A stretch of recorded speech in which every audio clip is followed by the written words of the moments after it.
I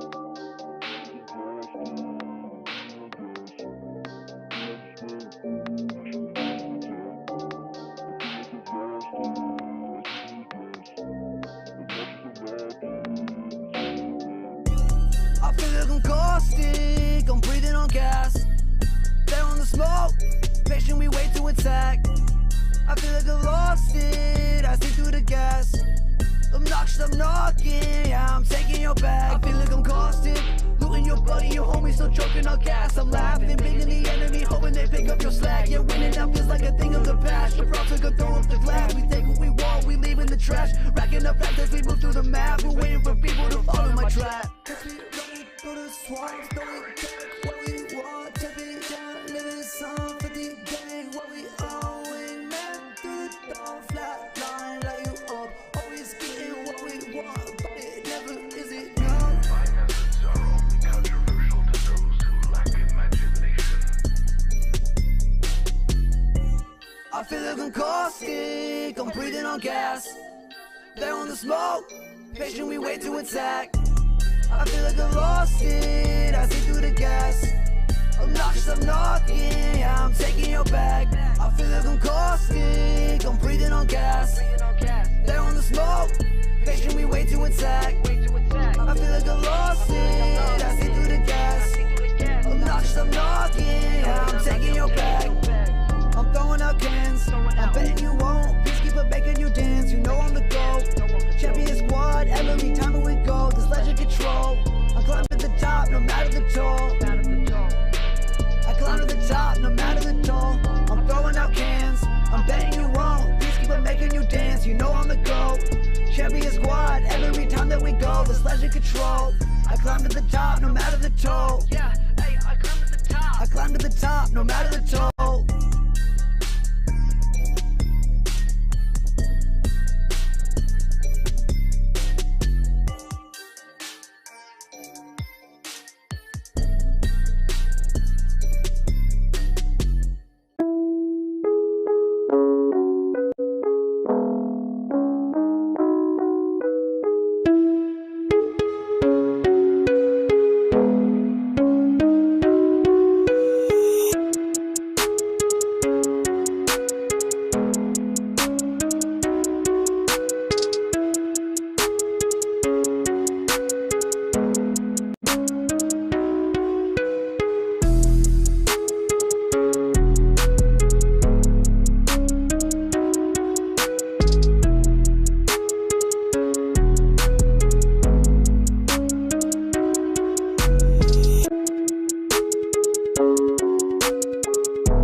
I guess we're live, so that's awesome. We are in our new studio. You've got Tyler Endress, Luke Shimona Hebrew. Luke Shimona Hebrew. Yeah, that's his middle name, Shimona. It's close. It's actually Daniel, so it's not close. But It's not yes, close we at all. are in the It's not. brand new Studio Blue.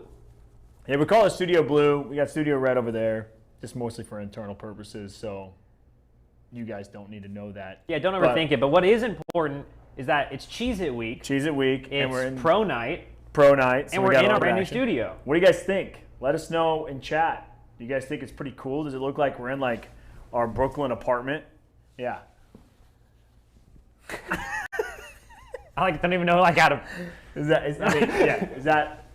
What do you guys think? We don't have chat open, so Yeah, I can't tell what you do think, but I assume that you like it. Yeah. It's pretty sleek How could you looking. not? It's got kind of similar vibes to our old GVO Zone Yeah, studio, but yeah. a little bit more modern, a little more sleek, a little more Yeah. just kind of like this business happens in here. we put up some brick because our old building in Santa Ana was made out of brick, and we're no longer in Santa Ana anymore. We are in Irvine, California. Ever heard of it? Ever heard of it? Safest city in America. Look it up. Actually, one of the top 10 safest cities in America. It used That's to be. It actually was a for a fact. while, It used to be though. the safest city in America. That's true. I think now it's some. I don't remember. Yeah. I don't know which one it is. But Whatever. regardless, folks, we are here hanging out. SeriesE Pro Night. Wanted to introduce our new studio. Like we said, we got the brick. We got the Pringles jersey behind me because they won season 2, so we got to throw them up on the wall. Razor's performance, though, last night, phenomenal. Okay, look, I wasn't going to bring this up too early in the season, but you do remember Oh my that God. there is a bet afoot. I do remember that bet. Me, you, Shane, and Yeso at the beginning of the season bet whoever's team literally did the worst Did the worst of the season. out of the season has to cosplay what the other 3 choose.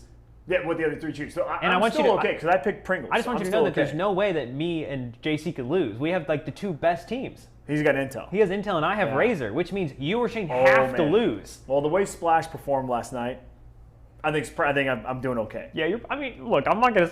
You're probably gonna be okay, but you gotta. I'm just saying, like, you gotta be nervous. You're in the bottom Shane 2. is totally, dude. He is. Yeah. The So I don't know what you Splash guys need to think. Step it up, boys. I don't know what you guys think we should make Shane cosplay as, but Probably something anime related, think anime related. given the fact of our new popular TikTok post. that Yeah, you guys- I don't know if you guys follow us on TikTok, but if you don't, at Esports Arena, if you want to go see some anime TikTok. We are content. now an anime company. We inadvertently keep going viral for only anime content, so you Yeah. got to do what you got to do. But yeah, we Yeah. do have some awesome TikToks going up on our TikTok, and a lot of other awesome things going on. We've just been getting ready. It's fun. We're getting ready. We're going to reveal the new building soon. We're still doing a few last-minute touches, but like we're saying, Opening new arenas? Opening new arenas inside Walmart stores. We opened up in Atlanta area. We opened up in Miami, in Orlando, and Minnesota, Minneapolis. Twin Cities, and what's the Salt fifth Lake one? And City. Salt Lake City. So 5 new arenas with dozens more on the horizon, you guys. Cannot wait to give you more announcements. And Luke and I have been working diligently on SeriesE Part 2 is what we're calling it. So that'll be coming up next year. We've got a lot of big plans for what SeriesE is going to turn into. Apex Legends, obviously, legacy. We love Apex Legends, but there's going to be a lot more games that we're going to be adding to SeriesE, probably paying more pros, signing more players.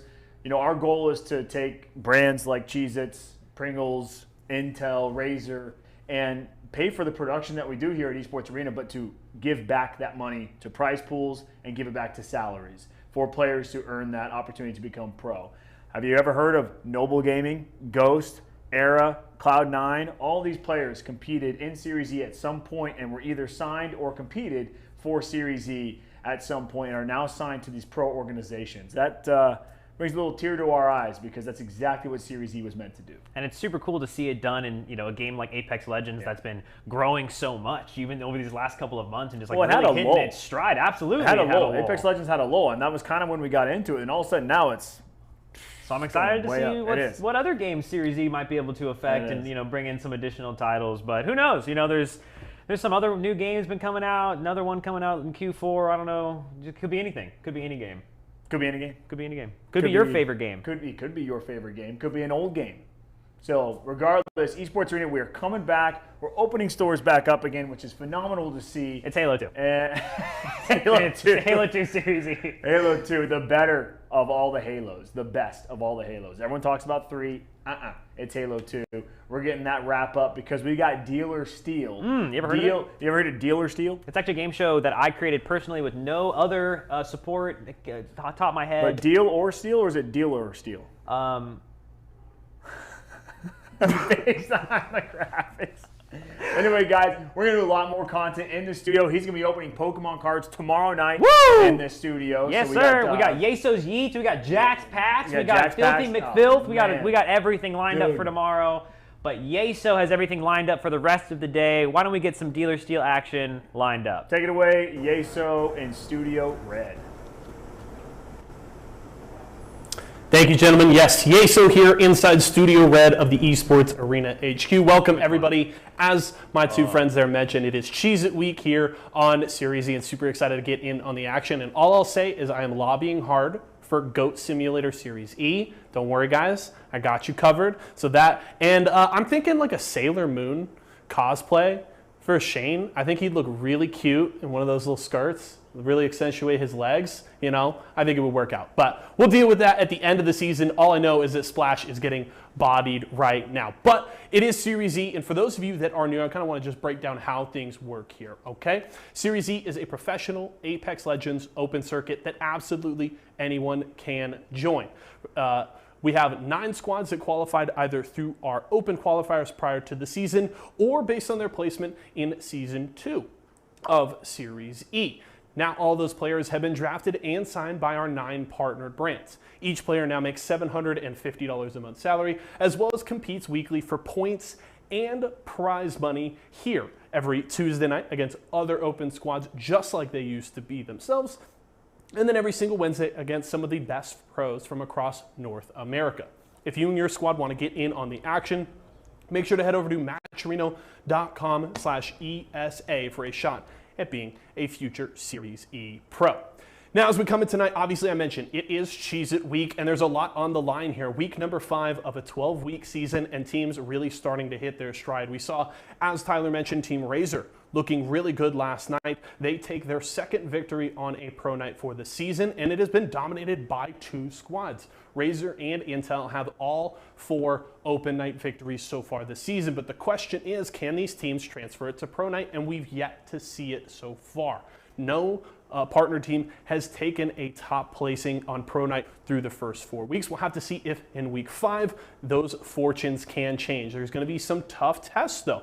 G2 dominated early on in the season, while we saw the Pittsburgh Knights taking a big victory a week ago, followed up by TSM. TSM was my pick a week ago on Final Circle to come out and perform again this week. I think they've been incredibly consistent so far this season, just have not been able to quite get over the hump and take that next step. So we'll have to see who can do it here tonight. Favorites tonight, though, that you should certainly be looking at for the partnered squads is, as I mentioned, Intel and Razor, though Team Cheez-It has been a strong performer on Pro Night so far this season as well. So that is a squad to keep an eye out on, especially because the spotlight's on them this week.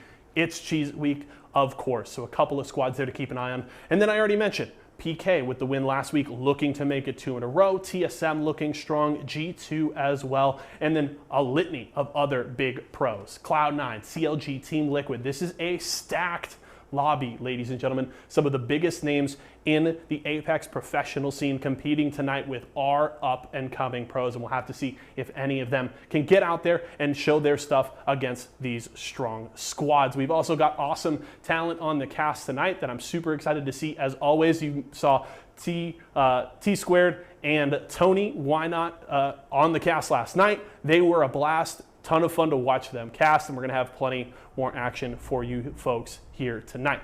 Production will let me know if we're just about ready to get over for our first game of the day, but do want to remind you guys here at the start of the show, talked about it all throughout the night last night. We're doing a giveaway again this week. We've got an awesome prize pack filled with all kinds of Cheez-It swag that also includes a Razer Huntsman Elite keyboard. So you get all this awesome snacks, all this swag from Cheez-It, and a brand spanking new Razer keyboard.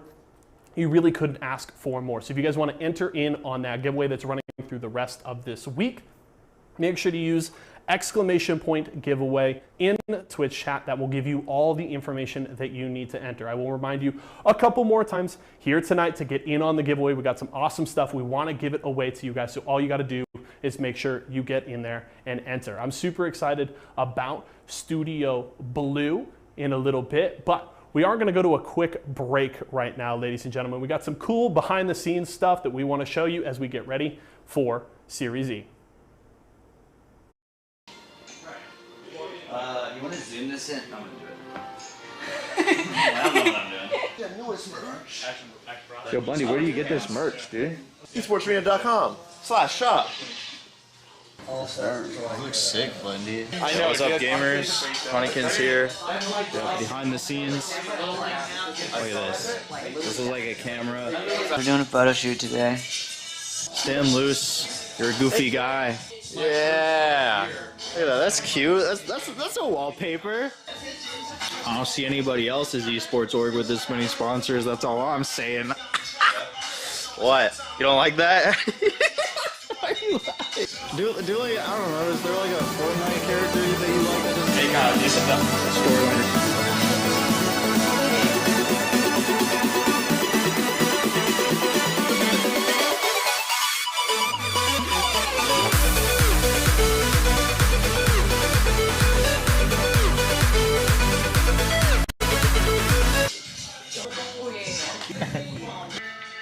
Yeah, when it comes to production and photography.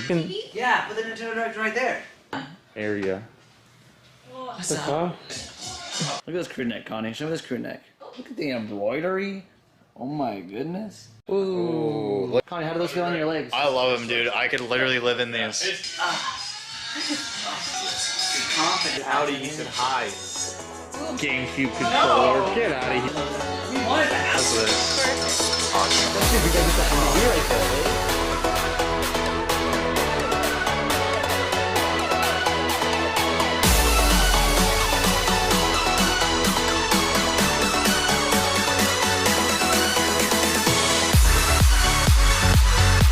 Phone and I just saw it. Oh my god. Like this thing right here. You get that on camera? Watch your finger. Yes. Put the camera down. Can you guys put these cameras down and like actually help Kyle? No, Bunny, here, you can just take this. No, Brandon, keep vlogging. Yeah, I don't know why you think.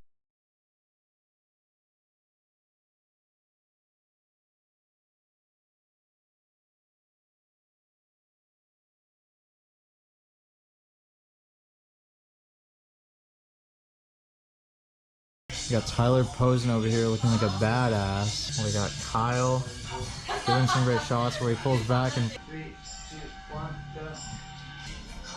yeah. Yeah, it's just a whole vibe, Connie. Gaming, dog.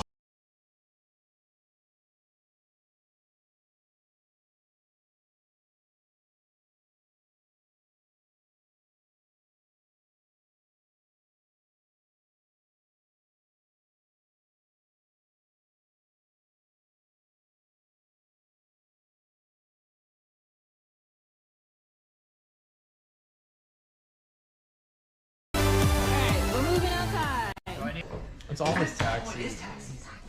Ooh, Where's your camera? In the box? in the box. You think the elevator's working? No. No. It was really dangerous. That was some Final Destination. Yes. Show us the picture. No. Hey guys, we're gonna...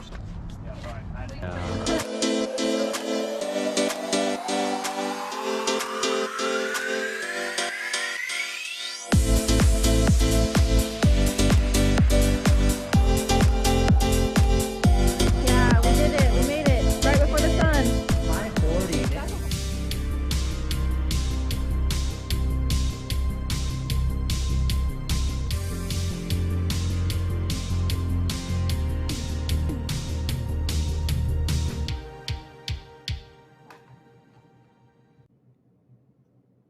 All right, welcome everybody to Series E. It is Cheez-It Week, and it is now time for Pro Nights.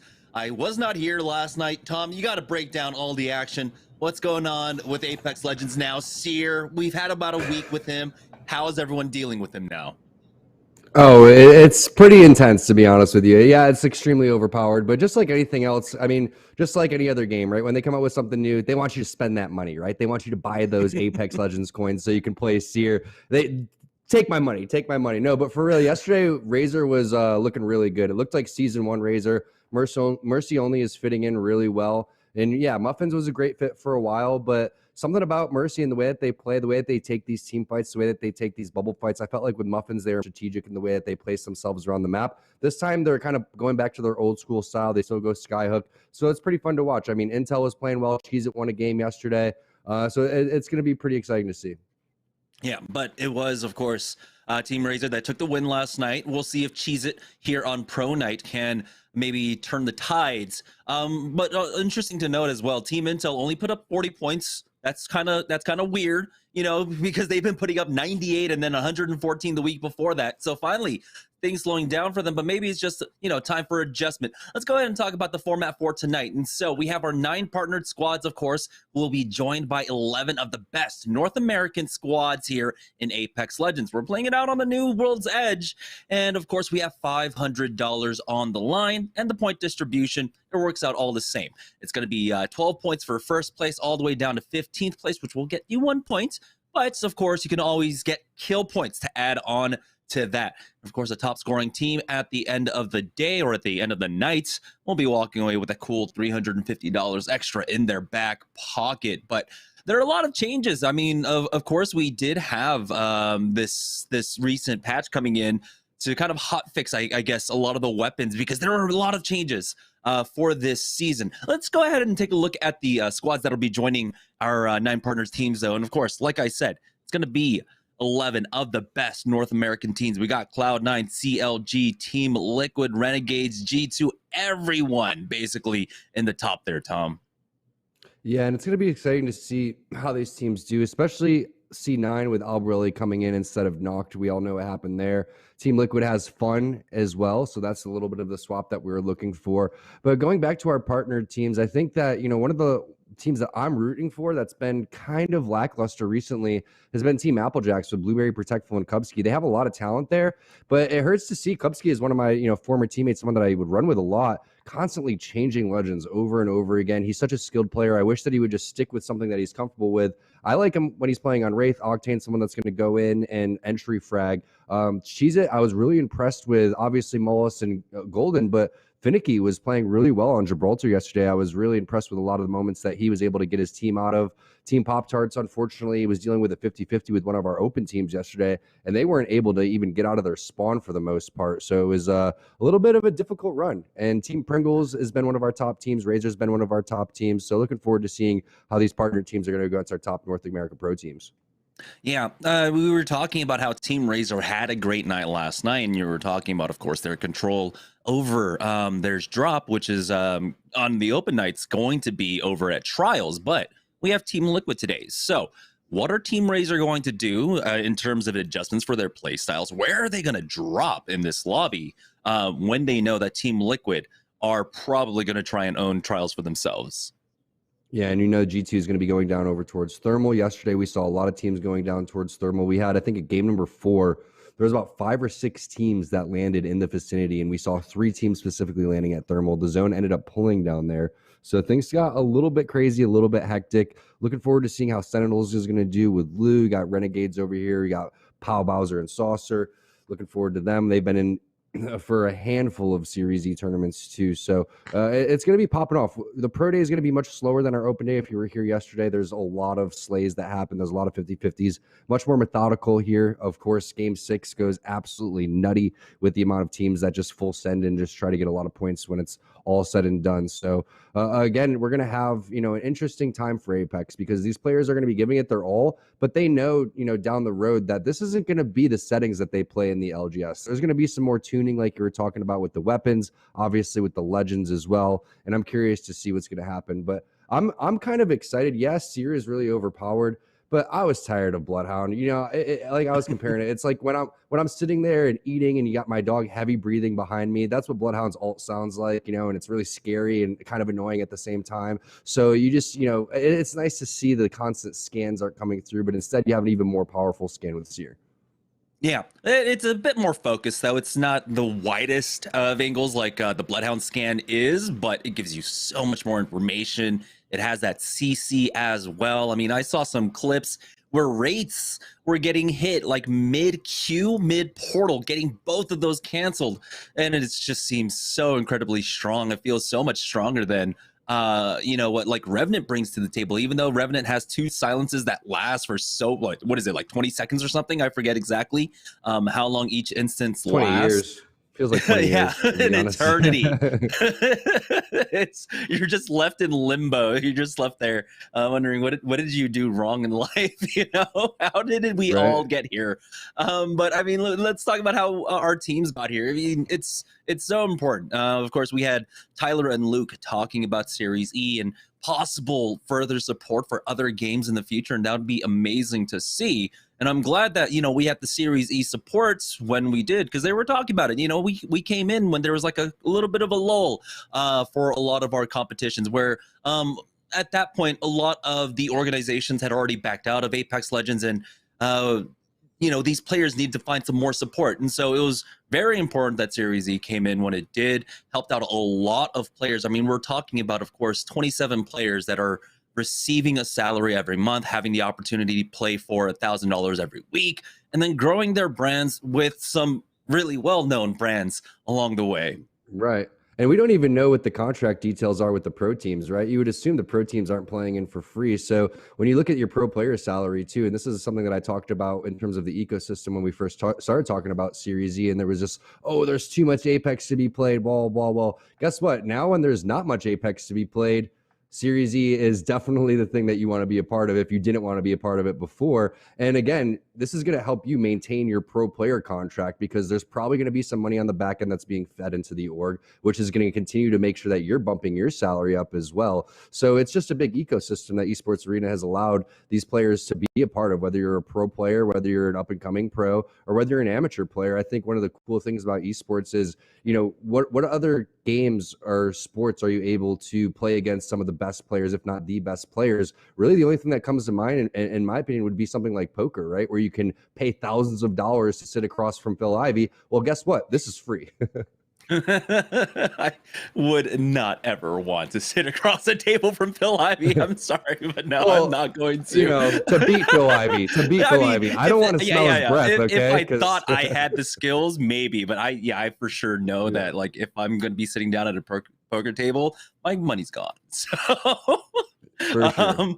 but yeah, I'm super excited. Again, SeriesE, it all comes down to, at the end of the day, we have 8 more weeks or 7 more weeks after tonight of competition. The top 4 teams will be securing their spot. That means cumulative scores. So every single night you need to show up, you need to perform, and you need to put points on the board, because only the top 4 teams will secure their spots into season 4, into the next season, and the bottom 5 partnered squads will be dropped down into relegations, where they're going to be forced to qualify once again for SeriesE. And you saw last night there are a lot of hopefuls in our open nights, a lot of teams that are looking for this kind of support. Remember, it's $750 per player per month for 4 months straight. It's a huge shot in the arm for your career if you're trying to make competitive gaming or content creation, something like that, your career, if that's your end goal. And so something like that, I remember when I was starting off, when I was doing a lot of gaming early on,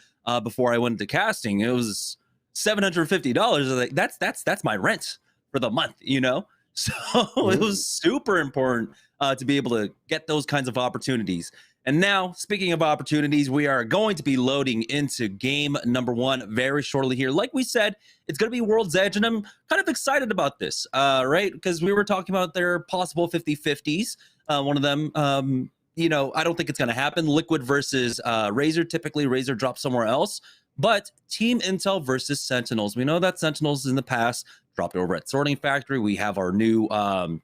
the new POI there. We'll see how teams deal with that. Will Intel take on Sentinels down there in the new POI? Here we go. Heading into the first game of the night here on the new World's Edge. Let's go ahead and join my boys. I'm really excited to see if we've got any early 50-50s.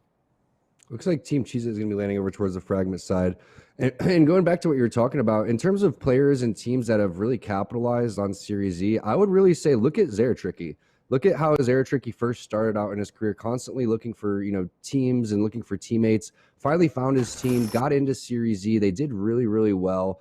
And then they started to place really well on the ALGS. And this is a team that's on the verge. Looks like we got a little bit of a server crash, but back to story time anyway. So, you look at Zeratricky and the way that he's able to, keep his team going, right? And to stay into SeriesE and to keep things going. And then there's a lot of good that has come out for teams like the former Team Intel, where they came in, they got 4th place, they made their way into the next SeriesE for Season 3, and they got signed by Ghost Gaming. There's a lot of opportunities out there to get your team together and to stick with your team, because now you actually have something to play for besides, the thought of doing well in an ALGS. So I think that's probably one of the most important things that people don't think about, that these opportunities, it's not just about the money, it's about getting your team together and actually having something to play for. And now that you're going to be united outside of something than just the ALGS.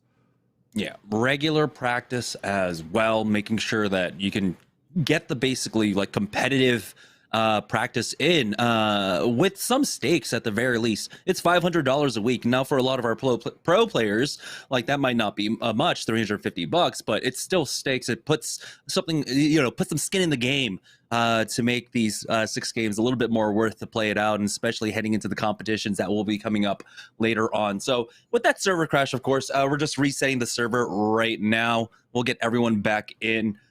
Interesting to note because, I think we talk about this a lot. You have to play towards your lobby, right? You have to play towards who's in the lobby. And part of that is having good information about knowing where everyone drops. So without TSM in there, we saw going ahead and taking Fragment East. So that's another skill set that you have to kind of develop along the way. And I think SeriesE helps with that. We're going to go ahead and take a short break while we get this lobby reset. So don't go anywhere, guys. We'll have game number 1 right after this. If I could create the finicky Cheez-It, it would have to be a chili lime Cheez-It, because there's nothing like a little sweet and savory on my way to either go play Apex or on a long trip, and I need some sort of snack. If you're ever looking for a snack while gaming, you're going to want to check out walmart.com/esportsarena for all of your cheesy needs. My name is Finicky, and I play Apex Legends for Team Cheez-Its, and you're watching Cheez-It Week.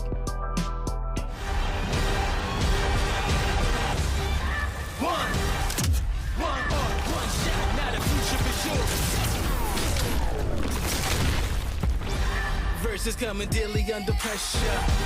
Working on the plot and the scheme. The true sky trademark is at the edge of your dreams. I'm talking. Yeah. One shot, now the future is yours.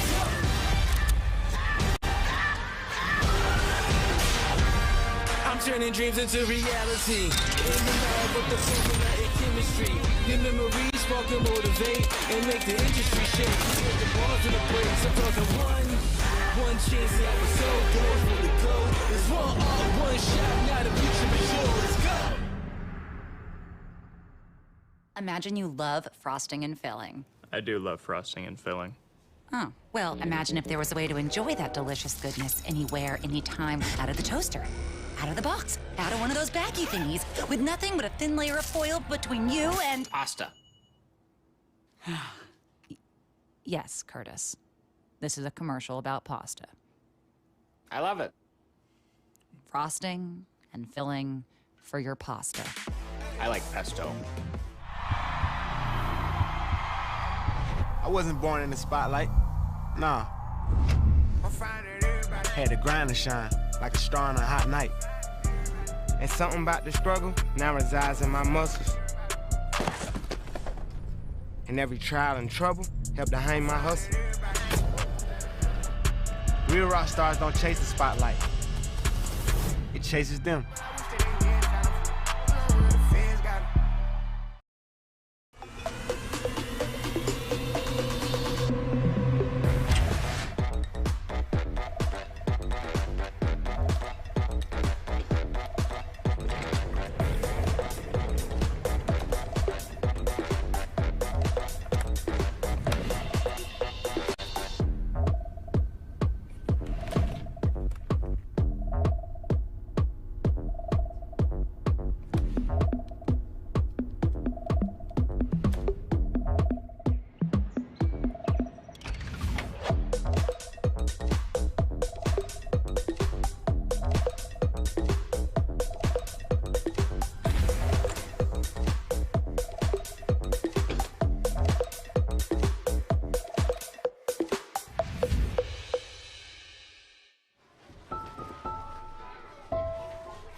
Shake it, kiddo.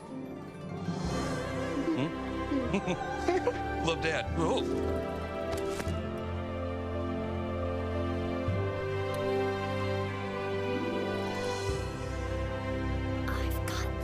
Kellogg's Rice Krispies Treats. A little love when it's needed. It's Kellogg's, Fruit Loops, Apple Jacks, Corn Pops, Tiger Paws. They're Jumbo. Jumbo snacks, snack time heroes. Go take them on the go.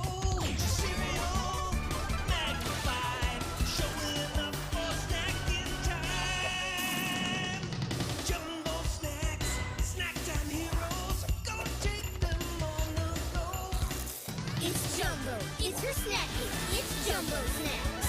Stack Pringles flavors. Make new ones. How much do you think Pringles paid these people? Hardly anything. Hey, you guys want to stack different Pringles flavors to create new flavor combos? Here, I'll go first. Pizza, barbecue, and jalapeno. The spicy barbecue pizza stack. Get him! Grandpa, what's going on? Pringles. We're trapped in a Pringles commercial. They must have taken us in our sleep. How can we get out? We can't, Summer. They warned me this would happen, and I didn't listen. Stack Pringles, make endless new flavors. Stacking Pringles to make new flavors. Make endless new flavors. Barbecue, wavy, and sour cream and onion equals a 3-layer dip stack. It's fruit refreshing, refreshingly sweet, but without sugar, 0 calorie treat. They're all our top fresh flavored splash. It's fruit refreshing. Cheez-It snapped. How's it taste? It's so thin, crispy, and cheesy. And I just want to keep eating it. And eating it. I love them. Snapped. So good we may run out of cheese.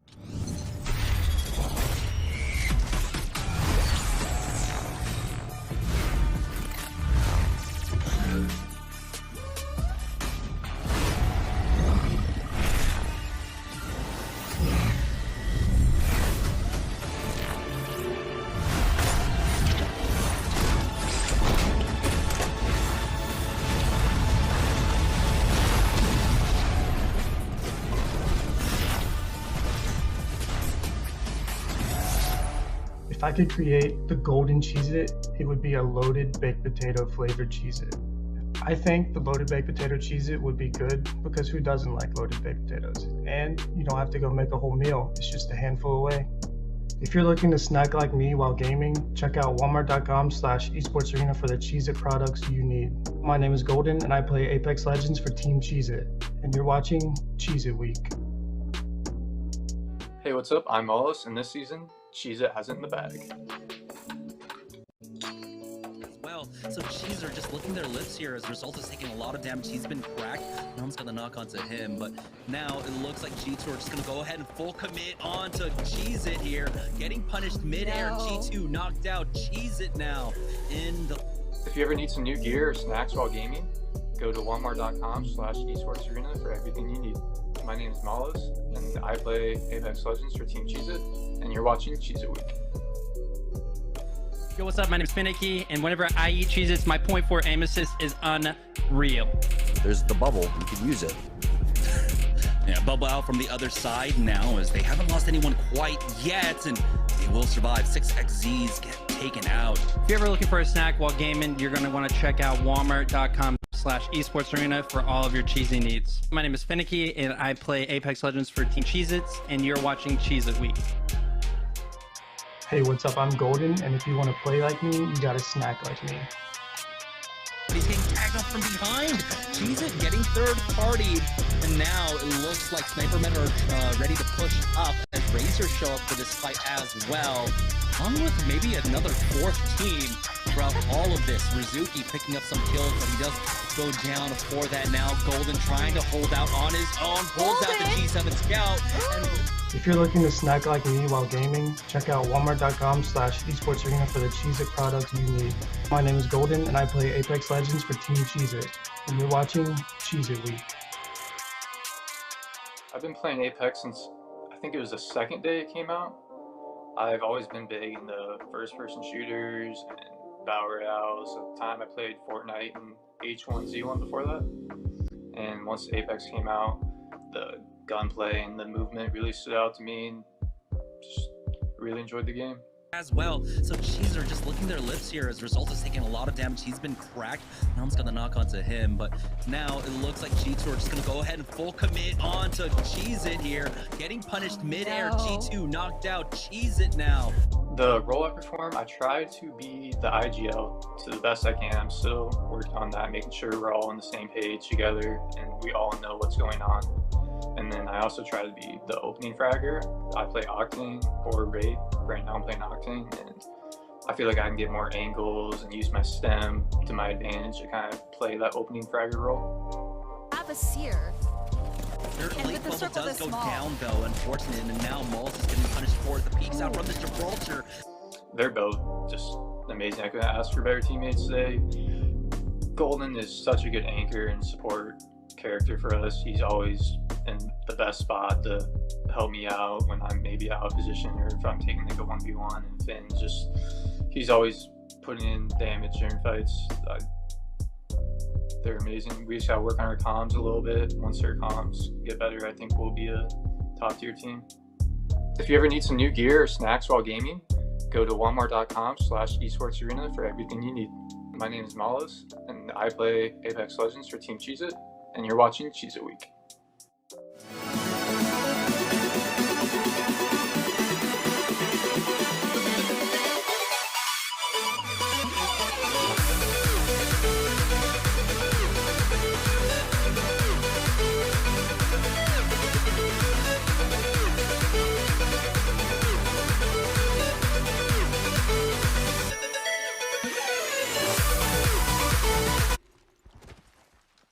All right, thank you all so much for bearing with us, but it looks like we are into the first game. We were just making sure the game was stable, and so here we are already in the third round with 14 squads, 37 players left as we are on board with CLG. They got a lot of subs in right now. I got Slurpee G and Joey Cherish joining on board with Vaxlon.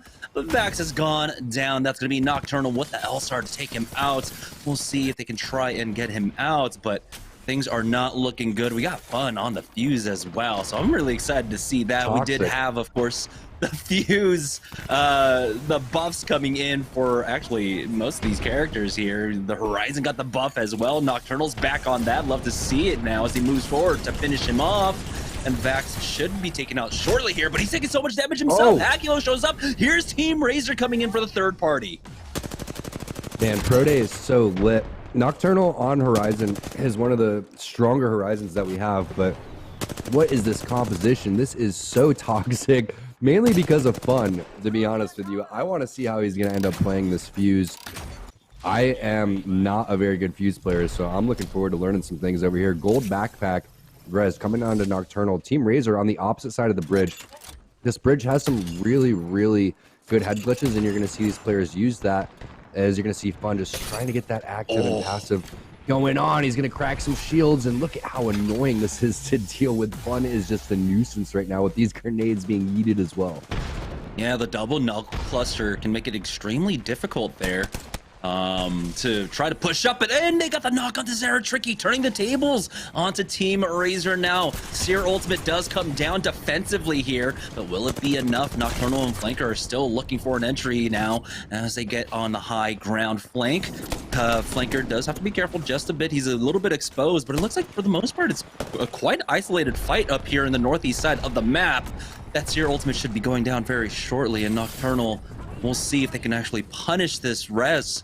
As it looks like Razor might be able to get it off very shortly. Here we go, going around from the right-hand side, but there is another party behind them, and so they cannot push any longer. Nocturnal should be calling it here, but the Arcstar connects. Now he's going to use that Q to get out of danger. Heal up, but he is in the ring right now, taking a lot of damage. They're going to try and take their time as Flanker is just establishing the LZ for his squad and gets that knock, finishes off Vax. CLG almost out here. I believe they might just be down to one. Nocturnal does go down. And we'll see. They do have the gold bag res to play off of from Fun. As they actually say hello to another squad. That's Slurpee G showing up once again. They have not finished off CLG. What a hiding Now it's all up spot. to Fun to try and... Is he stuck? He could be stuck. What he's going to have to do is he's going to have to loot everything in that box so the box disappears. But to be honest with you, Jamerson, I don't know if Seer's strong enough. You know what would make him a little bit stronger? Imagine if you walked through his ultimate and it slowed you like a Watson fence. Then I think he would be strong enough. We should also give him a third tactical to use or something, and just an extra stack of it. Oh boy, on board with Team Applejacks right now. It's Protectable, the only one alive as he runs into another full squad. Does have to be careful. He does have that gold armor at the very least, and finds one more rat. He takes out Slurpee and has become an absolute mess here. It's looking like deathmatch more than anything else. Hey, we've been asking for it. We finally got it here in Apex Legends. Is it deathmatch or is it a death ring around the rosy? Because that's what it's looking like right now. Gold bag res coming through. Cubsy's gonna get back in this one. There's a Wraith coming around the corner. That's gonna be Malice. That's gonna be Splash. And look at Splash actually with probably their best game in a while. Yesterday, they were not putting up any points. There was a time where they were in like 18th for a really long time, but they didn't have Malice. They actually had Tangy, who was coming in filling, playing some unorthodox legends. He played Lifeline for a couple times, and they were switching their composition a lot, but this is their full team now. And Malice has come through, I believe, as the kill leader too, and they've been locking this building down for quite some time. This has been absolute madness towards the bottom of this map. I don't think I've ever seen so many players coexisting on or outside of a building in a very long time. And we have 9 squads left now, 24 players. I think Fun might still be alive. The gold bags are just being tossed around left and right as they have to deal with one person coming on in. They should be able to finish him off. That was Fun. That goes down. He had to run in because of the circle. And so 8 squads remaining. That means one duo is playing this out late game, but we're heading into round number 5. It'll be the final circle in just a moment. Yeah, and look at the spot that Splash is in. They're in a very powerful position. There's the blue trailer that we see a lot of teams end up playing. Great shots from Malice with the Prowler from decent range as well. That was a good medium range. And he's still hitting for a decent amount. Now, an interesting play. I wonder if he was going for some sort of capture or some sort of third party around the corner, because these two teams are actually fighting this one out. There's going to be Renegades and Charlotte Phoenix. A couple of knocks coming through. Resulta actually gets knocked by Lou in your screen as well on your kill feed. So 2 different fights happening in just a small area of tree. Now it's up to Greek God. Let's see if he can do this one. You can see the player outline and where that player is going to be. No, that's not a wall hack. That's just Seer things. And curious to see if he's going to go for a heal. There is an opportunity to hit a battery right now if he wants to go for it. He's got 50 seconds. He can play this one a little bit slower here. As you can see, they survive just a little bit longer than you can get the extra placement points, but Gentrifying is on the case, and he will take out Charlotte Phoenix. No time to recover. Designful here. Not quite yet, anyhow, as this is a very vulnerable spot to be in. He's actually going to go for the recovery. Maybe he goes for that beacon, or the banner, excuse me, of results. I don't know. Maybe he has a mobile respawn beacon to play off of, but he's going to be queuing in towards that ringside. 20 seconds left to go, so he's going to leave Designful in the back, and we'll see how long he can rat this one out for. Poor Resulta. It's right there, man, but the time is over now, and there's the res coming in. Another gold backpack res coming in. You can see, remember when Turns dropped that backpack on over to Malice? That's really big because now you're going to be able to get these heals. Phoenix Kit being popped. Plenty of time here as this zone's going to close a little bit slow. Portals are a little bit annoying that you have to move around, but Exa is sitting in a pretty position up on top here. Looks like the top of tree is going to be the best spot to hold. We'll see who can get towards where those crafting materials are and lock that down. And they slow play this a little bit just to get the additional information, and they hit the headies. Was getting a knock there, but it's going to be the Sentinels picking that one up. Impulse getting finished off now as X set. They're just on the edge of the safety of this ring. They should be able to play on the other side here once they deal with, I believe, that might be Resulta that's over there. That just Wraith Q, excuse me, Gentrifying does get finished off. We're now into our top 4 for the final ring in just a moment. X set having a nice spot here. We'll see if they try to take some roof control, but it's going to be difficult. Sentinels up top there. You got Senox and Lou just holding down the angles. It's so difficult to challenge them. And this, you know what? Let's get some Malice point of view. Malice is popping off right now. The dude has like 6 or 7 kills, playing so strong. Nestle Splash got 0 love yesterday. Literally 0 love. They couldn't do anything. They were just getting stomped. Look at this, 8 kills. This is more points just on Malice right now than they had all day yesterday. And this is during our pro day. So this is a great sign here for Splash, that you could play better on the pro day than you can on the open day. It shows that you understand the high level of play that needs to happen, and especially Malice here, who's been doing just phenomenal for his team so far. 3 squads left, all full 3 squads, Jamerson. As you know, you were doing math when there was 8 squads and like 25 teams left. So it's going to be interesting to see who pulls this one off. With the portal in play coming up in about 10%, there is time to lay it down if you want to. But I like how he's thinking about, okay, let's filter left, let's filter right, and let's try to filter these 2 teams towards each other. And you got X set on the high ground, and Sentinels ended up dropping to finish off Era, giving that high ground up now. So X set kind of had the advantage here to just try and slow play this one and drop down latest, and just naturally allowing Sentinels and Nestle to actually face off against each other. We'll see how much time they can buy here, but that's a big ultimate coming out from the Gibraltar as Doofus the Destroyer doing decent work with that defensive bombardment, but they do survive for right now. It's the slow circle again. Wow. As Xset are just trying to hold down all the angles. We're going to have all the Seer ultimates going down as well. Malice Mamba needs to find a moment to get some heals off there, as he was cracked along with Gibby, but they're moving in with the zone, so they don't really have the time. And Sentinels is looking like they're going to go ahead and make the push forward, try to pick up the extra 3 KP. Bubbles on either side, and Xset are about to hit the biggest queue of time as they do trade back and forth. Sanox going, taking one down as Gibby falls, and now Xset coming in to clean things up. They will take game number 1. Crazy situation there where Xset does take the high ground like you were talking about, and then it seems like Sentinels was understanding the situation that, hey, this high ground is going to be too powerful. Let's go send it. Let's try to take this team fight and get second place in those skill points. Yeah, it's about understanding your situation and reacting on the fly and trying to secure the top finish that you can with your situation. Great games all around. We're going to go ahead and take a short break. When we get back, we'll have game number 2 of Series E, Cheez It Week Pro Night, right after this. I've been playing Apex since I think it was the second day it came out. I've always been big in the first-person shooters and battle royales. At the time, I played Fortnite and H1Z1 before that. And once Apex came out, the gunplay and the movement really stood out to me, and just really enjoyed the game. As well, so Cheezer just licking their lips here as Result is taking a lot of damage. He's been cracked. Nom's got the knock onto him, but now it looks like G2 are just gonna go ahead and full commit on to Cheez It here, getting punished midair. G2 knocked out. Cheez It now. The role I perform, I try to be the IGL to the best I can. I'm still working on that, making sure we're all on the same page together and we all know what's going on. And then I also try to be the opening fragger. I play Octane or Wraith. Right now I'm playing Octane, and I feel like I can get more angles and use my stem to my advantage to kind of play that opening fragger role. Have a seer. Their late bubble does go down though, unfortunately, and now Moles is getting punished for it. The peeks out from the Gibraltar. They're both just amazing. I couldn't ask for better teammates today. Golden is such a good anchor and support character for us. He's always in the best spot to help me out when I'm maybe out of position or if I'm taking like a 1v1. And Finn he's always putting in damage during fights. They're amazing. We just gotta work on our comms a little bit. Once our comms get better, I think we'll be a top tier team. If you ever need some new gear or snacks while gaming, go to walmart.com/esportsarena for everything you need. My name is Malos, and I play Apex Legends for Team Cheez It, and you're watching Cheez It Week.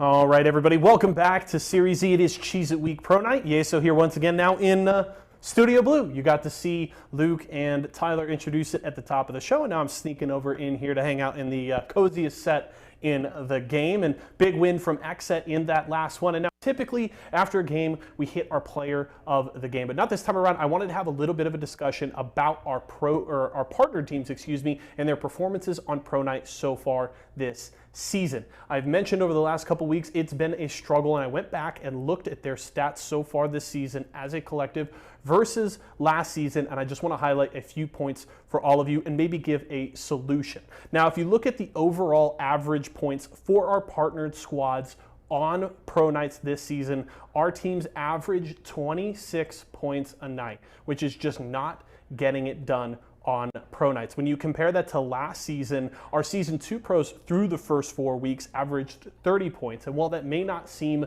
like a significant difference when you look at the sample size of 36 data points, that's 9 teams times 4 weeks of play, that is a very significant margin. The top 10 placings are similar. We had 15 top 10s last season versus 14 this season, but just the points aren't coming through. Our teams aren't getting it done.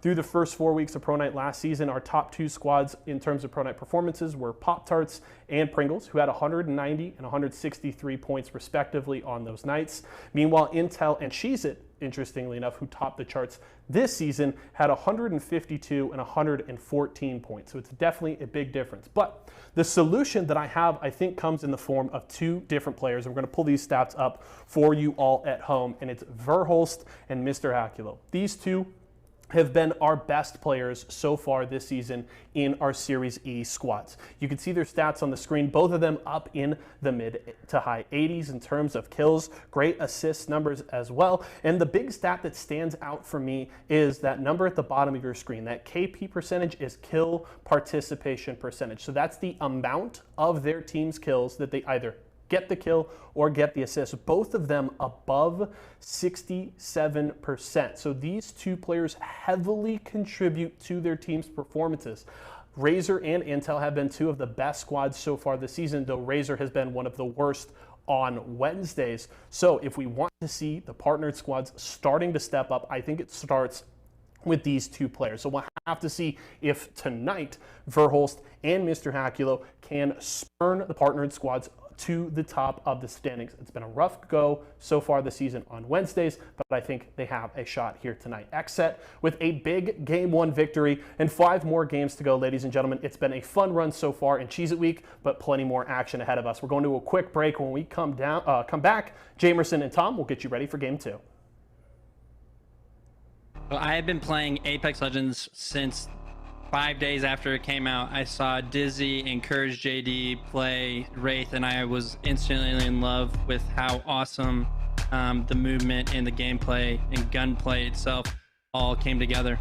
The team 2, this was the squad, and I was just absolutely punishing them as Mollis is still bleeding out on the ground. They get the kill onto Raps.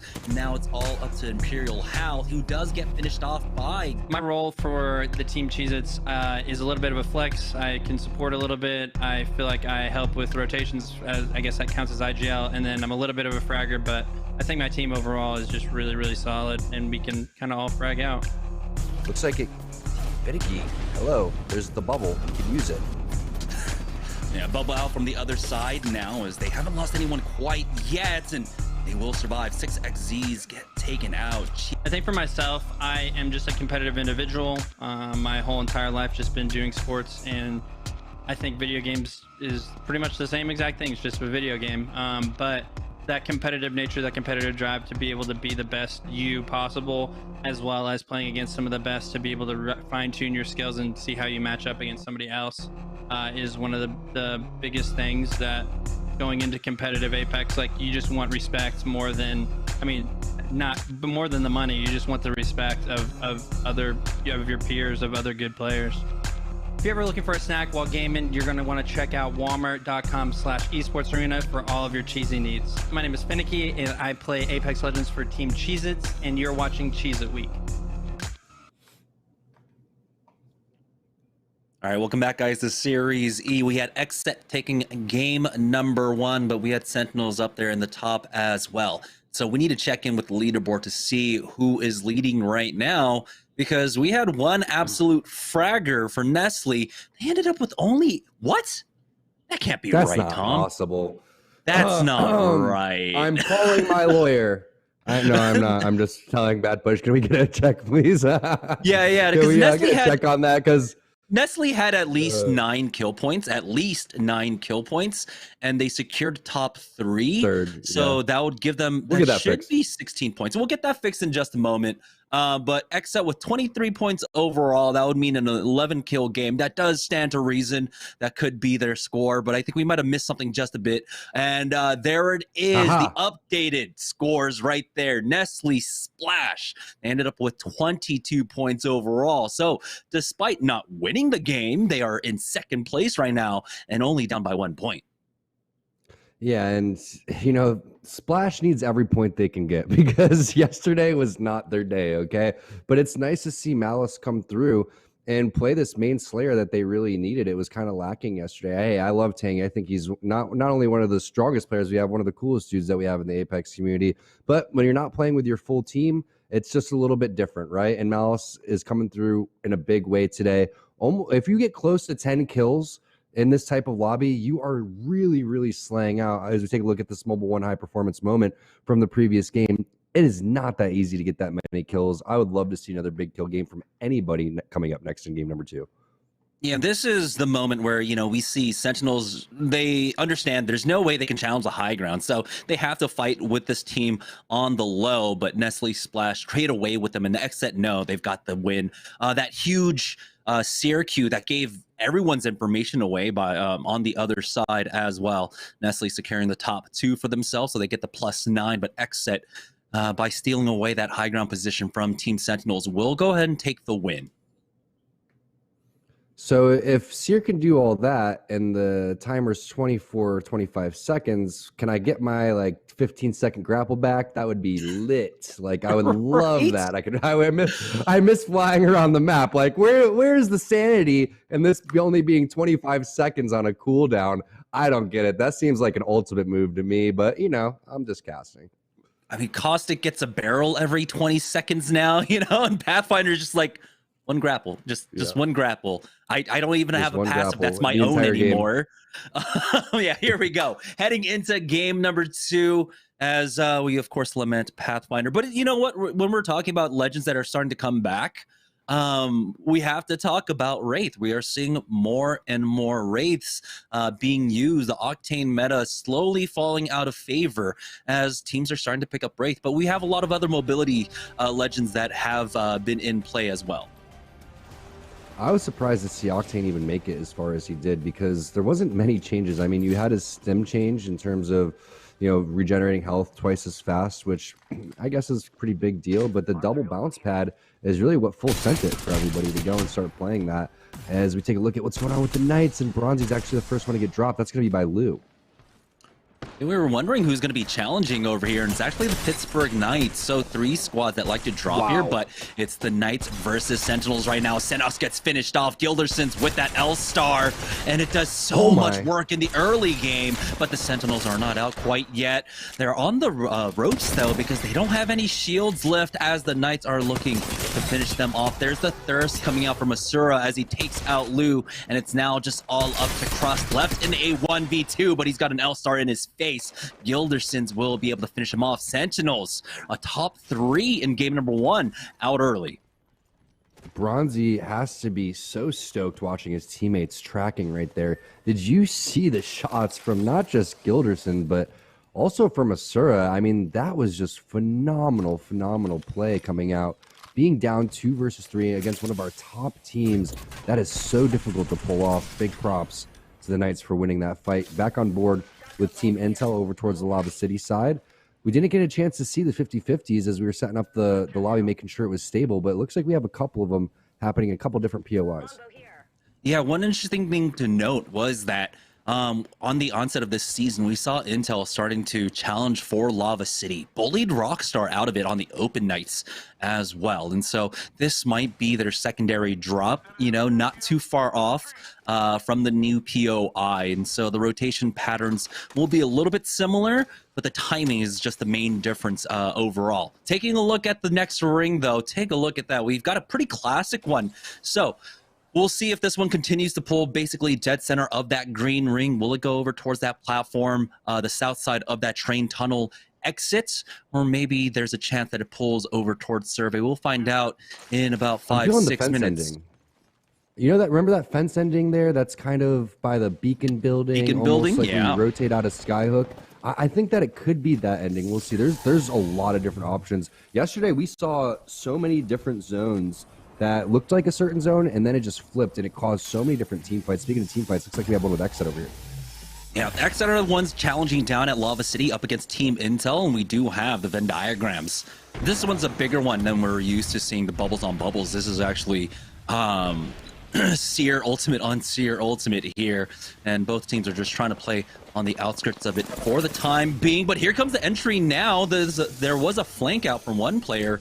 It looks like it was going to be Dupe who was trying to get the flank there, and the double entry from the stairs now as Skittle Cakes is allowing his teammate to actually drop in. He's got the flank, but he's going to go ahead and back off surprisingly enough, and they're going to try and slow things down as Xset have fully regrouped and fully healed.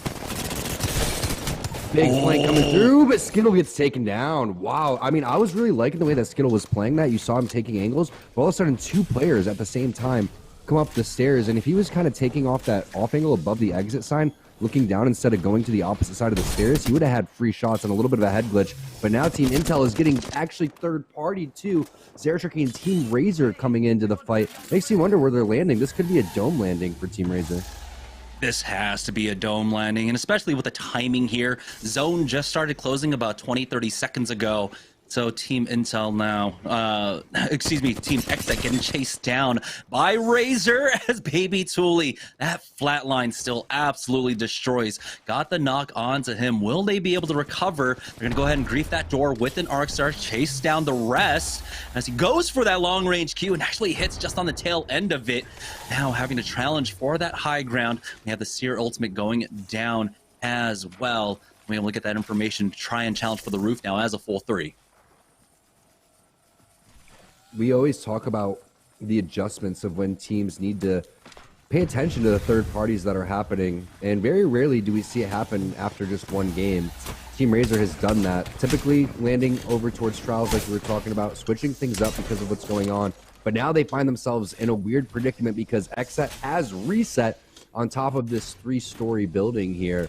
And now Baby Thule is the first one to go down. Possible res coming through for Hakilo. Things get very, very interesting here because Zeratricky has to cover while it's happening. But that's what they do.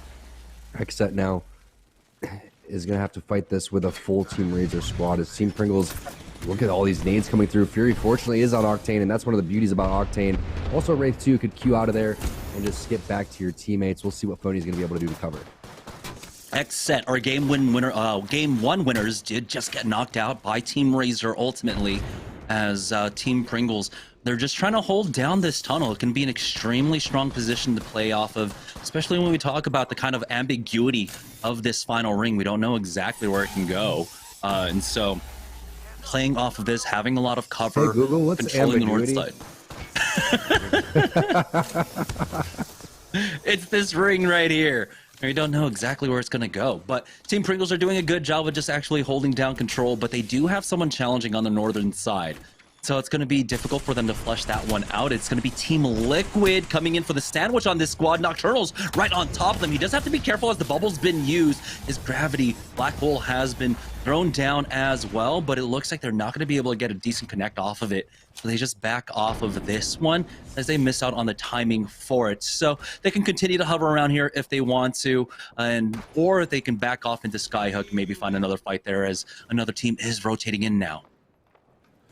So if we're talking about the zone that I was predicting, which is going to be just a little bit more southeast of the sniper tower here, this is a great spot to hold because you're going to be owning all of this backside real estate where the zone's going to be. So yeah, you have to worry about this team You have to worry about a team coming from exactly where you just came from as well. Oh my, fun with the shots. That's not nice, Wig. That's fun. Over there with the 4-8 longbow, looking strong. That's going to be pretty annoying to deal with if they continue to hold this spot. I mean, Liquid's in such a powerful position. I'm really glad to see a team hold this spot because you're going to end up forcing everybody out to the other side of Skyhook. The only thing that would... Oh my goodness.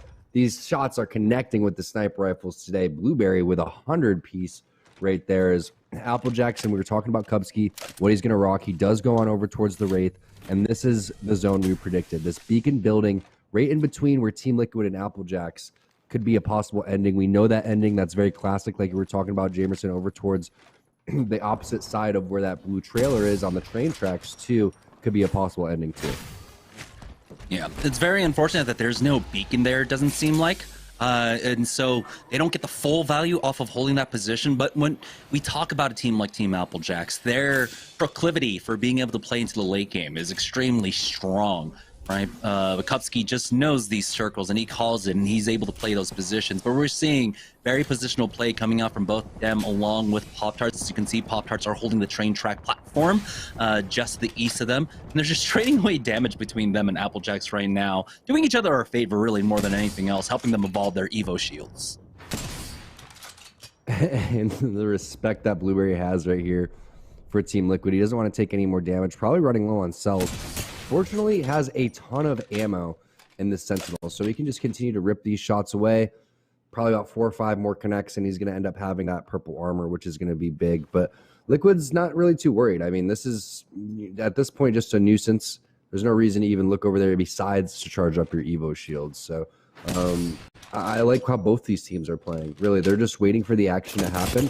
And in the meantime, we're going to have a lot of fighting from teams on the outside like this right here on the night side just to try to get into these positions. So these teams' stories on the outside are going to be much different than the teams on the inside. Oh, bubble forced out as Asura gets cracked and dropped down to about 30-40 HP. There's pings down as another team might be rotating in from frag side, or no, they're just going to call it. They can't push in to that high ground position. The gatekeep is just too strong. They have plenty of time here to work off of. Cloud9 are looking to try and take advantage. They got the knock onto Asura here. Albralele picks that one up with the flatline, and he wants to find more. Zach Mazer is right behind them. Port has been used to get them in, but we'll see.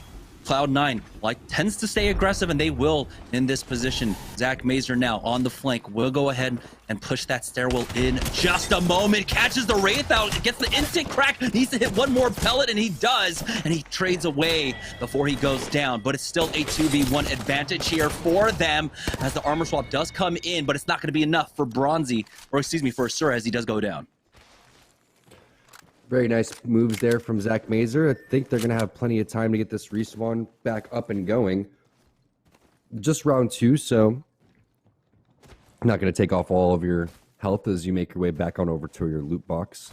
Nice job there by Naughty and Albralele. It's not an easy fight to win as we take a look at that zone and where it's going to be pulling. As predicted, it's going to continue to go over towards that beacon building, over towards where the respawn is. We know that there is a ending kind of right where that respawn is as well. And that's why we see that giant rock be played fairly often. So we'll see who decides that they want to do that, because they could basically coexist right next to Pop-Tarts. They just have to worry about Applejacks beaming them over towards the side, and then anybody potentially rotating from Survey. And speaking of Survey, we may want to keep tabs on Team Razor, who's approaching a team in orange very close to that area.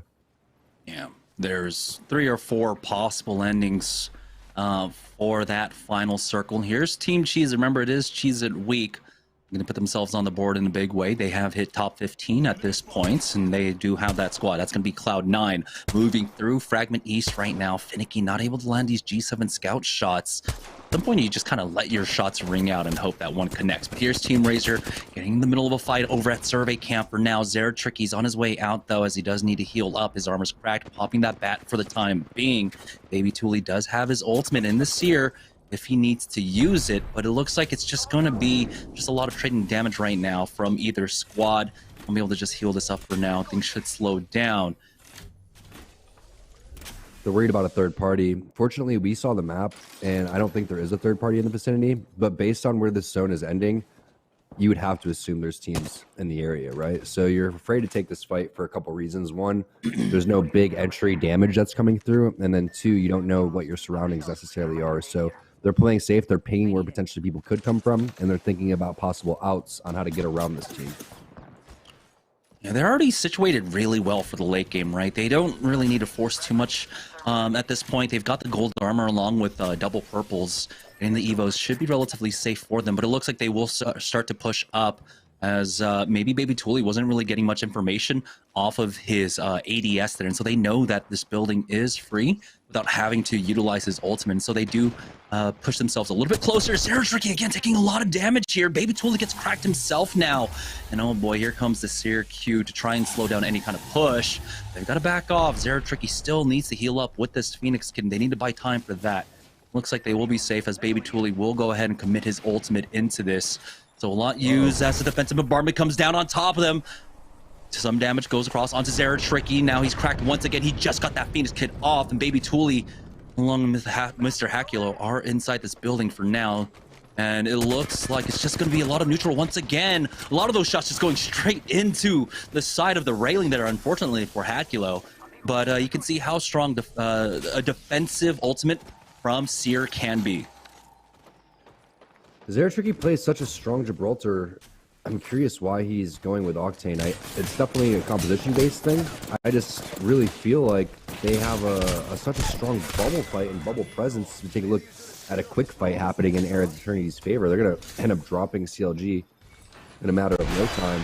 He'll just have to come through. Possible third party coming through. His impulse is going to be chucking a couple grenades towards the door to stop any players from coming through. He's also stopping himself from having an extra cell. So nice job by Era, getting a big win over here. Big entry frag coming in from Stunny, and good follow-up by the rest of the team. That was also, you saw at the tail end there, the door getting griefed. I have to imagine that was probably Razor considering coming in for the third party with seeing that there was the trade, trying to hit that Q just in case that they didn't get the res quite yet. But the zone is closing in now, and Era took a little bit too long going for the reset there. They are going to get gate kept now. There's a squad right above them here, but Stunny is connecting with the massive shots right now. Takes out Mr. Hakulo, and that is going to be Team Razor in a 2v3, but they finally trade back. SeriesE taking out one. Well, we might already have a third party coming in as Team Razor are looking to clean this one up. There's the knock onto Stunny, but Hakulo is bleeding out. Baby Tooley's inside the ring, taking a lot of damage here. Might go down for his efforts as well. It's all up to SeriesE to try and keep his team alive, but he's blind rotating into the ring now. Baby Tooley bleeding out on the ground. Will SeriesE be able to recover him? You can tack that up to Stunny hitting those wingman shots. I mean, everyone from Razor had the right idea. They were going to gatekeep basically very close to the zone, but at an angle where they had a huge advantage. All of a sudden, a couple headshots of the wingman is going to change that right back around. Unfortunately for Era, they weren't able to capitalize on that original knock. I'm not sure where the rest of the team was. I know Pringles was in the vicinity, getting some third party on, and then we don't have time to talk about that because Rockstar is getting in a fight over here, and we do see the zone pull. There's a little bit of this entryway around that giant mountain that you could potentially get away through, but we know who is gatekeeping that area the entire time. That's Team Liquid, and that's the value that we were talking about. No one's going to be able to enter this way, and then everyone's going to have to be filtered back over towards the cave side, which you know there's already going to be a team there. And there goes the fuse grenade, so you know it's Liquid. I believe that's G2 that's holding the tunnel right now, as Cloud9 are looking for this advance. They found a small building to work off of. That was going to be Charlotte Phoenix that was actually stuck on the edge of the ring. Cloud9 picking that one up, have at least 5 KP to their name, but now they have their work cut out for them. There's a team trying to gatekeep to the south, and you know that there's already a team that were playing the train tracks as well. And so while they are picking up the kill points, now it's about trying to find a way on in, and they have to do it quickly here as Rockstar now making their advance. They took out Fun. Now we'll see if they can get more here. Black Hole comes in. Liquid are trying to answer back. It's going to be a 2v3 for them, but do they get any trades on the other side of this one? So it looks like Rockstar are just going to take the moment to reset here as Crummy needs to heal up along with Aves. Oh, what are these nades coming out from Aves? That is huge! Gets the knock onto Flanker. Nocturnal does answer back, but that means Liquid are down to just one. This is going to allow G2 a moment to come in for the third party. They know that the trades are there. They know the teams that are involved. And here comes G2 now looking for the KP. They'll be able to finish off Kimchi Lee. Can they punish Team Liquid though? What a job from G2. I mean, those grenades were amazing too, by the way, but this opens things up big time. And now it looks like it's going to be Nocturnal as the last player from Team Liquid to get dropped. G2 loving that situation that they found themselves in. A little whoop, swoop, and pull over here around the corner, getting into the zone. We talked about the, again, importance of coming in from this side of the zone. Now C9 is going to take the roof. Good shots there with the flat line from Zach Mazer, trying to get that finish as well on the line. He's going to take that kill lead with 4 kills and 4 assists. Big game so far. And it does continue to pull out towards that fence, just like we were talking about. So it's going to be very similar to what we've seen in a lot of these ALGS. Oh, finishes, but a big shot right there from Rakanishu, I believe, is going to take down Naughty. So C9's going to have to figure this out. They're going to have to wait for Albarelli and his dome to come back. And they're going to have to play this backside without G2 seeing them. So thankfully, Purple Knockdown Shield is good enough to, you know, fend people off from shooting you for now. But this is a very weird predicament for C9. Yeah. Team Pringles are playing still inside the tunnel right now. We saw them there very early on, pulling down that position. Cheez-It will be right below them under the bridge. As a result, such as beams, Finicky takes him out. And that was Gibraltar, so there's going to be no bubble for them, as Mollis is just going to use this impromptu bubble with the knockdown shields, all the nades coming in as G2 are trying to get a safe finish off onto Finicky here. There's the flank as well on the right-hand side. They're surviving for now. Team Pringles might be giving Cheez-It an opportunity to try and go for this res because they need to peek out themselves. They need to try and play for some space right now. They're not going to have much more to work off of, but G2 will be able to take out one more. That's going to be Cheez-It losing out on Golden. G2 are looking to finish this one off strong. They've got triple red armors. They have the zone as well. And G2, they haven't picked up a lot of kills, but they're going to be picking them up along the way based off of their positioning. And just imagine if they found a couple of team fights along the way, they'd be really feeling good about themselves. Look at the discipline, though. They know the scenario. They know there's another team on top of the bridge. They can't afford to just continue to push into that one. Unfortunately, they don't have any grenades, and you can't really go into the box as a controller player and just check. Bless you, as you want to just go and check and see what's in that box to see if there is a grenade or see if there's any extra cells. That doesn't allow you to do that, so Judgify just relying on that ADS because he understands Team Pringles is there and Team Pringles is trying to take advantage of that spot that they're in. Kubski's down, Blueberry and Protectful trying to stay alive in this one. They actually dropped some members of C9. Zach answers right back. Resulta and G2 are there as well, and this is what we were talking about, that fence ending, coming in from this side. You keep your back clear, all the actions in front of you. G2 playing this perfectly, and they're not even taking any damage, Jamerson. Yeah, now they're going to be able to top off. Luckily for Gentrifying, he was down to his final 2 mags here. It looks like Golden was recovered from the Cheez-It side, but Cheez-It are just going to be playing this one out as a duo right now. So Golden and Mollis for them. You got G2 along with, I believe, Team Pringles still alive for now. Pringles are looking to finish off Cheez-It right now, and G2 should be ready to just push in, but that was a clean sweep. They did take a lot of damage though, actually, as their armors were cracked. Armor swaps should come in, but right now Fury needs to heal up as he does get tagged, hitting that med kit now, but will there be enough time as G2 are trying to strangle them out here? As you can see, the off angle being set up by Designful. Here comes the flank as he tries to get the knock. They should be able to finish this off. They've got them stuck in a chasm, but Fury gets the knock on the Designful now, brought down to a 3v2, but the HP advantage is still there for a moment for G2 now, and G2, slow and steady, they will be able to take game number 2. Very nicely done from G2. I mean, coming around from the cave side, Team Liquid got a little bit too preoccupied. C9 got too preoccupied. A lot of damage with the grenades around the corner. They come through with a third party. Barely took any damage. Did a great job baiting and switching. Very nicely executed from G2 Esports. Yeah, great top finishes for our squads, which is important to note because the top squads from the last game went down pretty early on. So we're going to have a nice, fun leaderboard to check in with, but we're going to have to take one break. When we get back, we'll have game number 3 right after this. Okay, so I've been playing Apex since day one, first day it came out, and I've always just been into Battle Royale, FPS games, and just wanted to try it out. Will Mollis and Golden be able to clutch this one up? Hits a quick sell there, almost got the knock on to that Gibraltar, missing out on that Q. So my main legend right now is Gibby. He's just really strong. His bubble, his airstrikes are so useful in comp right now. And for guns, I like to run the Scout for range and any kind of shotgun I can get. Along with maybe another fourth team throughout all of this. Rizuki picking up some kills, but he does go down for that now. Golden trying to hold out on his own, pulls out the G7 Scout, and with I think my role in the team is definitely support. I think I really tie the team together and hold it down. up, it's going to be Rice Krispies on the other side. Maul's getting that first knock, and now Nemusuna might be the next one to fall as they swap on out. Finicky picks that one up. Clinical is the only one alive, gets the bat off at the very least, but it's still a 1v. You know, sometimes we fight and bicker a little bit, but to be honest, we're all pretty chill, you know, level-headed guys, and we get along, and I think the more we play, the better we get. It's a lot of fun.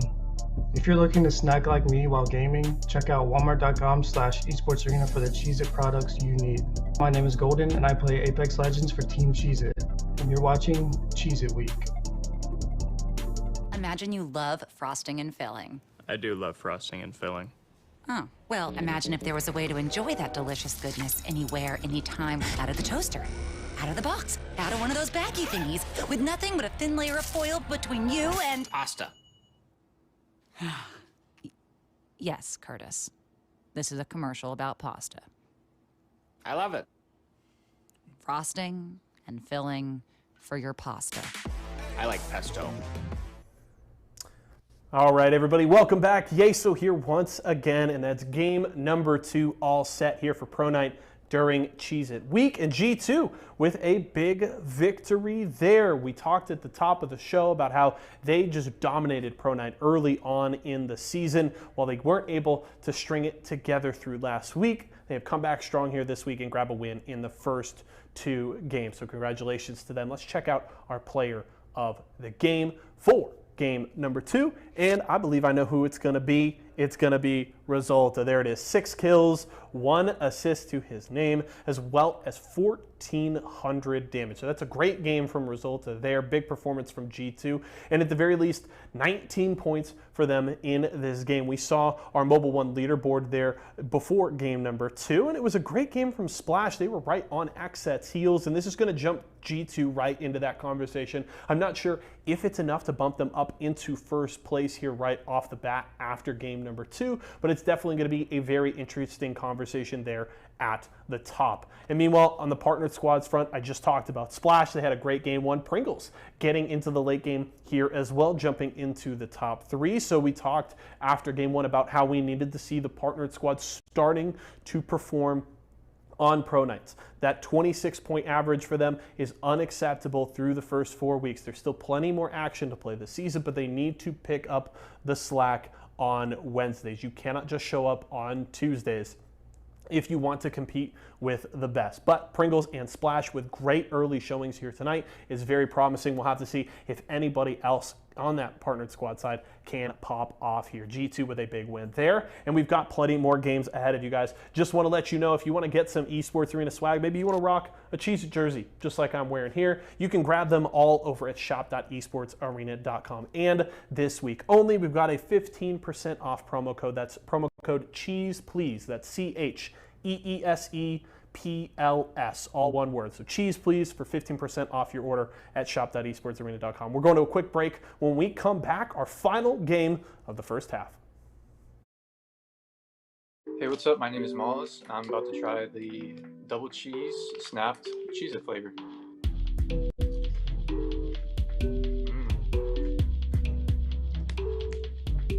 Really cheesy. That's good. If you ever need some new gear or snacks while gaming, go to walmart.com/esportsarena for everything you need. My name is Malos, and I play Apex Legends for Team Cheez-It, and you're watching Cheez-It Week.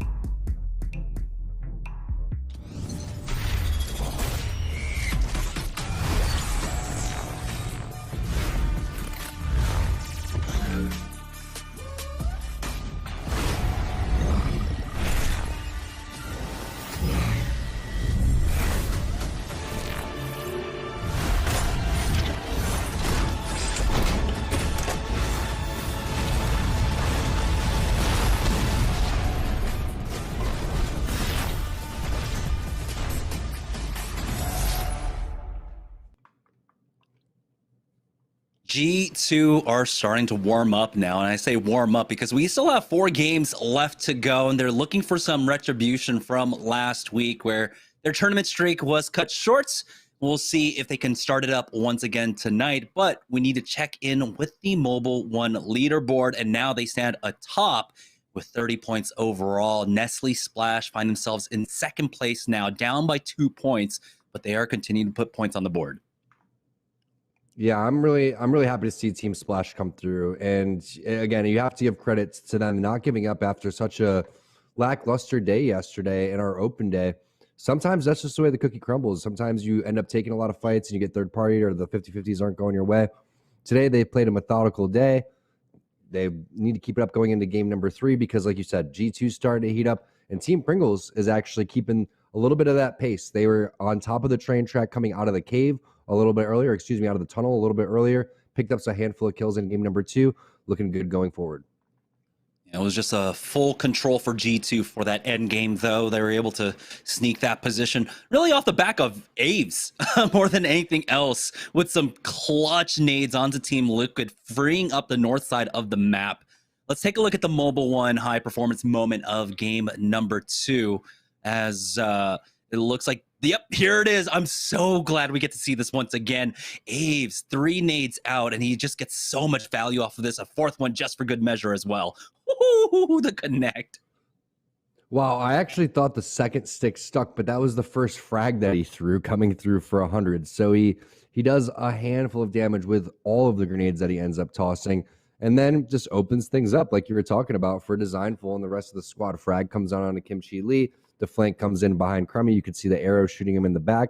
Who is that? That's going to be Gentrifying. And look how Gentrifying is not worried about taking zone damage here. He understands the way that the zone works. He can strafe back and forth just for a second and then get right back into it, and he won't take that many ticks. So we knew that the team coming from this angle, I thought it was going to be Team Liquid the entire time.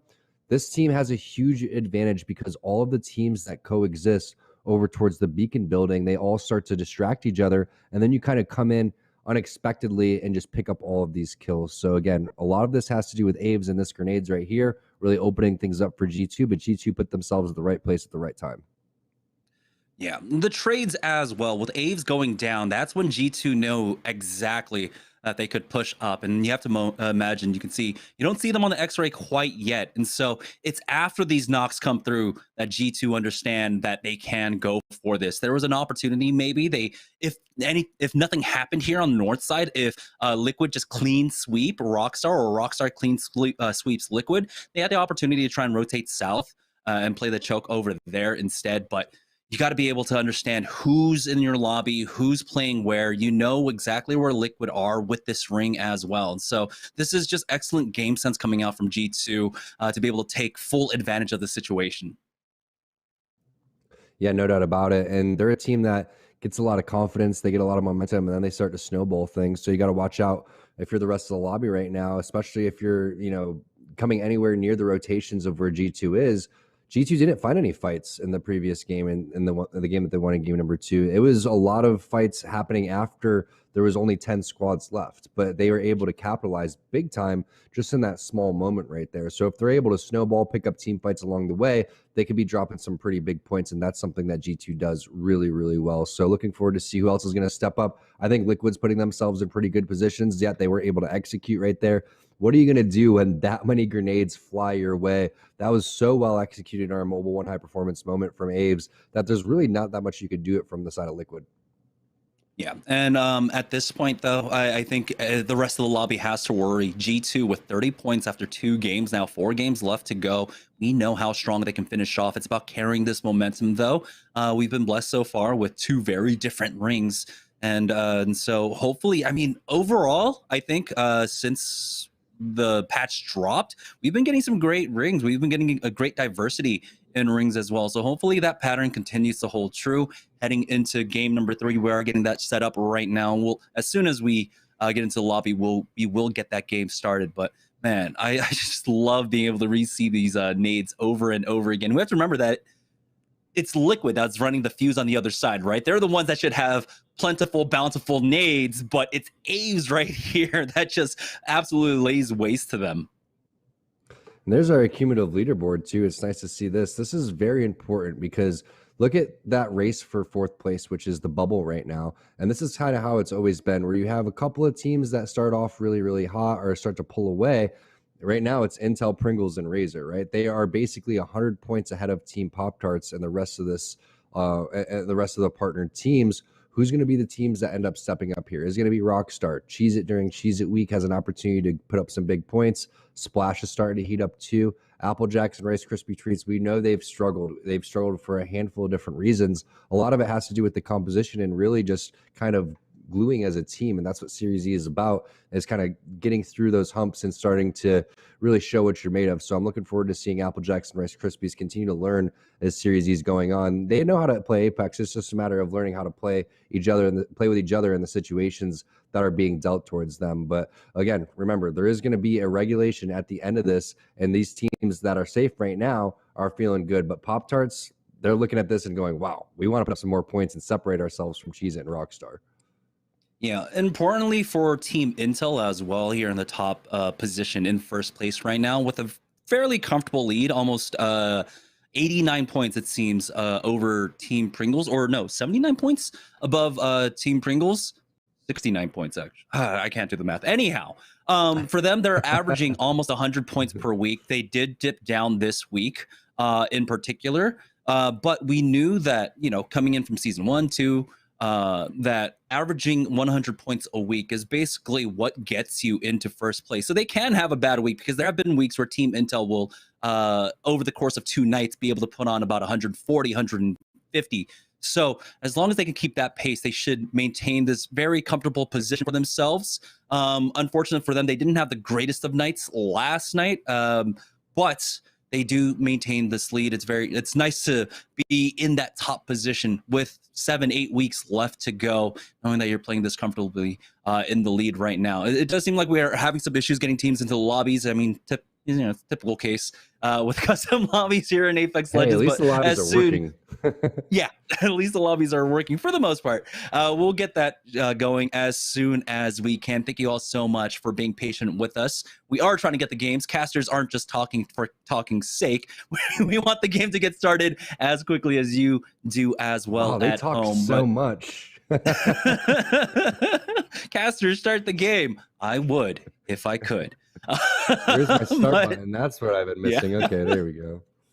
Yeah. Forgot to ready up. Right now, though, we should talk about, though, if we're going to continue to talk about like the cumulative leaderboard, is that if you look at the bottom of the pack, right, Team Rice Krispies right now, all the way in 9th place, they're not that far removed from, you know, that bubble position that Team Pop-Tarts find themselves in.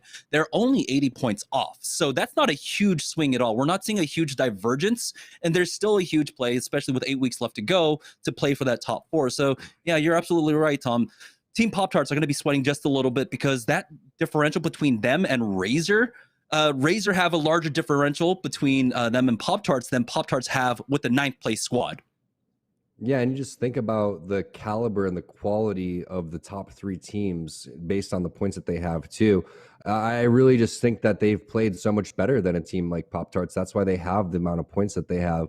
Pop-Tarts, in my opinion, has a lot of room to grow. All these teams below them have a room to grow, but there's a huge differential in the way Rockstar, Pringles, and Intel have been playing compared to the other partnered teams. And that, to me, means it's all about that 4th spot, right? Is Pop-Tarts going to be able to hold on to that, or is one of these other teams going to come up and take that spot?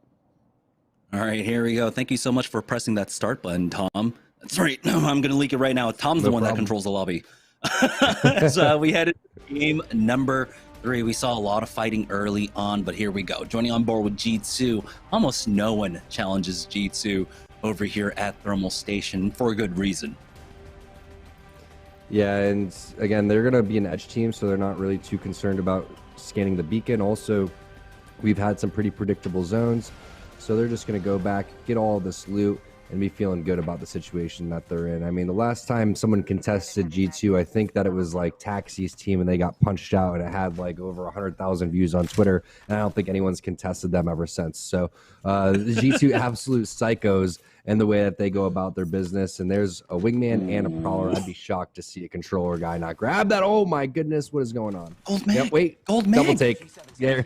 There you go. Yeah, Rethinking his life's decisions.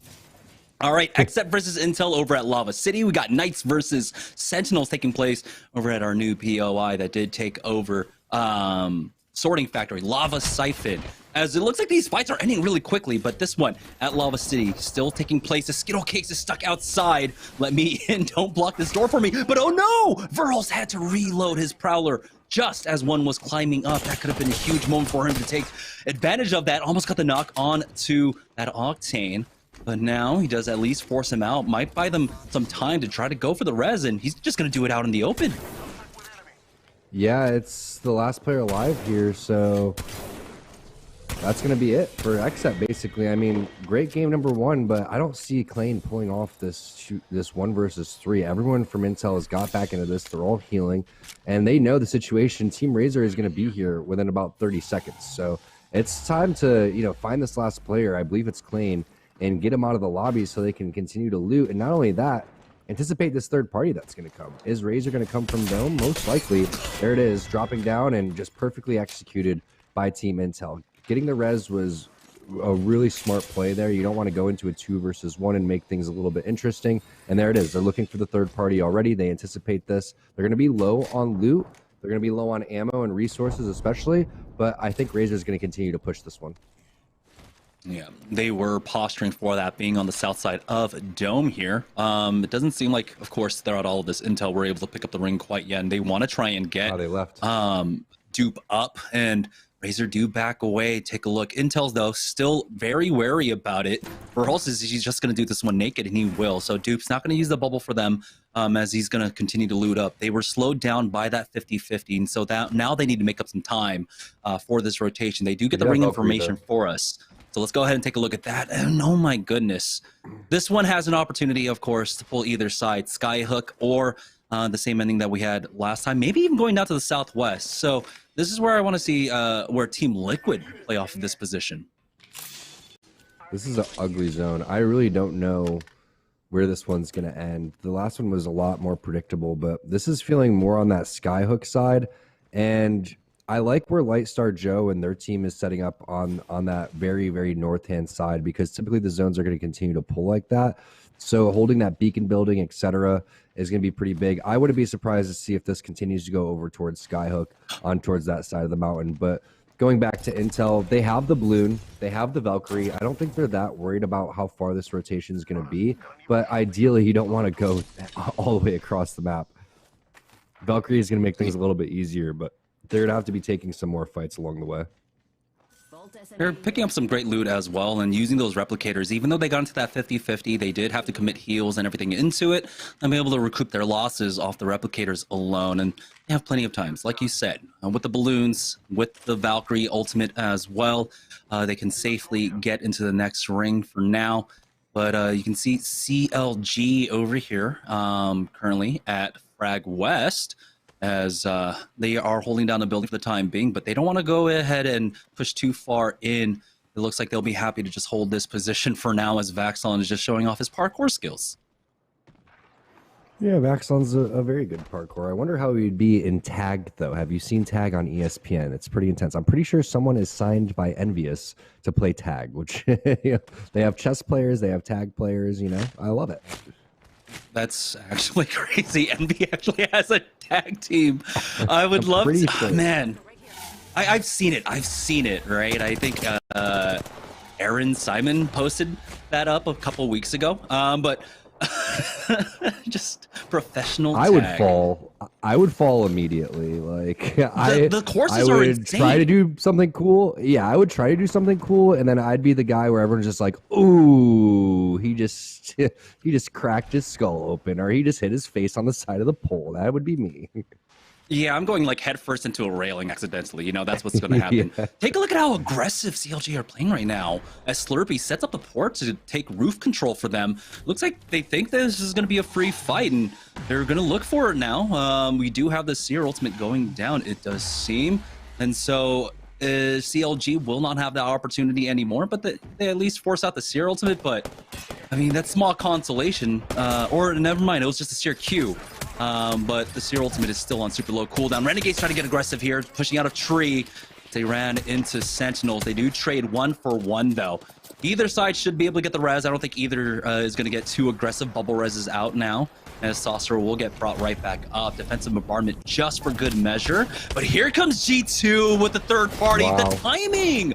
How impeccable was that? They've got to be careful to lose out on one. And now they're the ones that are going to be finding themselves on the wrong side of a third party. Here's Razor trying to take advantage. They take out Resulta throughout all of that. Designful gets finished off by Sentinels as well.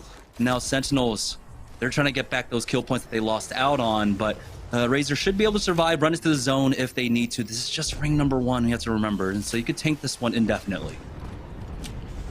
Razor with the crazy rotation going on over towards the tree side ends up paying off for them, and then G2 as well being down here. It seems like everybody had the same idea on where they wanted to rotate through, but this is a little bit too hot for Razor, especially with Baby Tooley's armor.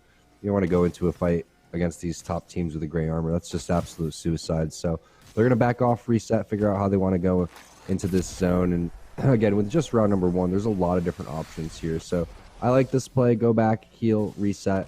And keep in mind, this was an opportunity for G2 to rotate this way. But G2 fairly often will take that back tree rotation, the high ground tree rotation, come loop back around, and then try to catch the teams that are rotating out of sorting in tree, just like they did right there.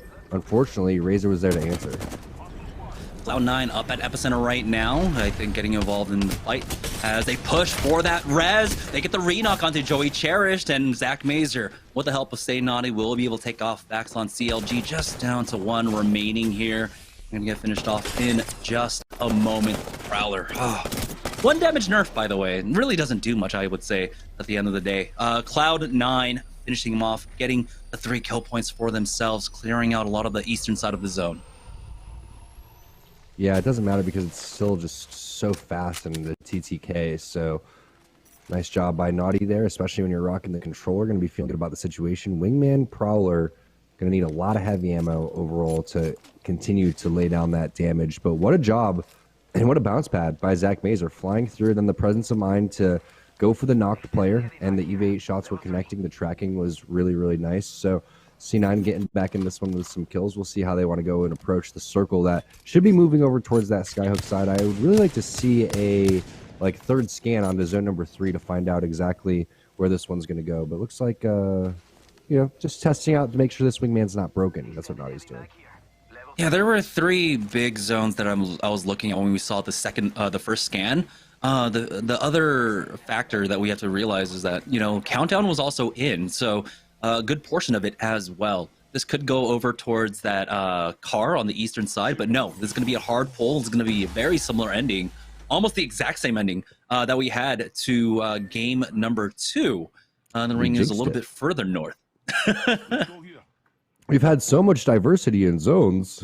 Guess what? I've been doing that for 5 nights and did not get punished once. And I finally, of course, get punished for my hubris. It just happens. The caster curse is there. Lifestar Joe, who has been playing really, really well, actually has the longbow Prowler in this type of instance. So it's good for, charging up that Evo shield, but eventually you're going to have to ditch that longbow for this zone because it's going to go out into the open. Very similar scenario. Remember, the team that's going to be owning kind of where Team Liquid was before is going to be feeling really good about the situation, and you don't really have G2 to come and spill the party this time around. As C9 making the rotation over towards this epicenter side, finds themselves in a tough spot. Defensive bombardment coming around the corner. This is Team Intel on the case.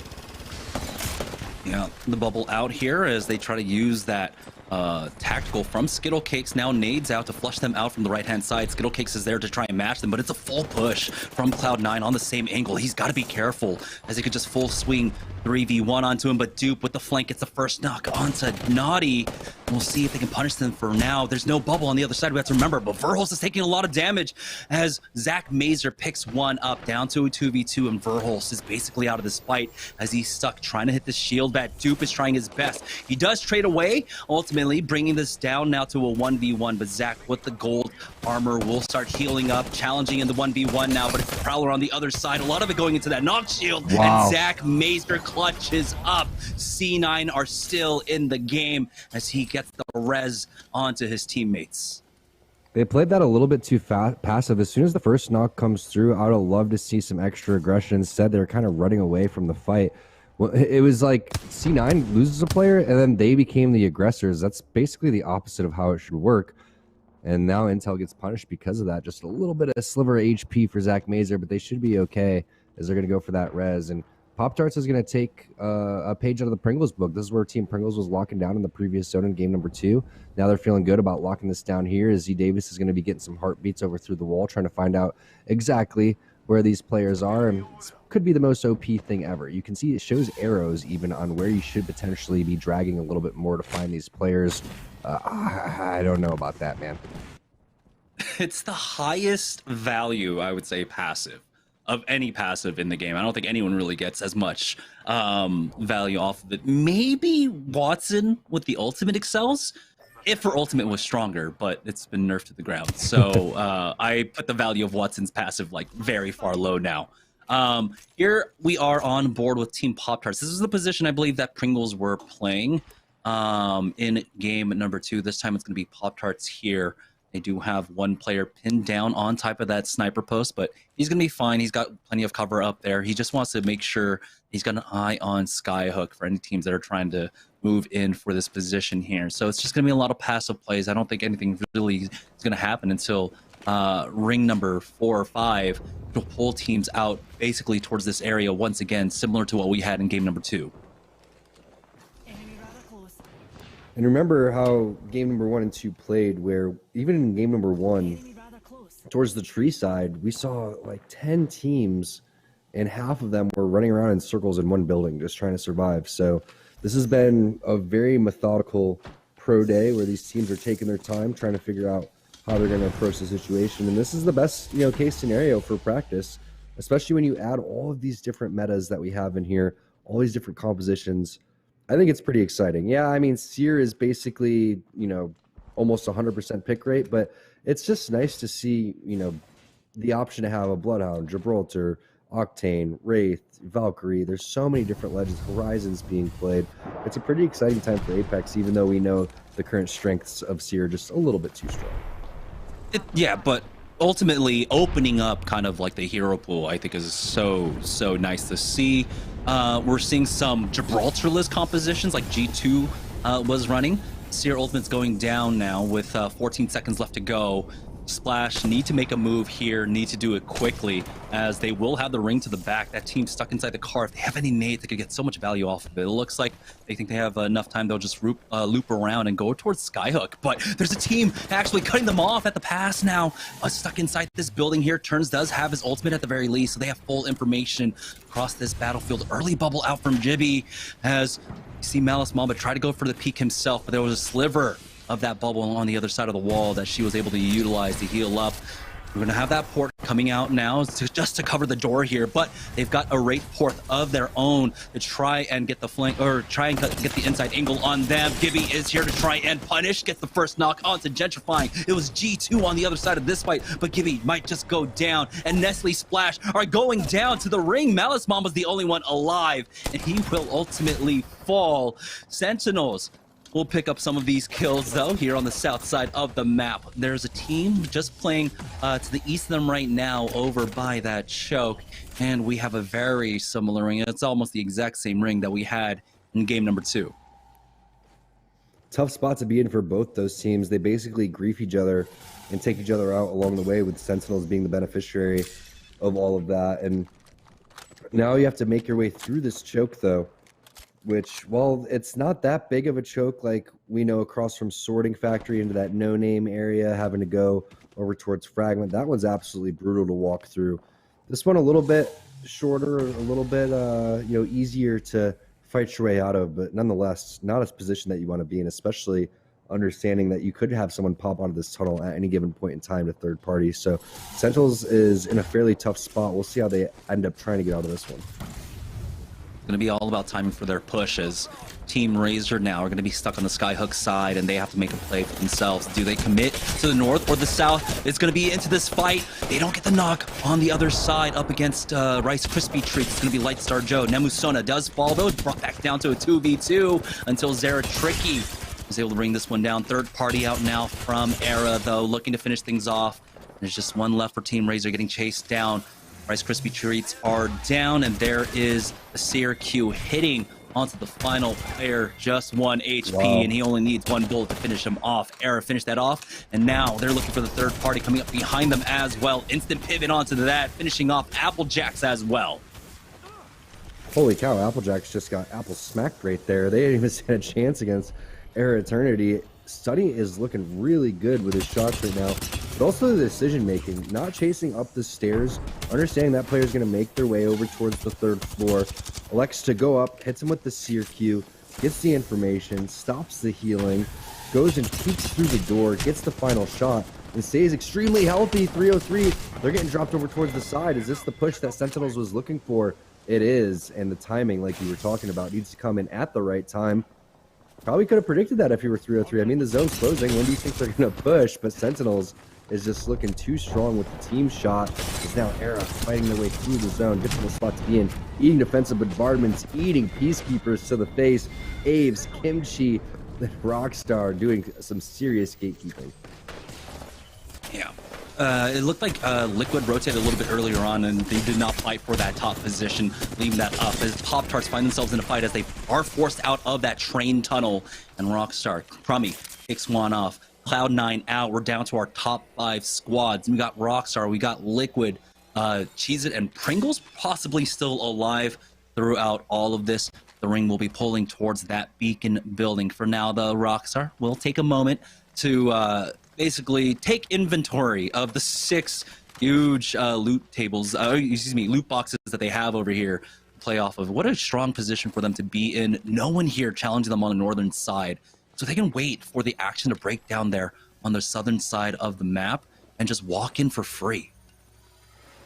Ultimate Excel is being popped there by Aves, possibly looking for some more. He's going to go for 2, try to get that defensive bombardment up. Look at all the little rats running around, little tomcats all over the place inside of this building. You can see Team Cheez-It's there, Team Liquid is there. We know Liquid was going to be one of these teams that play this zone really well. Pringles showing consistency as well. And that's what you kind of look for as a team, right? We've seen back-to-back zones. Just getting to the top 5 and giving yourself an opportunity to win these as the final zones and final circles start to close is really what you're looking for, right? It's steps just to get to this point. And now it's steps to execute to try to win the game. So Liquid, while they fell short holding things over towards the sniper tower in the previous game, now they have an opportunity by making their way over towards this beacon building, and then Team Cheez-It during Team Cheez-It week, trying to find their 2nd win during the week after they took one in our open day yesterday. It's all about adjusting. You know, sometimes we do complain about having similar rings or repeating rings, but it's also kind of a redo. You get to try this out once again, see how you play it out differently. This time Liquid not holding that northern side where they got caught up in that scramble. They are finding themselves smack dab in the middle of the ring, but they're on the low ground, which is the difficult spot, right? And while they will have a lot of cover, it means a lot of the action is going to come straight towards them. Here's Rockstar, though, as Team Pringles try to come in for the right-hand flank onto them. But it does seem like Rockstar have done a decent enough job to try at least keep them at bay for the time being. An ultimate out from the Seer on the other side, though, as Rockstar are looking maybe to try and go for the push in just a moment. As his trades do come out. No, it's not even trades. It's just Liquid coming up with 2 kills there. Senox gets finished off. Sentinels get knocked out. It's our top 4 squads in the final circle. We're going to have 2 fights breaking out. Liquid versus Cheez-It here. On the south side, we got Pringles versus Pop-Tarts on the north.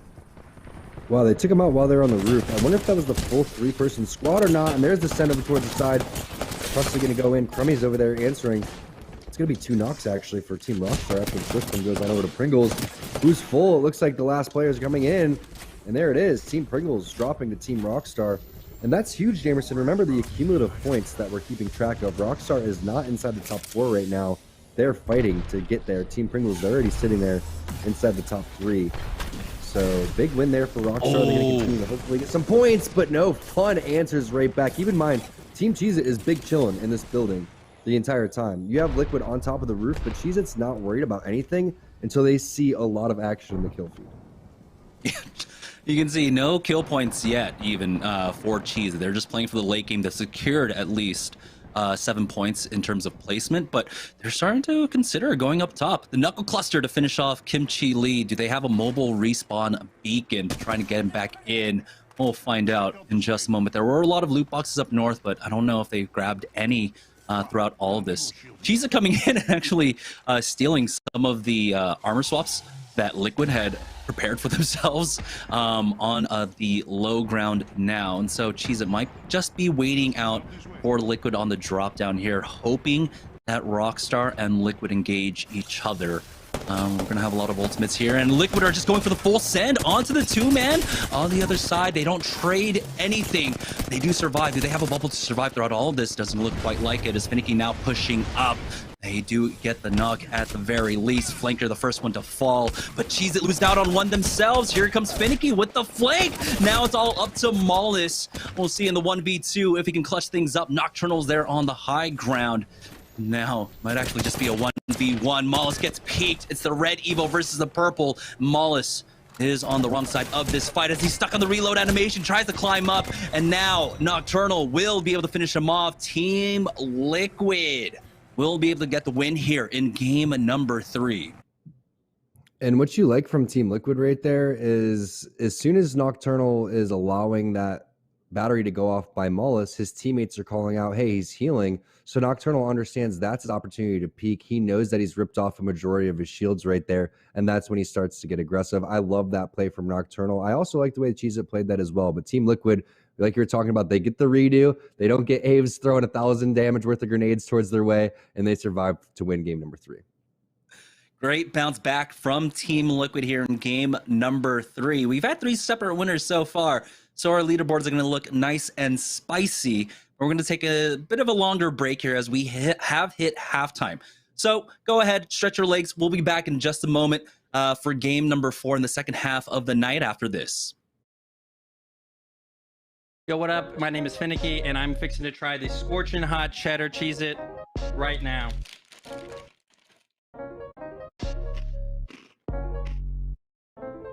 Boom. Wow, that's pretty spicy. Pretty spicy. So if you're wanting a snack that's gonna light up the tip of your tongue, you're gonna grab one of these bad boys. If you're ever looking for a snack while gaming, you're gonna want to check out walmart.com/esportsarena for all of your cheesy needs. My name is Finicky, and I play Apex Legends for Team Cheez-Its, and you're watching Cheez-It Week.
Hey, shake it, kiddo. Love Dad. Oh.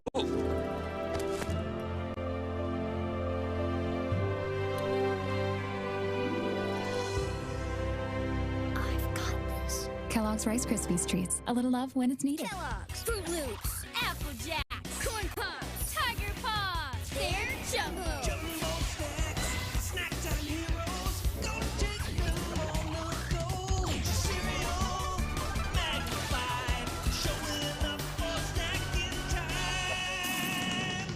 Jumbo snacks, snack time heroes. Go take them on the go. It's Jumbo. It's your snack.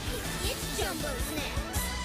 Stack Pringles flavors. Make new ones. How much do you think Pringles paid these people? Hardly anything. Hey, you guys want to stack different Pringles flavors to create new flavor combos? Here, I'll go first. Pizza, barbecue, and jalapeno. The spicy barbecue pizza stack. Get him! Grandpa, what's going on? Pringles. We're trapped in a Pringles commercial. They must have taken us in our sleep. How can we get out? We can't, Summer. They warned me this would happen and I didn't listen. Stack Pringles, make endless new flavors. Stacking Pringles to make new flavors. Make endless new flavors. Barbecue, wavy, and sour cream and onion equals a 3. One shot, not a future for sure. Verses coming daily under pressure. Working on the plot and the scheme. The true smart trademark is at the edge of your dreams. I'm talking. Yeah. One shot, not a future for sure.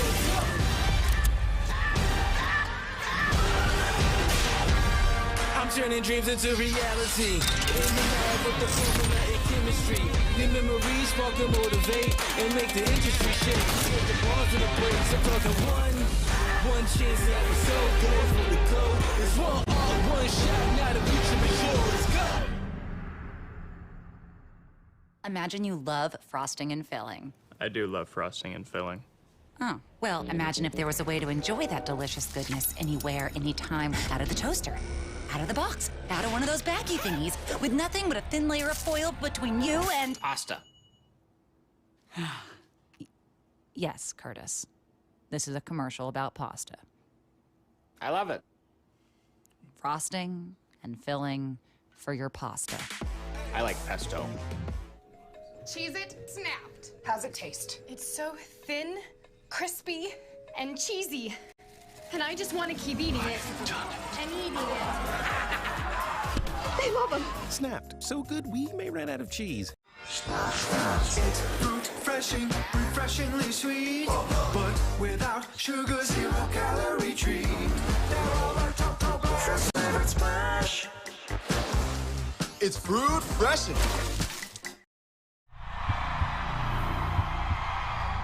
I wasn't born in the spotlight. Nah. Had to grind and shine like a star on a hot night. And something about the struggle now resides in my muscles. And every trial and trouble helped to hang my hustle. Real rock stars don't chase the spotlight. It chases them. Hey, what's up? I'm Golden, and if you want to play like me, you gotta snack like me. He's getting tagged up from behind. Cheez-It getting third-partied. And now it looks like Snipermen are ready to push up as Razor show up for this fight as well. Along with maybe another fourth team throughout all of this. Rizuki picking up some kills, but he does go down for that now. Golden trying to hold out on his own. Pulls out the G7 Scout. And If you're looking to snack like me while gaming, check out walmart.com/esportsarena for the Cheez-It products you need. My name is Golden, and I play Apex Legends for Team Cheez-It. And you're watching Cheez-It Week. All right, welcome back, ladies and gentlemen. Yeso here as we continue our final night of Cheez-It Week in Series E. And we just saw Team Liquid take a big victory in Game 3. Congratulations to them. Let's check out real fast our player of the game, and then I've got an interview with a player from Team Cheez-It, and it's going to go to Fun. 4 kills and 3 assists there, and just south of 2,300 damage. So big win for Liquid. And we've got 3 different winners so far, right? We started with XSET, then G2, now Team Liquid. So the standings certainly going to be very interesting when we check out our Mobile 1 leaderboard when we go back to Jamerson and Tom. But we have a very special guest here joining me in Studio Blue for an interview. I've got Finicky from Team Cheez-It. Finicky, welcome, my friend. Thanks so much for joining me. Thank you. A little bit of a rough ending there, but yeah, what it is. So my first question, talk to me about the end of that game. What was kind of going through your head? What are your thoughts on how things finished off there? We just had a little bit of miscommunication at the end on what we exactly were gonna do and who was doing what and all that sort of stuff, but something that we can get cleaned up. It's like one of those little, we're like a few small mistakes away from just really excelling. Okay. Now, before I go further into your experience kind of in the server this season. I want to talk about kind of your general experience with SeriesE so far. We've been seeing throughout the week a bunch of ads with you and your teammates talking about Cheez-It, talking about your play. What has it been like for you now going from just playing the game to now you're in ads, you're coming to sit down with interviews for interviews with me on the show? How has this all been like for you, this whole experience? Oh, it's been good. I appreciate SeriesE and everything that you guys have been able to do for us, and I think it definitely benefits us as a team. Like, we're able to get professional play. We're able to get as much experience that like at the highest level that we possibly can. So I appreciate it a lot. Okay, so now I want to go to the play that you guys have had so far. It has been an interesting season through now almost 5 weeks. You guys are kind of slowly chugging your way up the standings. I personally, have to admit I had you guys ranked at the bottom of my power rankings coming into the season, and I'm happy to admit I was very wrong. You guys have been a much better team than I expected. In fact, you are our second best partnered squad in terms of pro night performance, just behind Team Intel. What has it been like for you on Wednesday nights, and why do you feel like you guys have been able to have some of the best success of our partnered squads? Yeah, I think open nights are a little bit more frustrating for us, just because it doesn't feel like it's like played out as best as it possibly can for pro type of stuff. You know what I'm saying? So I feel like with pro nights, everybody knows and has a grasp on what they're wanting to do, and I think since we feel like we play better in those lobbies, we just have a better grasp, I think, at the pro night level with rotates and where we expect people to be, and not just like full inting everything. Okay, 3 games left for you guys tonight. I obviously get the insider information, so I know you guys are sitting at 19 points right now, 9th place with 3 games to go. What do you need to see from you guys in these last 3 games to try and grab that top spot? Good question. I think we just need to keep getting in the spots that we're in. We just need to capitalize and get the kills that are like brought to us. Not really. We just need the game to come to us and not necessarily force anything else. All right. Well, we saw a bit of it there in Game 3. Strong finish. Looking forward to see what you guys do the rest of the day. So thanks so much for joining me. Best of luck the rest of the night. That was Finicky, ladies and gentlemen, of Team Cheez-It, joining me there. Make sure to get in on our Cheez-It giveaway as well. Use !giveaway to get all the information you need there. We're going to a quick break. When we come back, we get ready for the second half of Pro Night here in Cheez-It Week. All right, team on our left, Buds one, down. I got Octane, armor swap. One more team, last team. I'm bubbling. Airstrike, that's not mine. Down 1, down 2. Last kid. Let's go, boys. If you're looking to snack like me while gaming, check out walmart.com/esportsarena for the Cheez-It products you need. My name is Golden, and I play Apex Legends for Team Cheez-It, and you're watching Cheez-It Week.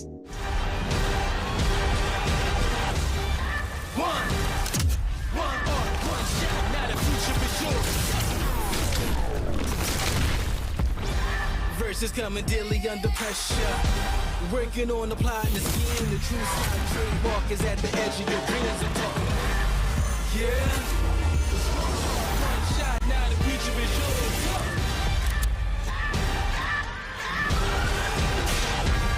I'm turning dreams into reality. In the lab with the formula and chemistry. Your memories spark and motivate and make the industry shake. Put the bars in the breaks. I'm talking one chance at the soul. Go for the goal. It's one shot. Now the future is yours. Go. Imagine you love frosting and filling. I do love frosting and filling. Oh, well, imagine if there was a way to enjoy that delicious goodness anywhere, anytime, out of the toaster, out of the box, out of one of those baggy thingies, with nothing but a thin layer of foil between you and... Pasta. Yes, Curtis. This is a commercial about pasta. I love it.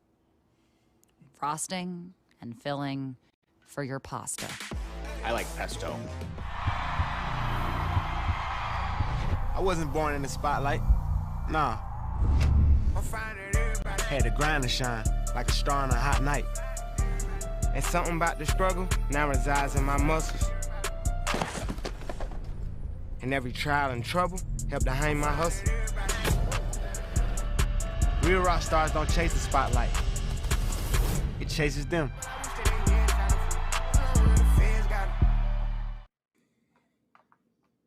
Welcome back, guys, to Series E. As we have hit the second half of the evening, we've had 3 separate winners so far tonight. And so let's go ahead and check in with the Mobile One leaderboard to see who's in the lead. And it's G2, but not by much. And look, Nestle Splash have been maintaining their position in second place. And every single time we see the leaderboard, they just drop down like 1 point. Like, that's the difference between them and first place. So some pretty good consistency so far. But I mean, right now with 3 games left to go, it's still anyone's game, Tom. I don't think we've ever seen a leaderboard this close in quite some time. I mean, 1st through 8th is separated by only 8 points. So that's pretty crazy as we take a look at game number 3. No, this isn't a replay from game number 2. Yes, it's the same zone basically, but we see it's Team Pop-Tarts getting dropped over towards the side, and then it's Rockstar coming through with the clean third parties. And the L-Star Jamerson has become more and more popular. You can see the buff is real in this thing, and it is lasering from medium range. I mean, I'm curious to see these maybe Prowler L-Star battles, because L-Star, I don't know. I think the L-Star can hang with the Prowler. What do you think?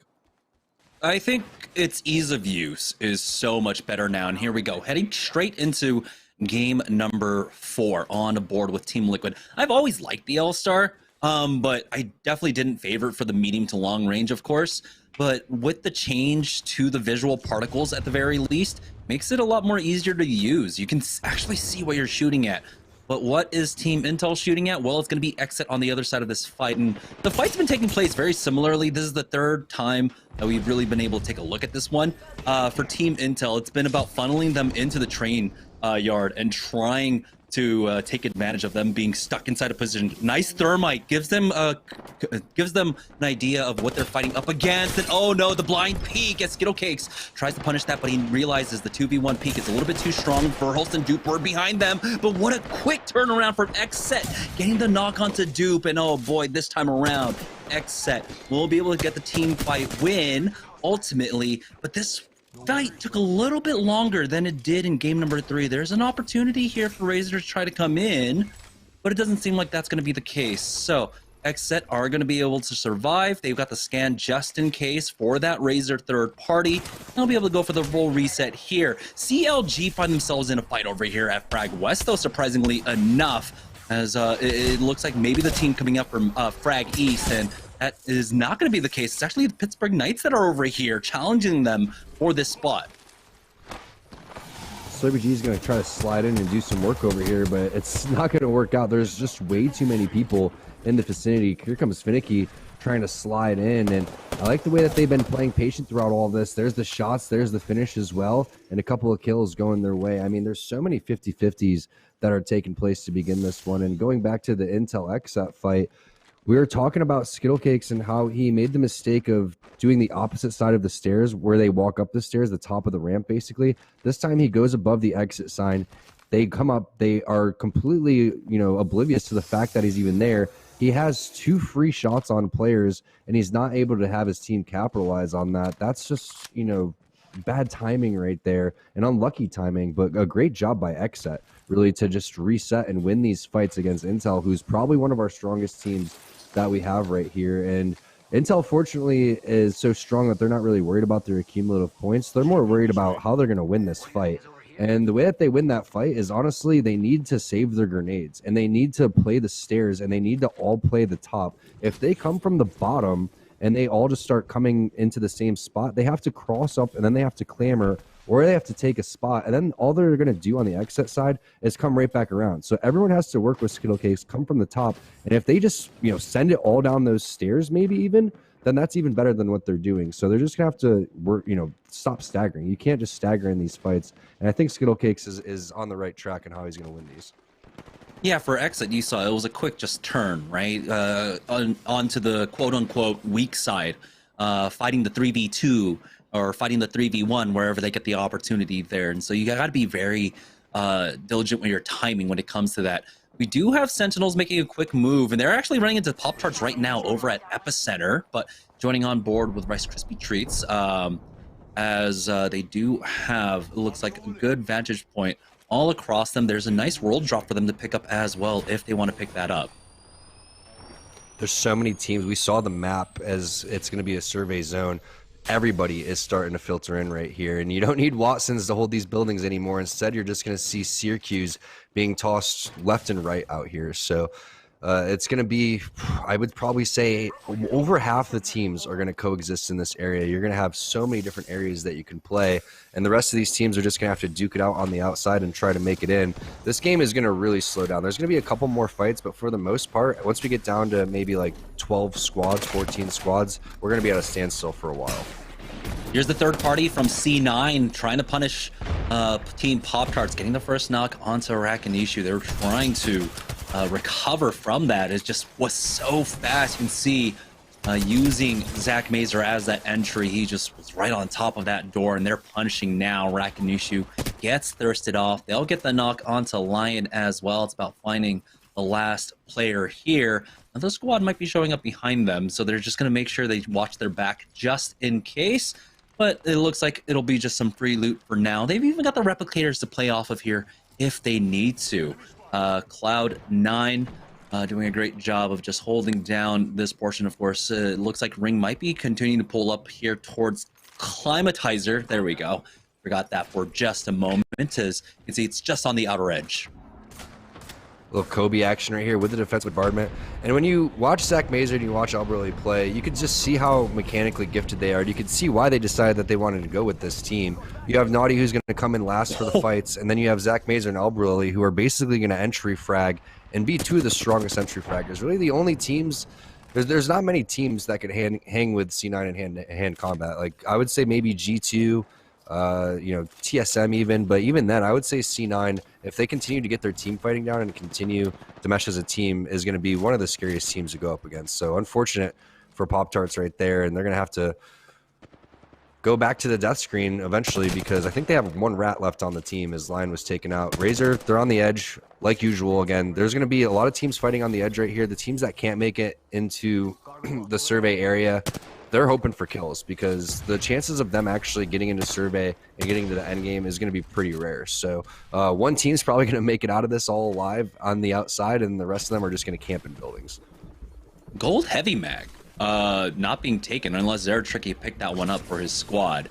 But yeah, Razor were looking for that gatekeep over towards that lava siphon side, but it does seem like whatever team was coming in just ended up running off. We do have a res coming off in the distance here, up by Climatizer, it looks like, but the bridge just outside of Epicenter. So just a holding pattern for the time being. I love these map changes towards the northeast side of the map. There wasn't too much love after survey camp, so I love seeing these massive swaths of changes as, oh my goodness, it was Pop-Tarts that got the res. Z Davis getting finished off. Man, Lion just got brought back into this, and he's only got the Re-45 and the white Evo shield. I feel like they did it on purpose too, and it's like, you really want to get back into the game. You have this hope, but at the, you know, in the backside, you're like, are they farming us? Are they actually farming us right now? Oh, we have our first fight actually taking place close to where the zone's going to be, and it's going to be RKT and Lystar Joe trying to survive over here. I can't believe that they're actually sending it onto Era like this. Era probably said, you can't sneak underneath our building like this. We're going to come through and try to take you down, and that's exactly what they did. And now Tech's going to be able to get the res right here onto Impulse, but I'm shocked to see any type of fighting taking place over here. This is not what we were anticipating, and it's actually because the zone's going to be hard pulling away from here, so now everyone's going to duke this out. Liquid coming in, of course, with the great loot over from Trial's side. Have a safe spot to just recover here inside survey camp for now.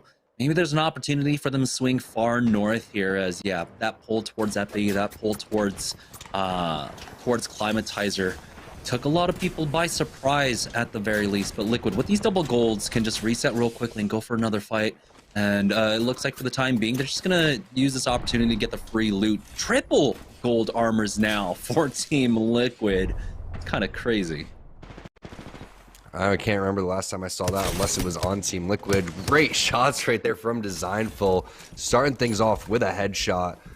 And it actually is, we were talking about, is G2 switching off Gibraltar? They actually are going to keep Gibraltar here with Resulta. So I agree for the most part. You know, having any type of controller player on Gibraltar seems to be extremely strong because controller players are already strong at ADSing. So when you add that shield on top of it, it's tough to deal with. Plus the way that they just skirmish in general kind of calls for Gibraltar. But Protectful on the Seer, Sentinel in hand, 6 scope, not connecting unfortunately to just get one more shot and get over towards that purple. But they're like in the middle of the open right now. And yeah, you got to be careful when you're out in the middle of the open because there's other players with sniper rifles as well. Oh boy, that moment of indecision for Protectful, swapping from the bat to the med kit. Could have been punished there, but G2 do not push for this quite yet. Slow down, but here comes the flanking from Designful as he does spot out Sue. We'll go ahead and back off as he's very wary of that Seer. And we'll be able to clear that ultimate now and push us forward, but the portal does get procced. You don't get that far away though, and G2 are still on the hunt for them. It's a really good grenade. Let's see if it connects. Just a little bit 6C right there. Defensive bombardment is going to be used. Problem with that is Designful's like, well, now everybody knows that we're fighting over here thanks to the defensive bombardment. And they have to check their back and make sure they're not getting third party. There's the angles. This team is not in a great spot right now. And you can see G2 wants to get these kills, but they have to be careful. They need to come out and do this cleanly. Otherwise, they're getting risked to a third party. So you can see the way that Designful thinks. He just kind of always is taking angles, backs down, takes head glitches. I mean, everything's so smart in the way that he plays, and he's not overextending because you can see the player outlines right now. There's other teams in the area. Results was calling things out for him, but he's always coming through, and that's why the wingman is so great. Is other weapons you're not able to kind of peek shoot and a head glitch like that with it, and he's able to do that because look at Hakula with the R301. You have to stand still, you have to ADS and kind of strafe back and forth. You're able to actually do a lot more with the wingman.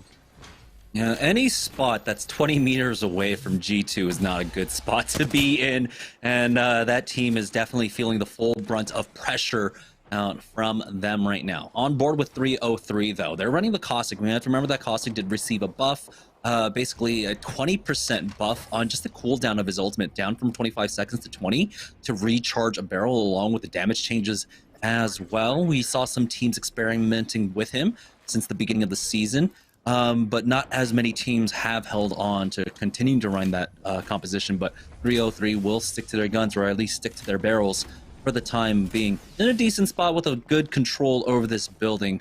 You can see now the absolute pileup of teams trying to find whatever position they can. Here's G2 finally making that play. It's going to be Applejacks on the other side. Kupski getting finished off by Designful. G2 bring this one down to a 3v2. It's just a matter of time before they get finished off. This is a new G2 team because if we would have looked back in Season 1 and Season 2, you know, back when they were aim assists, etc., they would have full sent on that team a while ago and risked a third party. But look how they're still getting the same amount of points, but they're doing it just on their own pace, methodically, making sure that everything's chill because they understand there's a target on their back, and if they're in the kill feed, one of them gets knocked, there's teams waiting to full stun on them. So I love that they're capable of just completely walking over Applejacks right now, but yet they're taking their time doing it. They don't know like we know the player outlines and that they should be good on that type of situation, but just look at those shots coming out of the wingman. They're absolutely ridiculous. Xset stuck on the bottom here. We'll see if they're going to be able to get out of here. Doof is taking a decent amount of damage. Now Liquid's taking a decent amount of damage. Battery, come on, man. What? The gold armor. I mean, battery. Who carries a battery? I mean, might as well use it if you've got it, you know? Like, coming out of Trials, they've got full inventory, right? They've got gold and purple or bags, so they'll have plenty of space. Sticks, though, gets cracked by that Arcstar. We'll be able to just back off. But, oh no, Clean falls down. Now, the instant res comes out from Doofus. You see Kenny holding the angle just in case anyone pushes up. They do get the res, but it's not a gold bag res, and Clean still needs to heal up. He gets one bat off, but is it going to be enough time? They trade back, Stink going down. It's going to be a 2-for-2 exchange, but here comes Greek. It was actually a 1v2 for Charlotte Phoenix, and now it's going to be Greek calling it, dropping down onto the lowest. C9 come in for that third party. And there's the scan Beast of the Hunt coming through, and they were not able to find out where he dropped, but Gentrifying is picking up some kills over towards Protectful, so they're continuing to pick apart Applejacks over towards the side. You're going to see in the kill feed as well, Era picking up some more kills. Sunny's been playing phenomenal throughout the day. They take the high ground on top of this rock that we were talking about a little bit before.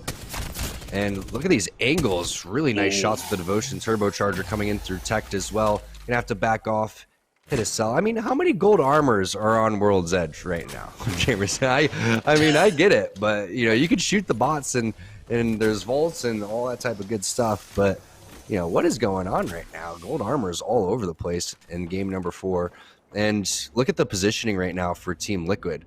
They're sitting down below and they're right next to Cloud9. So seeing those two team fights would be great.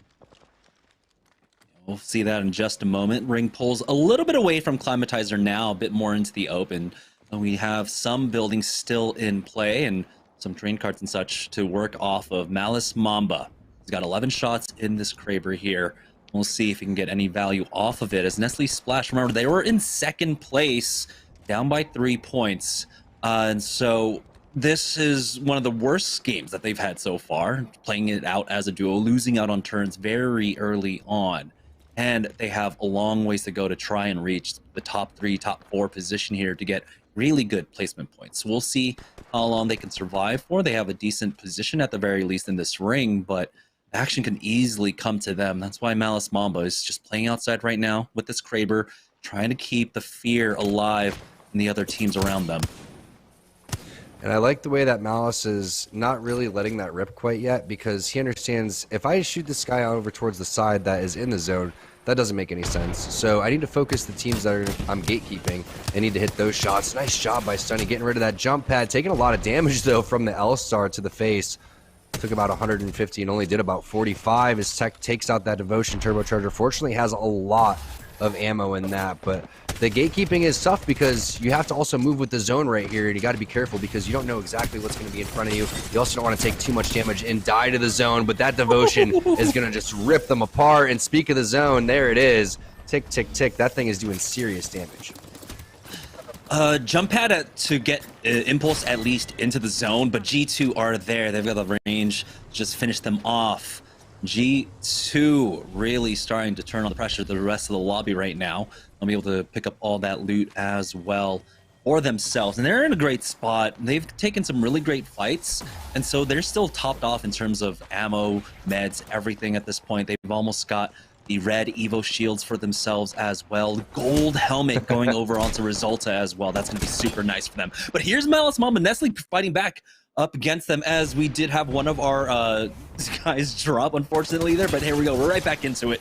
Pringles now find themselves in a fight here on the outskirts of Climatizer now. Bubbles have been used from either side. And did they take out Liquid? Oh my goodness, as a duo, really sticking it to them now. This point, great job by them. But here's Team Pringles trying to take roof control, thinking better of it now as they have a team inside SeriesE just to stop any team pushing out from that door for the time being as they go for the reset. This is really well designed. You know, you can see all these different angles that you can play with.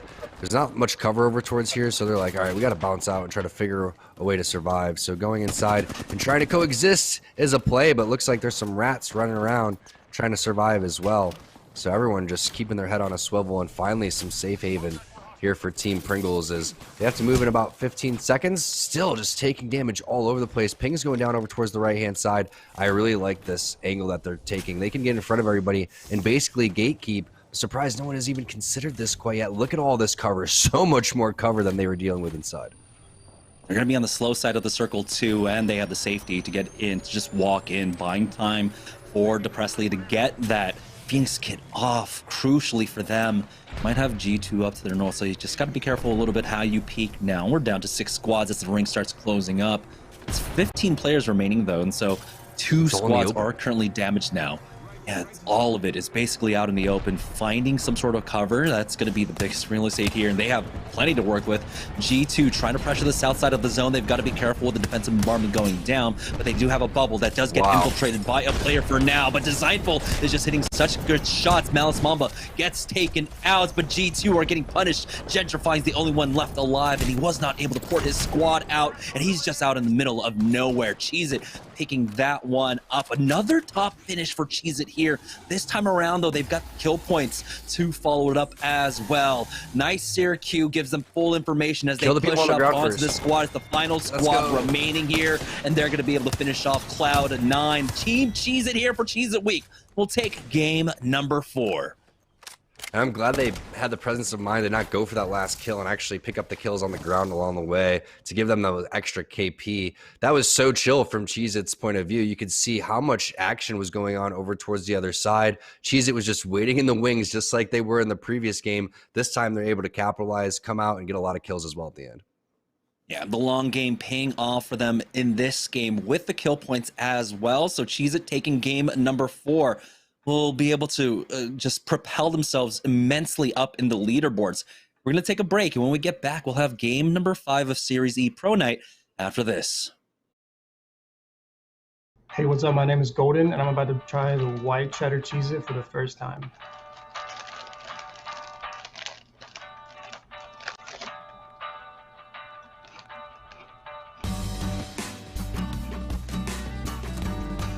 It's really good, really cherry. If you're looking to snack like me while gaming, check out walmart.com/esportsarena for the Cheez It products you need. My name is Golden and I play Apex Legends for Team Cheez It. And you're watching Cheez It Week. Stack Pringles flavors. Make new ones. How much do you think Pringles paid these people? Hardly anything. Hey, you guys want to stack different Pringles flavors to create new flavor combos? Here, I'll go first. Pizza, barbecue, and jalapeno. The spicy barbecue pizza stack. Get him! Grandpa, what's going on? Pringles. We're trapped in a Pringles commercial. They must have taken us in our sleep. How can we get out? We can't, Summer. They warned me this would happen and I didn't listen. Stack Pringles, make endless new flavors. Stacking Pringles to make new flavors. Make endless new flavors. Barbecue, wavy, and sour cream and onion equals a 3-layer dip stack.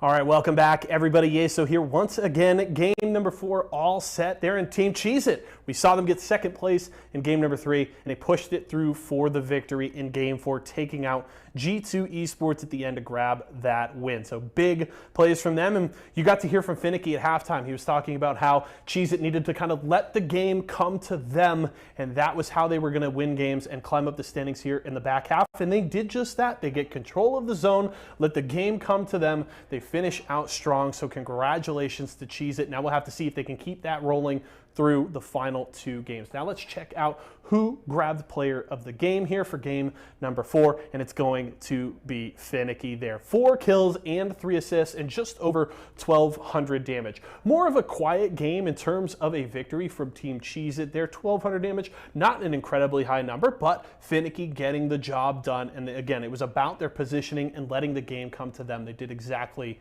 that. Ends up being a 7-kill game, so a 19-point performance from Team Cheez It. It's likely not going to be enough to push them into first place, as they were 15 points behind G2 Esports, who does grab at the very least 9 points due to placement, but definitely Team Cheez It has jumped up into the conversation here, and with 2 games left, they are very well positioned to try and close out the night with a victory. And it's Cheez It Week. We would love to see the squad able to do that here on Pro Night. Hope you guys are enjoying the show. Do want to remind you, if you guys want to keep track of the standings and how everything shakes out throughout the night, maybe you jump into the show in the middle of a game and you want to know where everybody is at on the leaderboard, you can use !leaderboard in Twitch chat to get the link to our running leaderboard on esportsarena.com. So !leaderboard whenever you need to see where all the squads are at. We're going to a quick break, folks. When we come back, 2 games remain in Cheez It Week.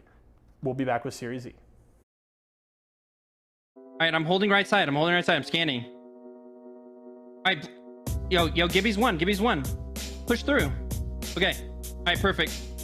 So there's 2 more left. Yo, Wraith phasing out. Focus blood. All right, good. Good job, Moz. All right, one more. Yo, they're behind the box. Push. Just everybody push. All right, perfect. Let's go. If you're ever looking for a snack while gaming, you're going to want to check out walmart.com/esportsarena for all of your cheesy needs. My name is Finicky, and I play Apex Legends for Team Cheez Its, and you're watching Cheez It Week.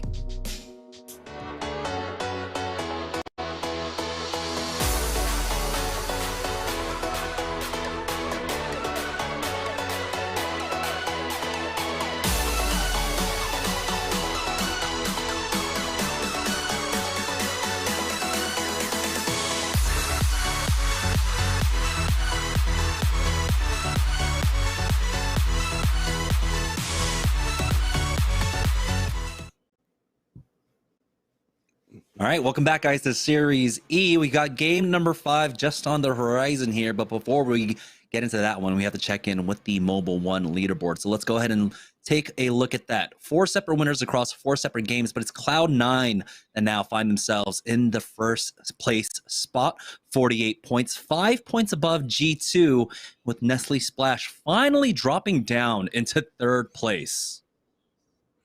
They're still within striking distance, though, and this is just such a good sign for Splash and Cheez-It, who are, again, on the outside looking in from Pop-Tarts, from Pringles, Razer, and Intel, who have been playing phenomenal so far in Season 3 of SeriesE. So, you look at some of the teams that are on that top of the leaderboard, and Intel sitting at 3. That's a lot of points that they're catching up. Granted, yes, it was hundreds of points, but this is a start for Cheez-It and Splash.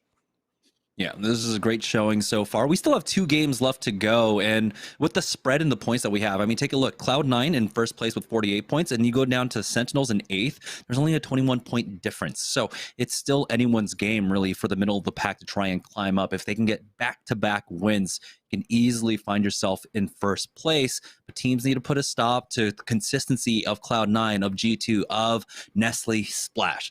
Let's take a look at the Mobile One high performance moment of game number 4. And there was so much action taking place over here at Climatizer. And it was G2 that was trying to force the issue here on the south side of the map, but ended up biting off a bit more than they can chew.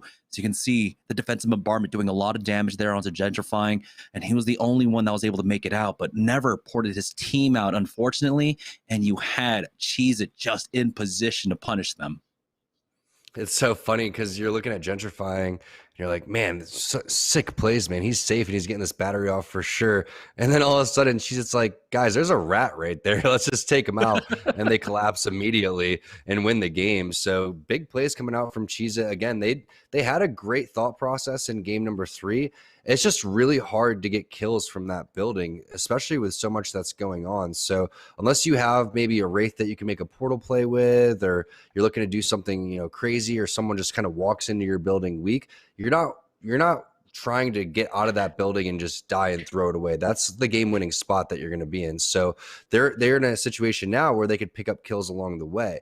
And, teams that do really well picking up kills along the way, I think of TSM, where they have all these different facets in their game. Cheez-It's far from being able to, play like a TSM, but they're on the verge of learning a lot and finding different ways to get kills and be more like TSM, who's been one of the best teams that we've, ever seen in Apex. So, in the interview with Finicky, we were talking about the amount of, opportunities that are here in SeriesE and how much they're learning. They just learned, even though it was a different situation, a different circle and circumstance, they just learned how to apply their positioning into actually winning the game right there. So it's nice to see them learn, just like Liquid did in the previous game, where they go from 2nd to 1st as well. Yeah, and taking a look at it, Cheez-It, they're the team that are so close to be on the bubble. Pop-Tarts now with only a 29-point lead above them. So Cheez-It can actually find themselves in the top 4 if they continue this, right, in the next 2 games, the way that they've been playing all game long, to actually find themselves in the top 4 at the end of the week. But to expand upon your point some more, I think, it goes sometimes unnoticed when teams are trying to refine that center zone type of play. We don't get to see it as often anymore because more often than not, the highlights are going to be on the edge fights, right, that are taking place. And so we don't get to talk about that as often. We see a lot of teams, though, playing for that center zone. And we're seeing some more refinement in that. We're looking at Applejacks. We're looking at Cheez-It, these squads that are really trying to refine a play style that isn't as prominent anymore, can be difficult to do. But they're doing a great job today so far, especially when you're kind of in the fire of some of the best squads in North America here. This is some of the best competition to really test out your mettle and test out your kind of play style throughout all of this. And they're doing a great job today of it. And their performance is definitely reflecting it. Like we said, 29 points off from Team Pop-Tarts at this point into the top 4. That's basically, one really crazy good game or 2 decent games here. So going back to Cheez-It 2, Finicky played a lot of Caustic. So when we look at their play style, and one of the hardest things to do in the game is predict where the zone is going to be, right? There's all these different things, right? There's fighting, there's communication, there's your mechanical skill, et cetera, but you need someone on the team that can predict the zones and put yourself in the right position, and that's what they're doing really well, which is one of the hardest things to do in the game. And when you think about possible compositions, maybe they stick with what they have right now, which is working. Maybe they eventually even bust out Caustic and put Finicky on Caustic because of the fact that they find themselves in these end positions and they need to hold teams off. And there's no better way to really do it than have a Caustic on your team right now in the current meta. So we'll see what Team Cheez-It's going to do. But one thing's for sure, they're putting themselves in the right spots. And that's all you can really ask for. Just continue to work on the execution and recognize these scenarios, how you can continue to capitalize on them.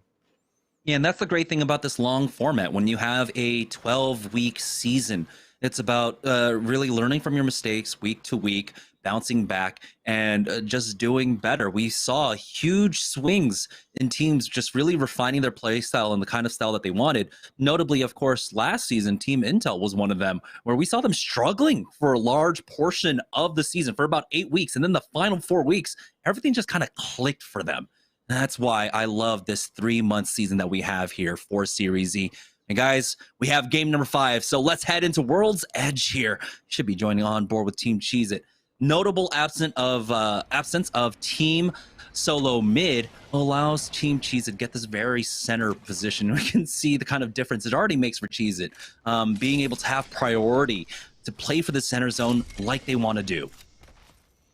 Exactly. And now they can apply this, to future tournaments too, because people talk about this all the time where it's like, all right, well, if TSM isn't in our lobby, isn't in our lobby, who's going to take the fragment side? And Cheez-It can start claiming this fairly early, work on this, and then they can have a counter strategy for when TSM is in their lobby and have a completely new landing spot. Maybe that's something that they work on in their open day or something along those lines. But even then, if you are getting this both days, you might as well work on your rotations coming in for both days. And it's definitely been favorable today in terms of where the zones have pulled as we take a look at this never-ending battle between XSET and Intel. At least it's taking place in a different building. Yeah, that's what I like, right? This time around, XSET are favoring kind of the western side of the zone. And typically we see when we have these 50-50s at Lava City that teams kind of have like an agreement, one side will take west, one side will take east, then we have the line of scrimmage right down here in the middle. Eventually someone's going to push, but at this point, XSET aren't looking great. They've got double white armors and they haven't been able to pick up the best of loot. Oh, we'll see what they have on the other side for Team Intel. There's at least a purple trading away that kind of damage. The greatest here is Doofus needs to heal up. At that point, I'd be like, let's run. Like literally. And I think that's what they're doing because that purple armor is all the information that you're going to need to get out of there because that's already twice than the amount of whites that you have right here. So it's time to dip out, find out what you can get along the way, and hopefully they don't hunt us down. And they are hunting him down right now. You can see Klein is eating a lot of damage. And honestly, I don't know if they're going to let this team get away because of the fact that it's just been such a heated battle for that many games. Klein's going to eventually maybe even need to queue out of here if he gets shot at one more time. Yeah, that was just one headshot onto the Wraith and got absolutely destroyed there. Has healed up to about 100 HP, but he's still within one-shot range. And oh boy, we have a thermal station ending. I want to see G2 start getting aggressive on Era right now. Yeah, you could see out of Lava Fisher, Kim Chile's flying in over towards his team. They're going to hit the scan on that beacon right there. Era is split up. Study is away from his team, and they're literally about to collapse on to G2 right now. And then you have a flank coming in from CLG from behind. So let's hop in with that fight and see what's going on with G2 and Era. Yeah, Sentinels are holding position there on the south side. Doesn't look like G2 are full committing onto this. Era might have just done enough damage onto G2 to put it, to cause them a little pause. G2 are trying to actually push up, and no damage coming across. It's giving them more and more confidence to try and full send it onto this squad. Era's got to be careful here as a team has taken position inside that tower now, and so they'll be able to play safely here within that circle building as G2 have wormed their way across towards that platform. So everyone's going to notice that their positions are just too valuable and there's too many teams now. They may not have recognized where CLG was at. It's just, okay, well, if you guys are here, then there has to be another team here because this is just total red flag that it's going to be over towards the thermal station side. But Applejack's now finding some initial damage here. Cubsy, are they going to be able to finish this fight off? They're a little bit worried about the third party.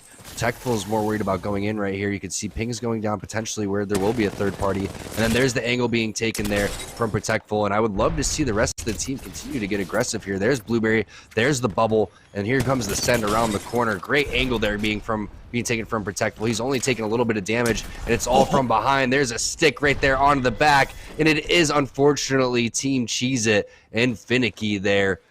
Just taking one for the team most likely, and oh no. I thought he was going to just help his team get out of there, but Protectful is lasering. Yeah, they were just absolutely split up, and Protectful got so much information off of that ultimate there, knowing that they had the 2v3. They didn't know where the third player was exactly, but they knew he was off towards the wings on the western side. Sentinels, though, find themselves in a fight up against Renegades on the south side of the zone as they try to push through that choke from Tree. Pow trades back, finds one more. Sentinels now are down to a 2v1 here, as it's just Senox for them. Yeah, that is unfortunate for Sentinels, but this is an interesting play by Applejacks that they don't want to get further in towards the thermal side. Instead, maybe based on the weapons, as we do see where Renegades is, that's going to be that top center area, and Pau, he's in a tough spot because where would you get the res right here in the middle of the zone? You need a mobile respawn beacon, and it's just not going to work out right now unless he has one. So you're in a good spot. You are one of the best spots possibly, but losing out on your teammates is horrible in this type of spot. Applejacks, though, they're going to lock down the top area. That is a potential end zone area. I'm thinking more in the middle, though, potentially towards one of these jungle gyms, and Applejacks is fighting out for one of these buildings that they may not necessarily need to fight for. Yeah, Kupski needs to back off to hit that Phoenix kit, and you can see Protectful just buying time for them. 303. Oh boy, escape. Is going to escape with his life for the time being now. It's going to pop those barrels just to keep himself safe and hopefully stop this push. But Applejacks, after they popped off, they got the knock onto Sticks. Protectful does have to back away, though, as the third party's coming in now. Applejacks, they need the quick armor swaps to fight back into this one for now. You don't see the trades, but here is Pop-Tarts. They're trying to take advantage of this. Horse is going to make this a little bit difficult, but it does seem like they do have them pinned down with these nades. Rack's taking a lot of damage here, but they can trade away. Z Davis now in line pushing up. They got the knock onto Kupski here. It's going to be a 2v3 fight for them as Blueberry Smalls does take out Z Davis, and now it's down to a 1v1. Rack and Issue does clutch up, taking out Applejacks, keeping Pop-Tarts alive in this game. What a fight. I mean, Applejacks was looking so strong. I love the way that Protectful was fighting that out. His shot was looking extremely powerful. Here's a portal play coming in from line, just potentially block certain areas if they need to get out of here. And he's going to be out kind of in the open too, so this is risky. They could possibly stay inside the building, but no, there is another third party coming in, and it is going to be Team Razor. So the fourth party flying in, and it's going to be Team Razor potentially taking this portal and hunting them down on the other side. This building has been such a spot of contention, and again, it really didn't have to be. Applejacks was sitting up on top of the bridge, and they were looking strong, but then they fall to Pop-Tarts, and now there's another team there as well. Yeah, Rack and Issue keeping them alive for now as he's going in for the peak. It's a 2v2 right now, brought down to a 2v1. Big, massive shots to finish them off. They need to recover Baby Thule. This should be the end of the third parties. A lot of the southeast side of the zone has already been kind of cleared out here, and so Razor will be the one sitting on top of all this loot to pick up. They've got 3 kill points to their name. I believe they might have actually had a 4th or 5th. I believe they're the ones that finished off Sentinel. Senox going down to Hakulo, if I saw it correctly on the kill feed. And those were the only team fights. That's what's crazy. We've had one over towards the middle of Thermal, kind of.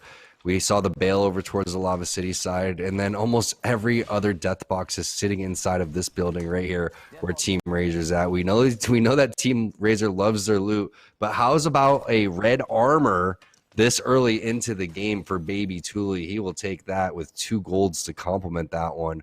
Team Razor is looking extremely strong. The only issue is that is going to continue to pull away from them, so they'll have to make their way down towards those zip lines, potentially play a jungle gym, and figure out how they're going to want to get over towards this end zone. But Knights also thinking the same thing. They are basically in no man's land, fighting a team who I don't know who else could be out here on the outskirts. They just popped the Beast the Hunt from that squad. It's going to be Team Intel that's just behind them. They did take a lot of damage, and Verholst is still sitting on a white armor, surprisingly enough, as Skittlecakes needs to top off himself. They're going to avoid a lot of this fighting, though. They are disconnected and just trying to rotate in for now. They'll establish this position on the high ground at the very least, just to top off.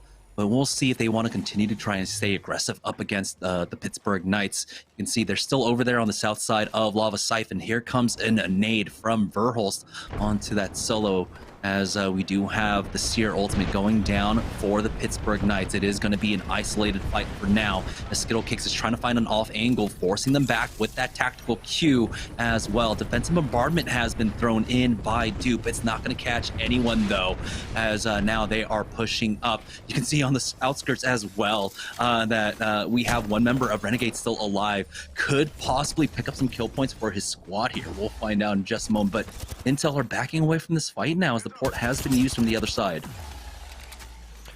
Fortunately for Verhulst, he was able to get his blue armor, but Dupe just keeps taking damage left and right. And what's so funny is it was actually a gray, blue, purple armor. So the fact that Dupe even had that purple is, we know Pringles, we saw Phony coming in at the bottom of the screen.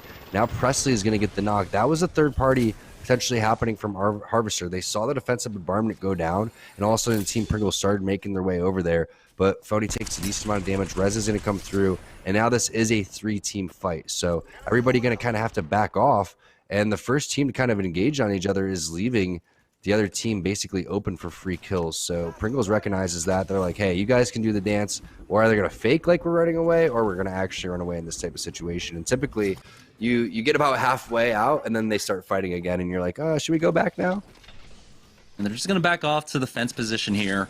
And their main option to rotate is going to be going towards the south, play either the train tracks or jump pad up to the high ground. We do have Skittlecakes on that Valkyrie, and so this is going to be Team Intel just redeploying and actually cutting them off. I'm surprised that Pringles didn't try to play a bit more aggressive for that high ground to their south, as they're going to be stuck here for some time. But if you want to just play for time, they can, of course, just play here if they need to. Not spotting anything out quite yet with that passive. As you can see, there is a range on it, as most teams have probably just skirted around and made their way to the north for now. Checking in with the teams over here at Thermal Station, though, we do have Liquid playing Jungle Gym just south of the towers. Charlotte Phoenix are up top. You've got Era, who found that position early on inside the circle, building G2 just to their west. Here's Team Razor getting challenged by Team Intel, though, dropping down on top of them. Zeratricky almost going down. No, it's actually going to be Bowser. I thought it was going to be Team Intel, but Renegades losing out on one. And I believe this is the last member. No, Saucer goes down next. So they got the reses as well.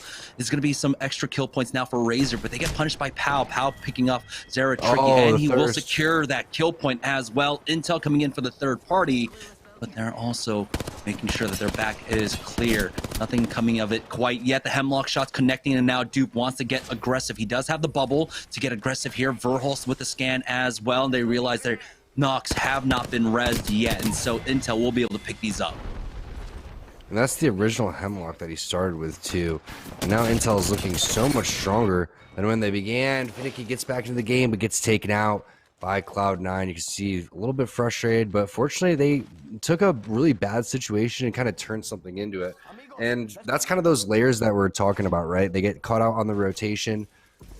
Unfortunately for them, they're not able to play their early game strategy, and now they have to, you know, kind of adapt towards that, and C9 catches them off guard. That is one of the harder spots to go and hold, but C9 is now forcing people into the zone. Look at the tracking from Zach Mazer, just dominating with the flat line. Still had 7 shots left in that one. Would have been a 1 clip for sure. Yeah, instant retreat as well. They don't need to force the issue so much here. There's only a minute left before they need to work their way on in, and so that's going to be their primary concern at this point. Pings going across the map at this point as they top off, getting poked across the ways from a team that might be Team Intel that's shooting at them. We're still at 12 squads, 34 players remaining here. But Cloud9, how are they going to deal with this? How long are they going to stick around to make sure that no one comes through the choke? Oh boy, there's a fight taking place, and Alberlely's just making the call. Let's go in for the third party. We have plenty of time. It's CLG that's stuck on over here, and they need to reset real quickly as Cloud9 doesn't seem like right completely on top of them, but Alberlely is looking to cut them off. But this might just be a grief. It's a grief for both players and teams for sure. I like the grief because you don't really know what you're going to do after this. It's like you were saying, what are they going to do? How are they going to rotate into the zone? They don't know. So let's go get some kills and try to figure out what we're going to do after that. And maybe things will open up on the other side of the map because basically they are going to be getting gate capped hardcore parkour. So now it's time to kind of bail off. There's this internal clock, like you said, there's a little bit of time left. They have pings and ideas on where they're going to go, but that risk probably ends up coming back to bite them in the butt. Now they're coming into this blind rotation. They don't know who's around the corner. Yeah, they do spot one player out at least on that platform. So this might just be a free kill for them. See, hitting for the gold armor though as they push up now. CLG do get finished off. Now we're down to 10 squads. Jump pad ready to get across. It does get grief, and so they're just gonna have to slide on down. There's another team below them. You can see the port being used right there, and they are getting punished. Outright getting melted. It's gonna be Team Pringles to pick that one up. You can see the high ground position here for Team Rockstar. They are one of the many teams that spotted them out, trying to take advantage of that. And that's why you need to try and make this move a bit earlier. For sure, and it's just so unforgiving, this thermal station zone where the teams are going to get in it, and then all of a sudden there's layer on layer of gatekeeping that takes place. And that's why, again, C9's thinking, let's go and try to get these kills, make some sort of miracle play happen. But the presence of mind to blow up that bounce pad, whoever did that, just absolutely griefing Cloud9's game, because they were going to bounce pad towards the bottom of the jungle gym, and I think they were going to get away with it. So while it seems like, you know, oh man, it really is horrible to die that type of way, and there was other options. At the same play, you got to give credit to the other players who made really good plays along the way. As Splash trying to stay at the top of this leaderboard, it's going to be difficult for turns. He's eating grenades left and right, and now he's starting to shoot players that are on the ground to try to pick up these kills because he knows how many points are valuable here. And now Era's coming through with the third party again. Similar situation that we saw before. These teams are all just duking it out, basically trying to be the last team into the zone here. Love that nade from Tech. Look at the shots as well. That's going to be Crummy going down. There's the rest of the players as well. Era, the final team to this building, is going to take all this loot. Very smart play, and ballsy one at that, because remember, they were controlling the circle building. They could have walked in with this zone, but realizing that there are so many teams already to their south right now that this one is an isolated third party for them. They can just go ahead and move in. 300 damage off for Stunny here on that purple armor. And so Era, they played this one very slow. They got into center zone early on, but with the ring pulling away from them, now they have to walk in with this. This is going to be a classic thermal station ending where it pulls away to this compound to the southwest, and Liquid were able to call in and get over here. We saw them last time we checked in. They were over at the jungle gym just south of the central tower, but being able to actually get a building like this for free is kind of absurd. But Era now making their way on into the zone. They're just picking apart Pringles, no problem. How did this happen? That's not an easy thing to do, Pringles. We know they're sitting towards the top of the leaderboard in the accumulative. And look at the shots. That's why Stunny has been on fire all day today. I love this from Era. Again, you talked about it, getting in the middle of the zone, coming out and then getting kills. Now they're pushing into buildings. Just so many different levels of play coming through. Nice defensive bombardment behind where the bubble is going to be. Tech is going to get taken down. They are on the edge of the zone right here. There's going to be a lot of damage coming in from Fun. He's getting a lot of kills with that charge rifle there, as Stunny's going to use the knockdown shield. Bubble's going to be used as well. Another defensive bombardment, and all hell breaking loose in the back of thermal station. If anyone needs a mobile respawn beacon, it's right there as well. It's 4 teams, full teams of 3. What a great recovery coming up from Era here, but now all the nades, all the focus is on them. Another defensive bombardment going down as Impulse does find a small pocket to survive, and Era will walk away from this one just a little bit bruised, a little bit battered, but they are safe and they are alive. Dupe's got to be careful though, as he just backs away, but they're playing off the platform now. It's not going to be safe. They have to walk in with this one. You can see there's not much cover for them. They've got G2 Liquid to contend with that are safe inside the zone. Era might even poke their heads on over this way. We'll see in just a moment what Era's game plan is. They do have that big rock to play off of, and so that might just be a free walk in for them. It's all about Team Intel. What are they going to do from this position? They may Valkyrie out. I really wonder if that's the best option here. I would almost Bloodhound ult and then hit some scans, or just like hit a scan and then Valkyrie ult and try to figure out where the heck you're going to play, because there's not much real estate. You're going to have to do something a little bit unorthodox here. Another option would be, you know, kind of bubble forward, but at that point, all eyes are going to be on you. Tough spot to be in for Team Intel right now, but keep in mind, they've been in a tough spot since Pro Day started getting 50-50'd with Xset. It's a good recovery for them. We saw them in a little bit of trouble over by Lava Siphon, and now the heat is on them once again. You can see Liquid are really trying to force the issue there with the nades. Nocturnal really connecting onto them right there as Stunny actually goes down to G2. So Liquid know that they might actually have an isolated fight. They could try to force the issue here, but with the snipers in play, with of course Fun rocking that fuse, he could just play aerial denial. Gentrifying steals that kill away onto Impulse now, and so G2 can turn their focus onto Team Liquid. But all three teams are safe in the zone. Intel, maybe not safe for long, but at least they have some fence cover to work with.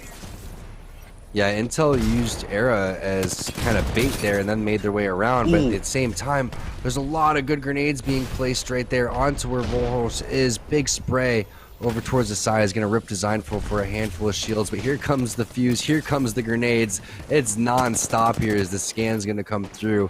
Liquid adding tons of pressure, but one thing is that G2 is sitting back right now, and all of these teams have to be careful of that. Liquid understands, yes, Era's right next to us. We want to go for these kills, but at the same time, G2 is just going to swoop behind us and take us down. Yeah, Flanker with that passive, just especially in this range for the final circle, becomes so much more valuable here. You know exactly where everyone is.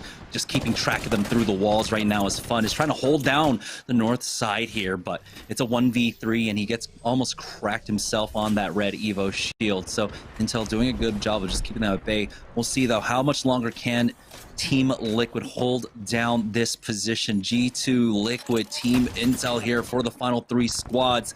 Knuckle Cluster coming out, no connects for Fun now. Things are about to get crazy. Yeah, Fun really is trying to do some damage here with his cube, but he's just not able to connect, and he's also checking his back continuously. There's a nice grenade being placed over towards the door. It's going to tick just for a little bit on a Nocturne. Now they're going to start to send it over here. This is all G2 if they want to go and take this fight eventually for the third party. And I think they're recognizing that on the other side. Intel has to be careful. It's the same exact scenario for both teams. You never want to be the first team to go and engage right here.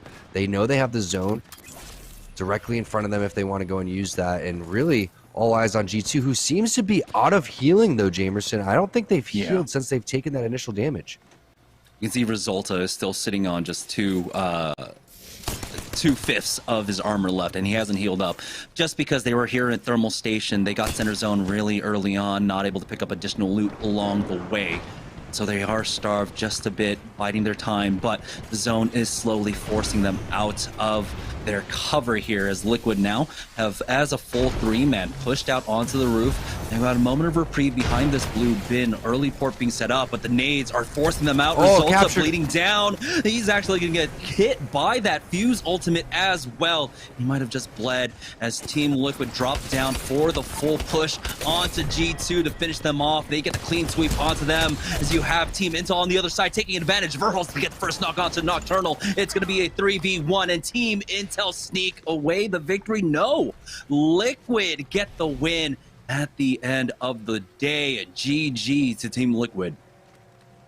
I can't even tell who won that one because Verhulst looked like he lost, but then it looked like Fun was the last one alive. So Intel actually does win that one. It was just a sigh of relief there because of how difficult that game actually was. And it was because, again, getting 50-50, they finally actually didn't fight the 50-50, and they take a very long, difficult rotation all the way over towards the thermal side. That zone was tough. Those teams were tough. Everybody played that extremely well. Yeah, and that was a crazy ending there, and that's actually what you love to see. It's a bit more controlled end game where it's not complete chaos with like 6 or 7, 8 teams still alive. That was game number 5. That means we've got one more left to go. We're going to take a short break. When we get back, we'll have the final game of the evening right after this.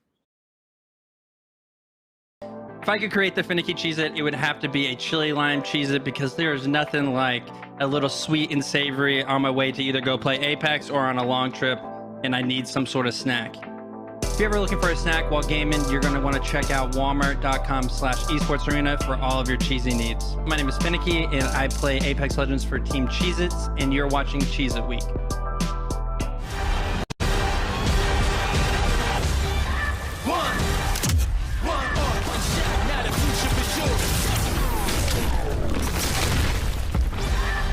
Just coming daily under pressure. Working on applying the scheme. The true style trademark is at the edge of your dreams. I'm talking, yeah. One shot, now the future is yours.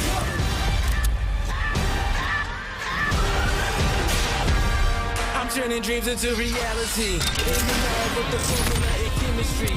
Your memories spark and motivate and make the industry shake. With the bars and the breaks, I'm talking one chance that I was so close for the goal. It's one shot, now the future is yours. Go!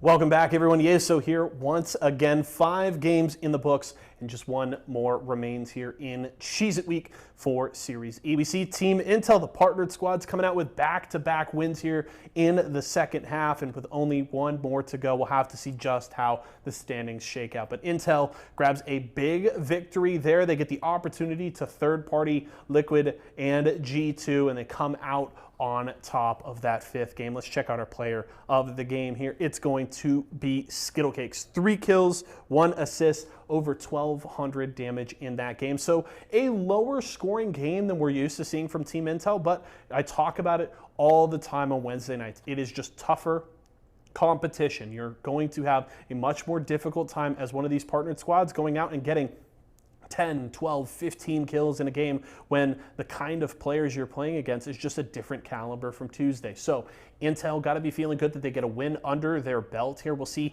if it catapults them into the conversation here at the end of the night. We will check our Mobile One leaderboard once again when we go back to Jamerson and Tom here in a couple of moments. Do want to remind you guys, if you want to shop and get yourself some Cheez-Its, maybe you want to shop any of the products from our other partners, you can get them all over at walmart.com/esportsarena. So make sure to check those out, support our partners, and support us here at Esports Arena. 5 games done, just one more to go. We're going to a quick break. When we come back, we'll check out our Mobile One high performance moment, see how the leaderboard looks, and get you ready for the final game of Cheez-It Week.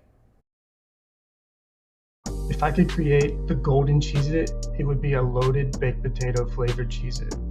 I think the loaded baked potato Cheez-It would be good because who doesn't like loaded baked potatoes? And you don't have to go make a whole meal, it's just a handful away. If you're looking to snack like me while gaming, check out walmart.com/esportsarena for the Cheez-It products you need. My name is Golden and I play Apex Legends for Team Cheez-It, and you're watching Cheez-It Week.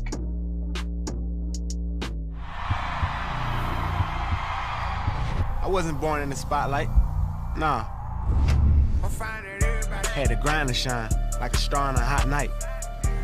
And something about the struggle now resides in my muscles. And every trial and trouble helped to hang my hustle. Real rock stars don't chase the spotlight. It chases them.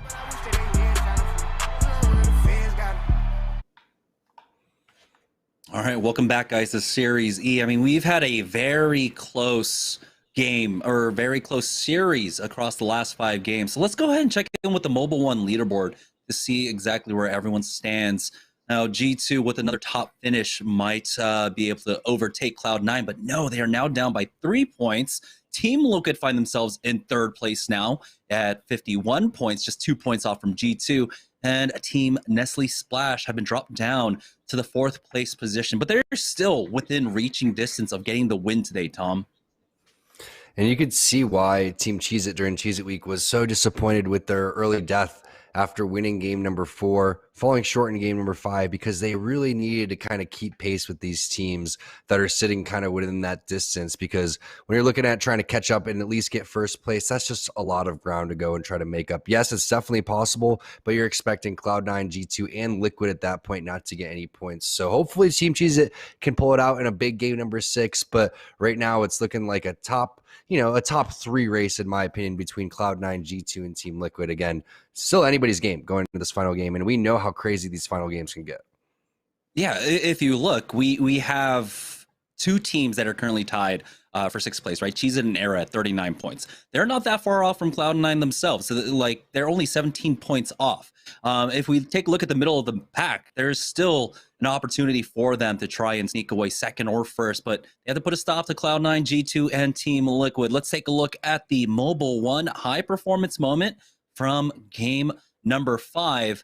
And this is the moment that basically just spelled the end. Team Intel just buying their time, waiting for this, as Team Liquid are ultimately going to have to drop down. They full send it onto G2 to secure these kill points and 2nd place for themselves. I think the big thing there is Gentrifying ends up getting kidnapped, I believe, by the portal that Nocturnal sent, and that's the portal right there as Fun slides down. And you can see just the sigh of relief there from Verhulst. They sat inside the building, and we've seen this fairly often where the team that plays patient on the bottom floor of the building and then exits last in thermal will have an advantage. And that patience, because that zone is moving so slow, sometimes you forget how slow it's moving, right? And then all of a sudden you feel a little bit too exposed on that roof. So you decide you want to go and send it, try to kill that team, get cover, get the armor swaps, and then try to reset. Well, Intel, they just creeping. All of a sudden the door is no longer in. They open the door. They open the door basically to a win. So that's just great patience from Intel, and also great perseverance to even fight to get to that point. Yeah, we saw that they were in some trouble during their rotation when they ended up fighting off against Pittsburgh Knights. Lost out on one. I think Verhulst almost went down as well. Skittlecakes was able to recover everyone, use that Valkyrie passive to get them into the late game, steal that high ground position on the eastern side of Thermal before they walked in. But yeah, great grit coming out from Team Intel. I don't think this one's updated because Team Intel had at least, like 20 points in that last game. So they should be sitting around 450 or so, but still, it's about maintaining this lead that they have right now in 1st place. They've been amazingly consistent across our open nights, but now it's about showing up here during the pro nights. And that's a great way to do it, getting that win there, especially seeing as how I think going into game number 5, they had like 3 points or something. So they definitely needed a win, at least a moral victory for themselves at the end of the day, Tom. I'm looking forward again to this race for fourth place because it is so close and you don't really know what's going to happen. Again, in Season 2, we saw an amazing run by Team Intel to get into and avoid the relegations. And then all of a sudden, now we have teams like Splash, who looked like they were just left for dead yesterday, coming back and having a great day today once they actually have their full roster. And it is an extremely, long season, right? It kind of flies by, but at the same time, you are going to have subs throughout all of this. You do try to show up every single day. But the fact of the matter is the pro day, if your team's playing well during that day, you would definitely take that over the open day 10 times out of 10. Because yes, you are getting a lot of points in the open day, but anybody can necessarily do that. And that's random. These are the lobbies that you're going to see when you're playing for millions and millions of dollars in the ALGS. And that's when you want to go and perform at your best. So it's just a great sign to see that we have a lot of teams that look like they end up can't hanging on the open day, put it together on the pro day. Yeah, open night, it feels like it's just really good practice for really getting your executions and timings down for when you're making pushes and team fighting, right? That's where you really want to nail that one down. But when it comes down to pro nights, it's about everything, putting it all together, being able to predict rotations, finding out your own and such, as it looks like we do have game number 6 set and underway. So let's go ahead and head back onto World's Edge. It's the final game of the evening. Our top 3 are within about 6 or 7 points of each other. And so no one has a strong claim on first place. We'll see if Cloud9 can take the win today. Cloud9, G2, and Team Liquid are the 3 teams we're going to be keeping an eye on, because if they go down early, it's just anyone's game at this point. But Team Intel, once again, in this fight versus XSET. and it's happening extremely quickly. They're trying to get right at this one. The last games are always the most fast pace of the day here in Series E, no matter if it's the open day or the pro day.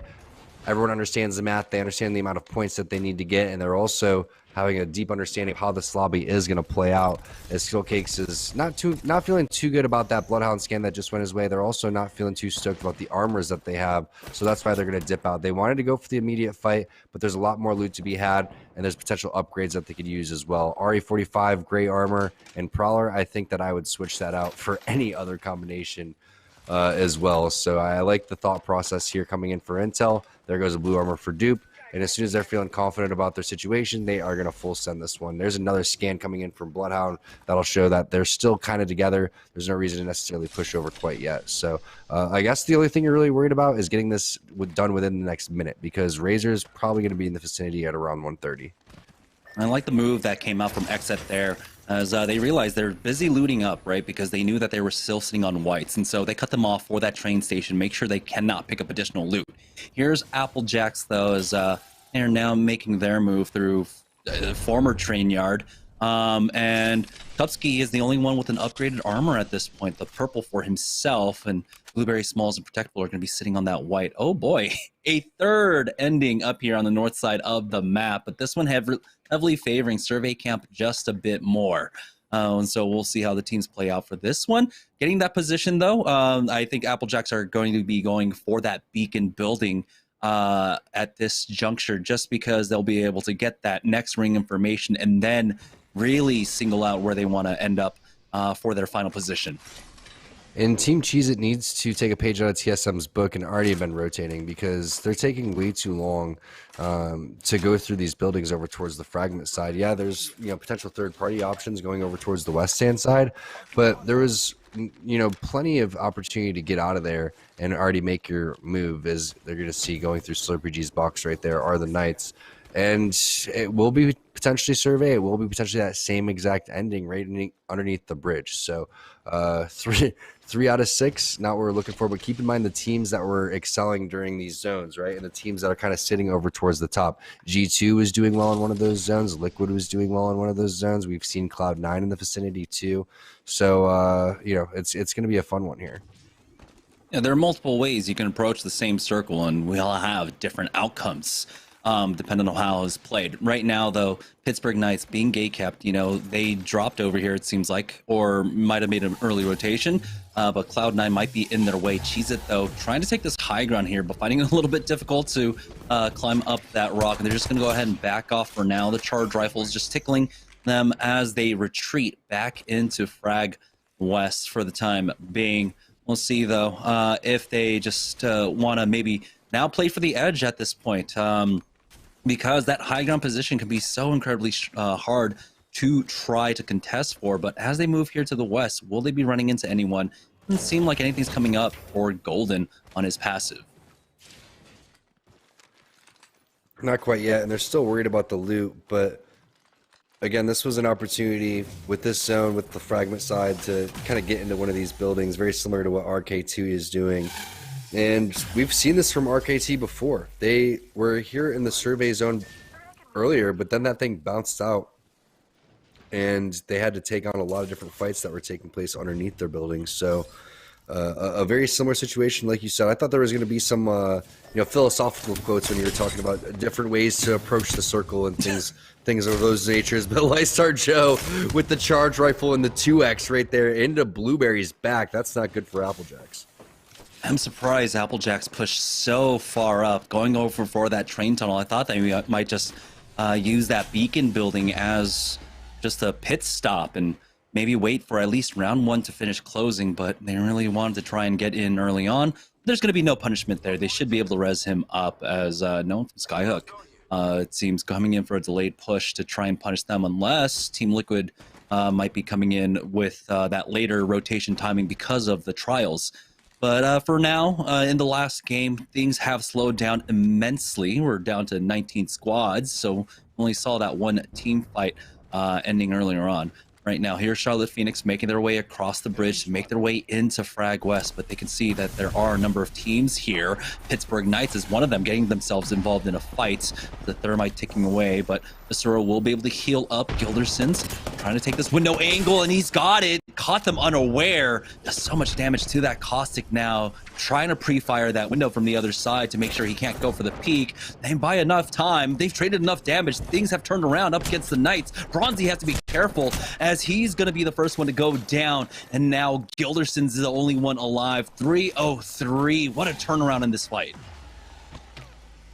I really feel like the Bloodhound Seer is a little bit overkill. And not only that, they were just relying on it so much that Bronzy's turning his back towards the players, looking at nothing, and he just gets sent on from behind. So sometimes you can lean on the abilities just a little bit too much, and that's exactly what happened right there. 303 going to take advantage of the situation and finish off Gilderson's really, he's the only one that did anything during that fight. Unfortunately for the Knights, the other two players just went down immediately doing nothing.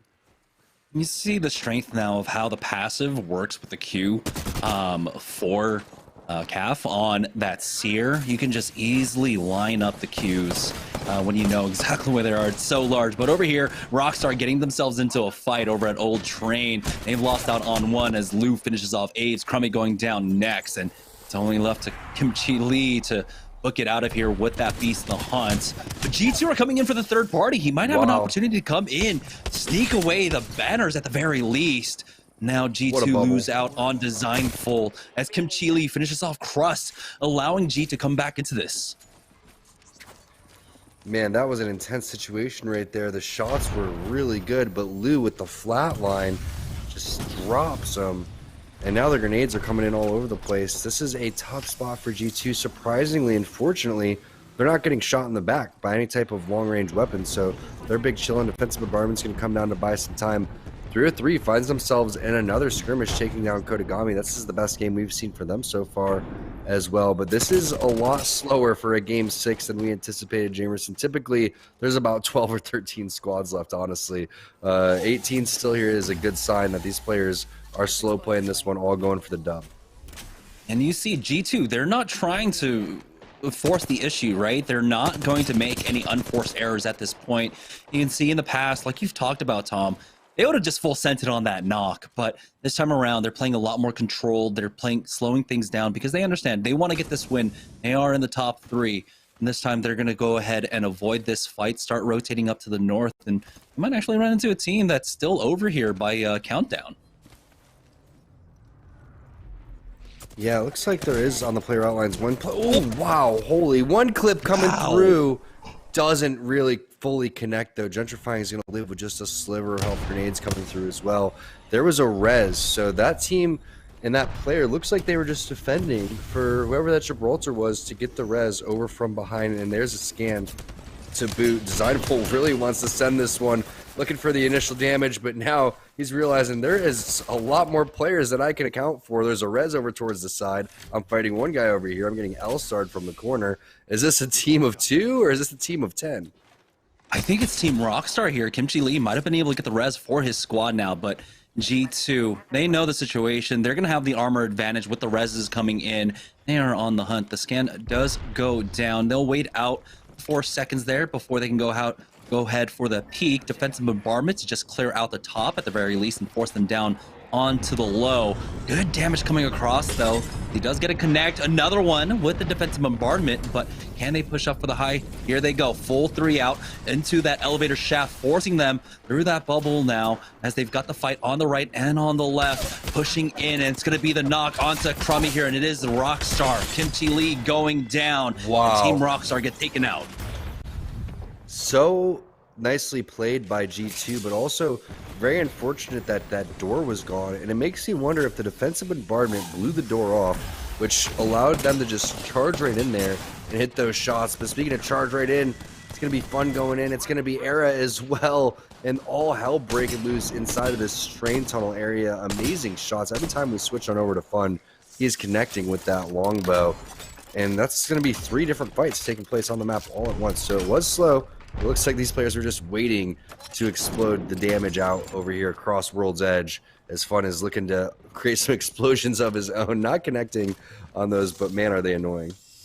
Yeah.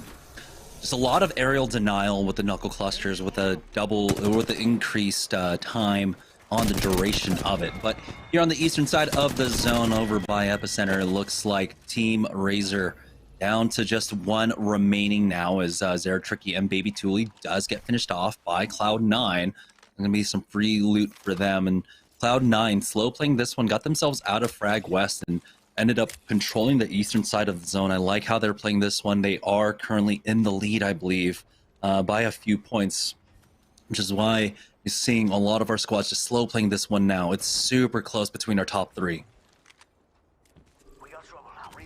Yeah, and it's interesting to see them go with the old school composition with Bloodhound too. Oh, that's an unfortunate DC there for Hakulo, but Zach's gonna, just send him back to the lobby and do him a favor.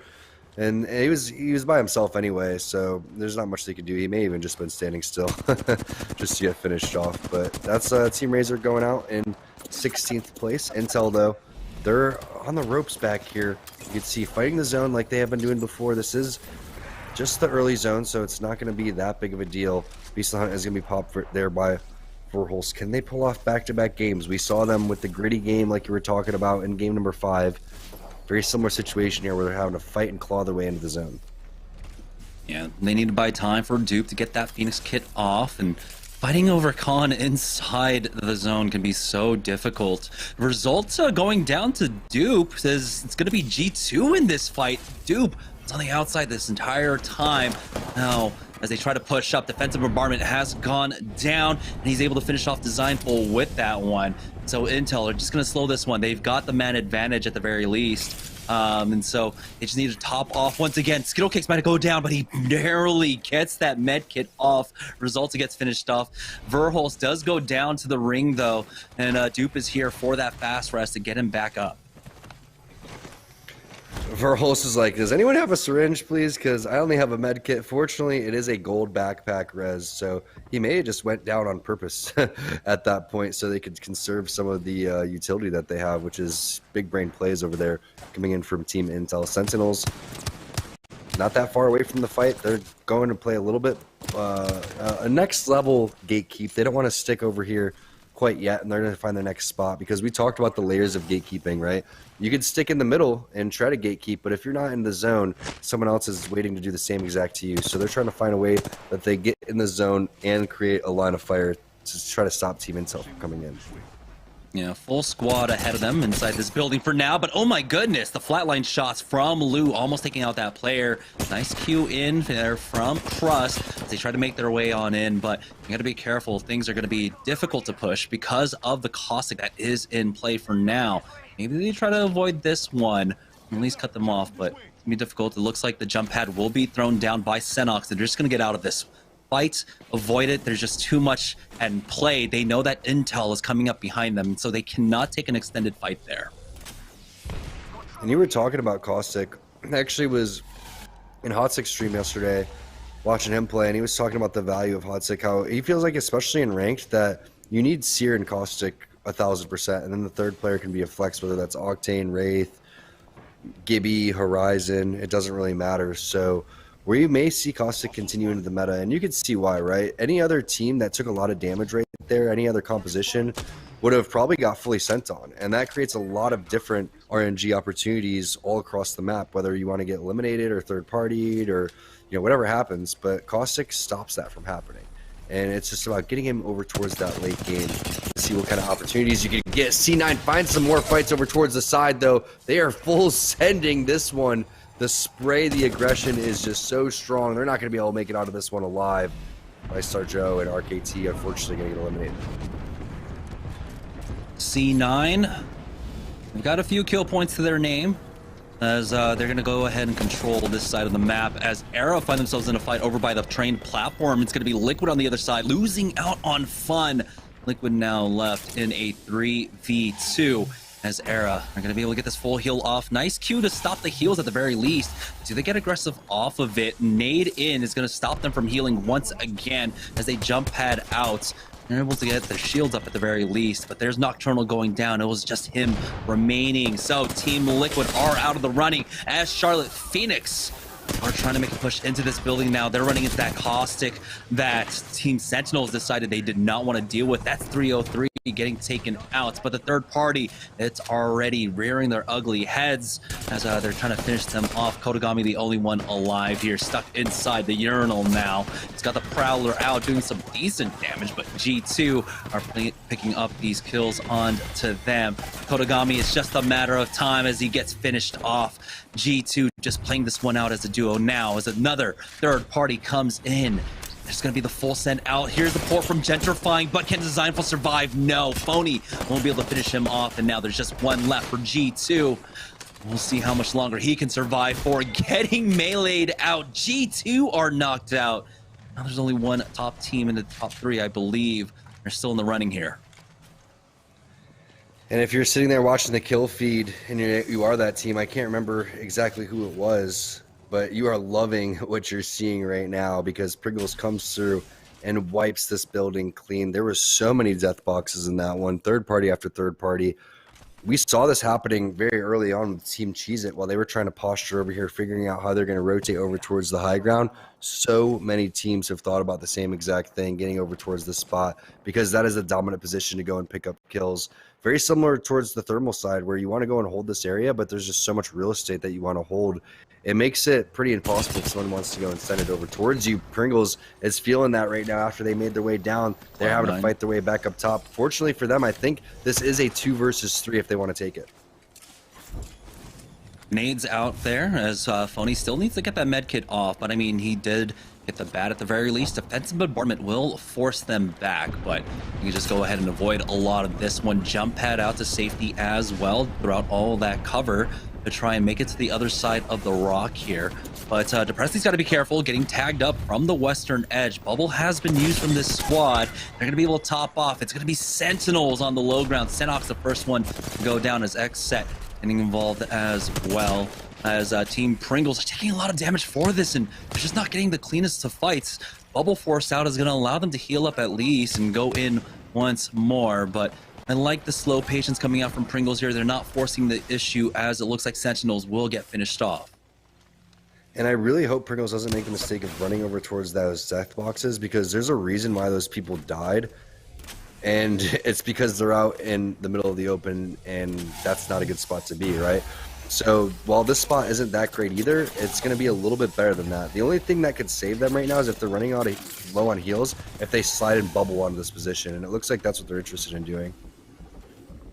They're going to have the Seer information here, as I think actually that might be the last member of Sentinels, quite possibly the Rat. You see, everyone's trying to pick up that kill point now, but yeah, Pringles will be able to recover the death boxes at the very least, and there's only the 2 here, so it does mean there's 1 remaining for Sen at this point. But if you're Cloud9, you're loving to see it. A lot of your heavy competition's already been knocked out. The top, they're the only ones remaining as we get a look at the Tomcat Rat Camp. It is going to be Crust, still alive. Resigned to a blue armor, trying to rat this one as Team Pringles are on the hunt for him, but might just be safe here. Nice connect onto 2 members, and he's still playing this one rather aggressively, making sure that they're not chasing after him. Oh boy! Hey, there you go. Just, you know, let me do some damage to you. You can't heal, and then show me exactly where you're going to walk to so I can line up the shots. These pro players know exactly what they're doing, but it doesn't matter. Still taken out as that rat. So I'm going to slash him off the screen and get him out of here. As Presley's trying to do some Presley things here with Pringles. They've been looking pretty strong this game. They've been playing pretty well today. And I believe they are kind of in the running. Weren't they one of the teams sitting close towards that 40-point mark? Maybe they can make a big comeback here. But if they want to go for the win, they need to take out Cloud9, and that's who's in front of them. They've done a lot of damage, and 2 of them are down. Cloud9 are out. This is the lobby's opportunity to try and come back into it, but Intel are trying to grief their game at this point. They're playing on top of the crane, but they are on the edge of the zone. They're going to have to drop down. They have a plan for this. Turns is right below them as well, as they should be able to finish him off. Just a moment. Yeah, Skittle's interested because he's the one, as he does get that kill, that's playing Valkyrie, and he could just fly right back on up there. Meanwhile, Saucer, it looks like there's Pow next to him as well. I don't see the third, so that could just be a duo over towards the side. Actually, it's 3 full squads of 3, so never mind. Is they do, like you were talking about, have to walk a big distance over towards the middle of the zone. Pringles, they have a trek as well, and a lot of open area that they're going to have to go through, so they're trying to figure out exactly how to go about this situation. Where can we make our way through with some cover? What type of rocks can we use to get into the middle of the zone? They'll have a jump pad to play off of along with the bubble, so they can pad bubble in right now as a Team Intel are trying to walk this one out. You can see Bowser trying to find this off angle on the left hand side, something just narrowly not getting that angle onto Duke, as he's getting greedy for this loot and he might get punished for it. Zone slowly closing in behind him. He does need to top off. Luckily for him, he's got that gold armor, and so 2 cells will get him right back into the game at the very least. Beast of the Hunt getting popped throughout all of this, as that information, the additional scans that come in every 6 seconds will be super helpful here. But Team Intel are backed up into a corner now. Renegades keeping a tight eye on them. Skittle Cakes is the first one forward, as they do have that Seer ultimate giving away full information for Team Renegades.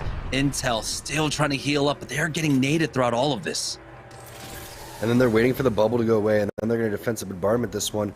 If that's the case, they're going to have to bubble on their own, and then they're going to use that bubble on the other side. Big shots coming in from Fury. Pringles is loving what they're seeing right now. All of the action is directly in front of them. They have this game in the bag if they can just finish off the rest of these shots. Saucer is fairly weak over towards the side. There's a spray coming in from Presley. Nox coming in here very shortly, as there's 2, there's 3, and Pringles making that game look easy. What a great game for Pringles there, finishing off our final game of the evening. GG's to them, and I imagine, I believe they were like, what, in the 6th or 7th place position? I think they were one of the teams that were tied with like 39 points. We'll see if they did enough, if they took out Cloud9 early on. Cloud9 did pick up a lot of kill points, and they were in the lead, so this might be it for them, but they might have been able to take 2nd place. We're going to allow our admins time, though, to go ahead and tabulate the results. We're going to take one more break. When we get back, we'll be able to announce the winners of SeriesE Pro Night right after this. Well, I have been playing Apex Legends since 5 days after it came out. I saw Dizzy encourage JD play Wraith, and I was instantly in love with how awesome the movement and the gameplay and gunplay itself all came together. The G2, this was the squad that was just absolutely punishing them, as Mollis is still bleeding out on the ground. They get the kill onto Raps. Now it's all up to Imperial Hal, who does get finished off by... My role for the Team Cheez-Its is a little bit of a flex. I can support a little bit. I feel like I help with rotations. I guess that counts as IGL. And then I'm a little bit of a fragger, but I think my team overall is just really, really solid, and we can kind of all frag out. Looks like it... Finicky, hello, there's the bubble, you can use it. Yeah, bubble out from the other side now, as they haven't lost anyone quite yet, and they will survive. 6 XZs get taken out. I think for myself, I am just a competitive individual. My whole entire life just been doing sports, and I think video games is pretty much the same exact thing. It's just a video game, but that competitive nature, that competitive drive to be able to be the best you possible, as well as playing against some of the best to be able to fine-tune your skills and see how you match up against somebody else, is one of the biggest things that going into competitive Apex, like, you just want respect more than, I mean, not more than the money. You just want the respect of your peers, of other good players. If you're ever looking for a snack while gaming, you're going to want to check out walmart.com/esportsarena for all of your cheesy needs. My name is Finicky, and I play Apex Legends for Team Cheez-Its, and you're watching Cheez-It Week. Welcome back, everyone. Pringles with a big victory to close out the night. They take out Renegades and grab the win to end Cheez-It Week. So big dub for them. Let's check out our final player of the game of this week, and it's going to go to Presley. 4 kills, 3 assists, and just over 2,000 damage. And this is a Pringles squad that, while sitting in 2nd place, has not been able to really top the charts so far this season. Tuesday nights have been the story of Razor and Intel, but Pringles with a solid showing this week. We'll have to see where they shake out on the leaderboard, but that is definitely the way you want to end the week, with a big win, some great kills, and more points for them up on the leaderboard. So we'll have to see how things shake out there. It's been a fun run through the day, and we get 3 partnered squads in a row winning in the final 3 games. So we absolutely love to see that. Hope you guys have been enjoying the show. We're going to go to a quick break, but when we come back, Jamerson and Tom will check out our final Mobile One High Performance moment. We'll see how everything shook out on the standings, and I'll be back one more time to close out the show. Yo, what up? My name is Finicky, and I'm fixing to try the scorching hot cheddar Cheez-It right now.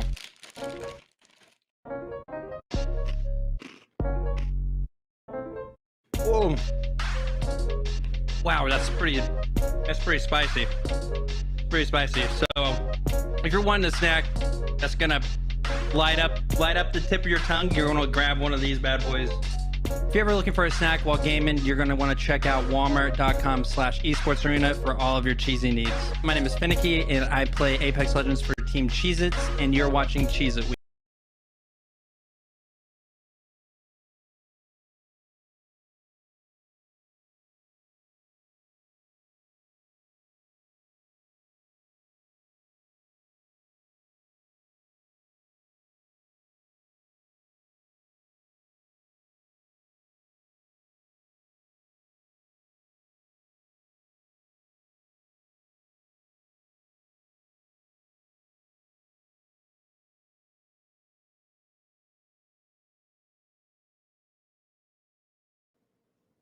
All right, welcome back, guys, to Series E, as we are about to announce the winners. We've had a pretty close race all night long. Cloud9 found themselves in first place before heading into that last game. They had a pretty top performance with a lot of kills behind it. Was it enough to secure the victory? Let's go ahead and take a look at the Mobile One leaderboard to see who walked away with the victory. And Cloud9 do secure it with 68 points overall. And even though we have Team Pringles there in second place with 61 points, they are tied with G2 at 61 points, but G2 will get the tiebreaker win. And so they actually come out in second place. Super close top finish here, Tom.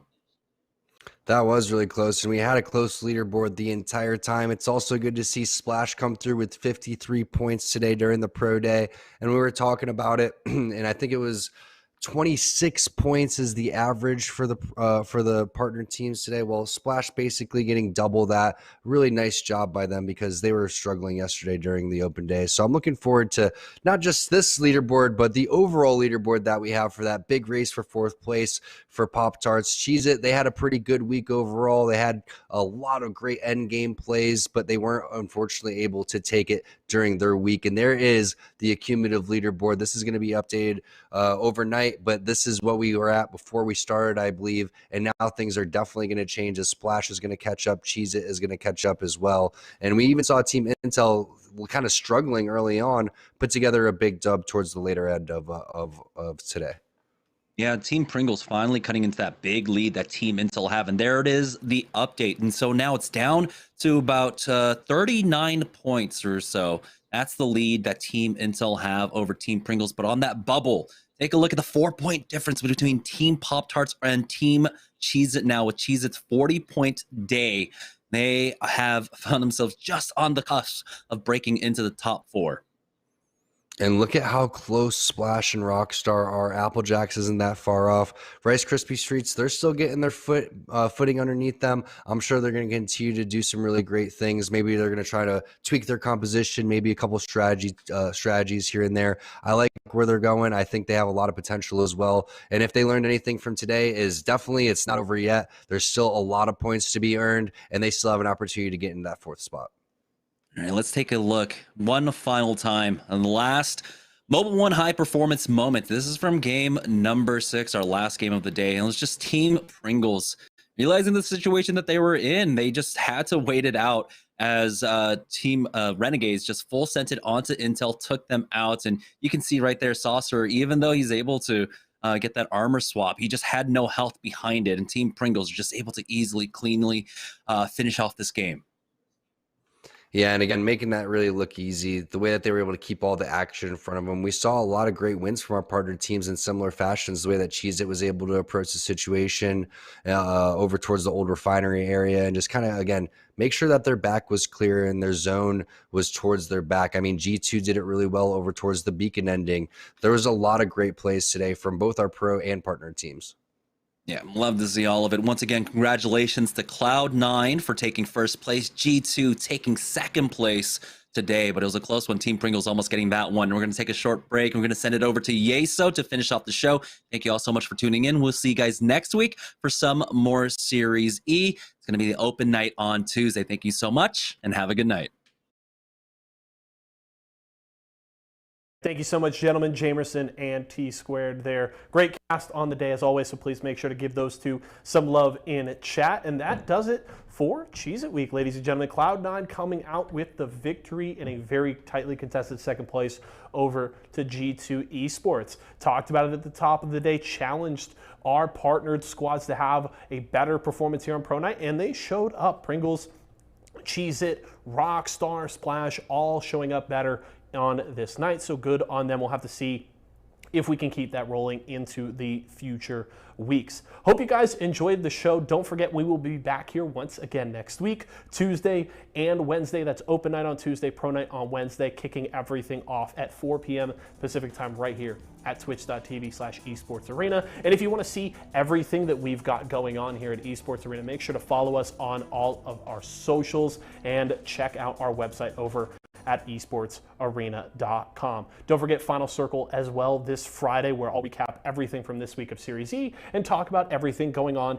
in the Apex community as a whole. That's live at 5 p.m. Pacific time, again here at twitch.tv/esportsarena. My name is Yeso. I hope you guys had a wonderful day and enjoyed the show. For myself, the entire live broadcast crew, and everybody here at Esports Arena, thank you so much for joining us. We'll see you again next time. I'm going to go throw down on a box of Cheez-Its and play some Apex.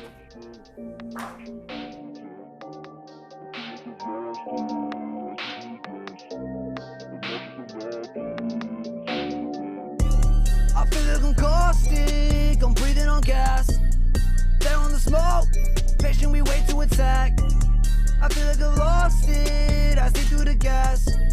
Obnoxious, I'm knocking, yeah, I'm taking your bag. I feel like I'm caustic, looting your buddy, your homie still choking on gas. I'm laughing, beating the enemy, hoping they pick up your slack. Yeah, winning now feels like a thing of the past. You're proud to go throw up the glass. We take what we want, we leave in the trash. Racking up facts as we move through the map. We're waiting for people to follow my track. Go to swamps, don't take what we want. Take it down, living some 50 gang. What we always meant to don't flat line like you up. Always getting what we want, but it never is enough. My methods are only controversial to those who lack imagination. I feel like I'm caustic, I'm breathing on gas. They're on the smoke, patient we wait to attack. I feel like I lost it, I see through the gas. Obnoxious, I'm knocking, yeah, I'm taking your bag. I feel like I'm caustic, I'm breathing on gas. They're on the smoke, patient we wait to attack. I feel like I lost it, I see through the gas. Obnoxious, I'm knocking, yeah, I'm taking your bag. I'm throwing out cans, I'm betting you won't. Peacekeeper making you dance, you know I'm the GOAT. Champion squad, every time we go, this legend control. I climb to the top, no matter the toll. I climb to the top, no matter the toll. I'm throwing out cans, I'm betting you won't. Peacekeeper making you dance, you know I'm the GOAT. Champion squad, every time that we go, this legend control. I climb to the top, no matter the toll. I climb to the top, no matter the toll.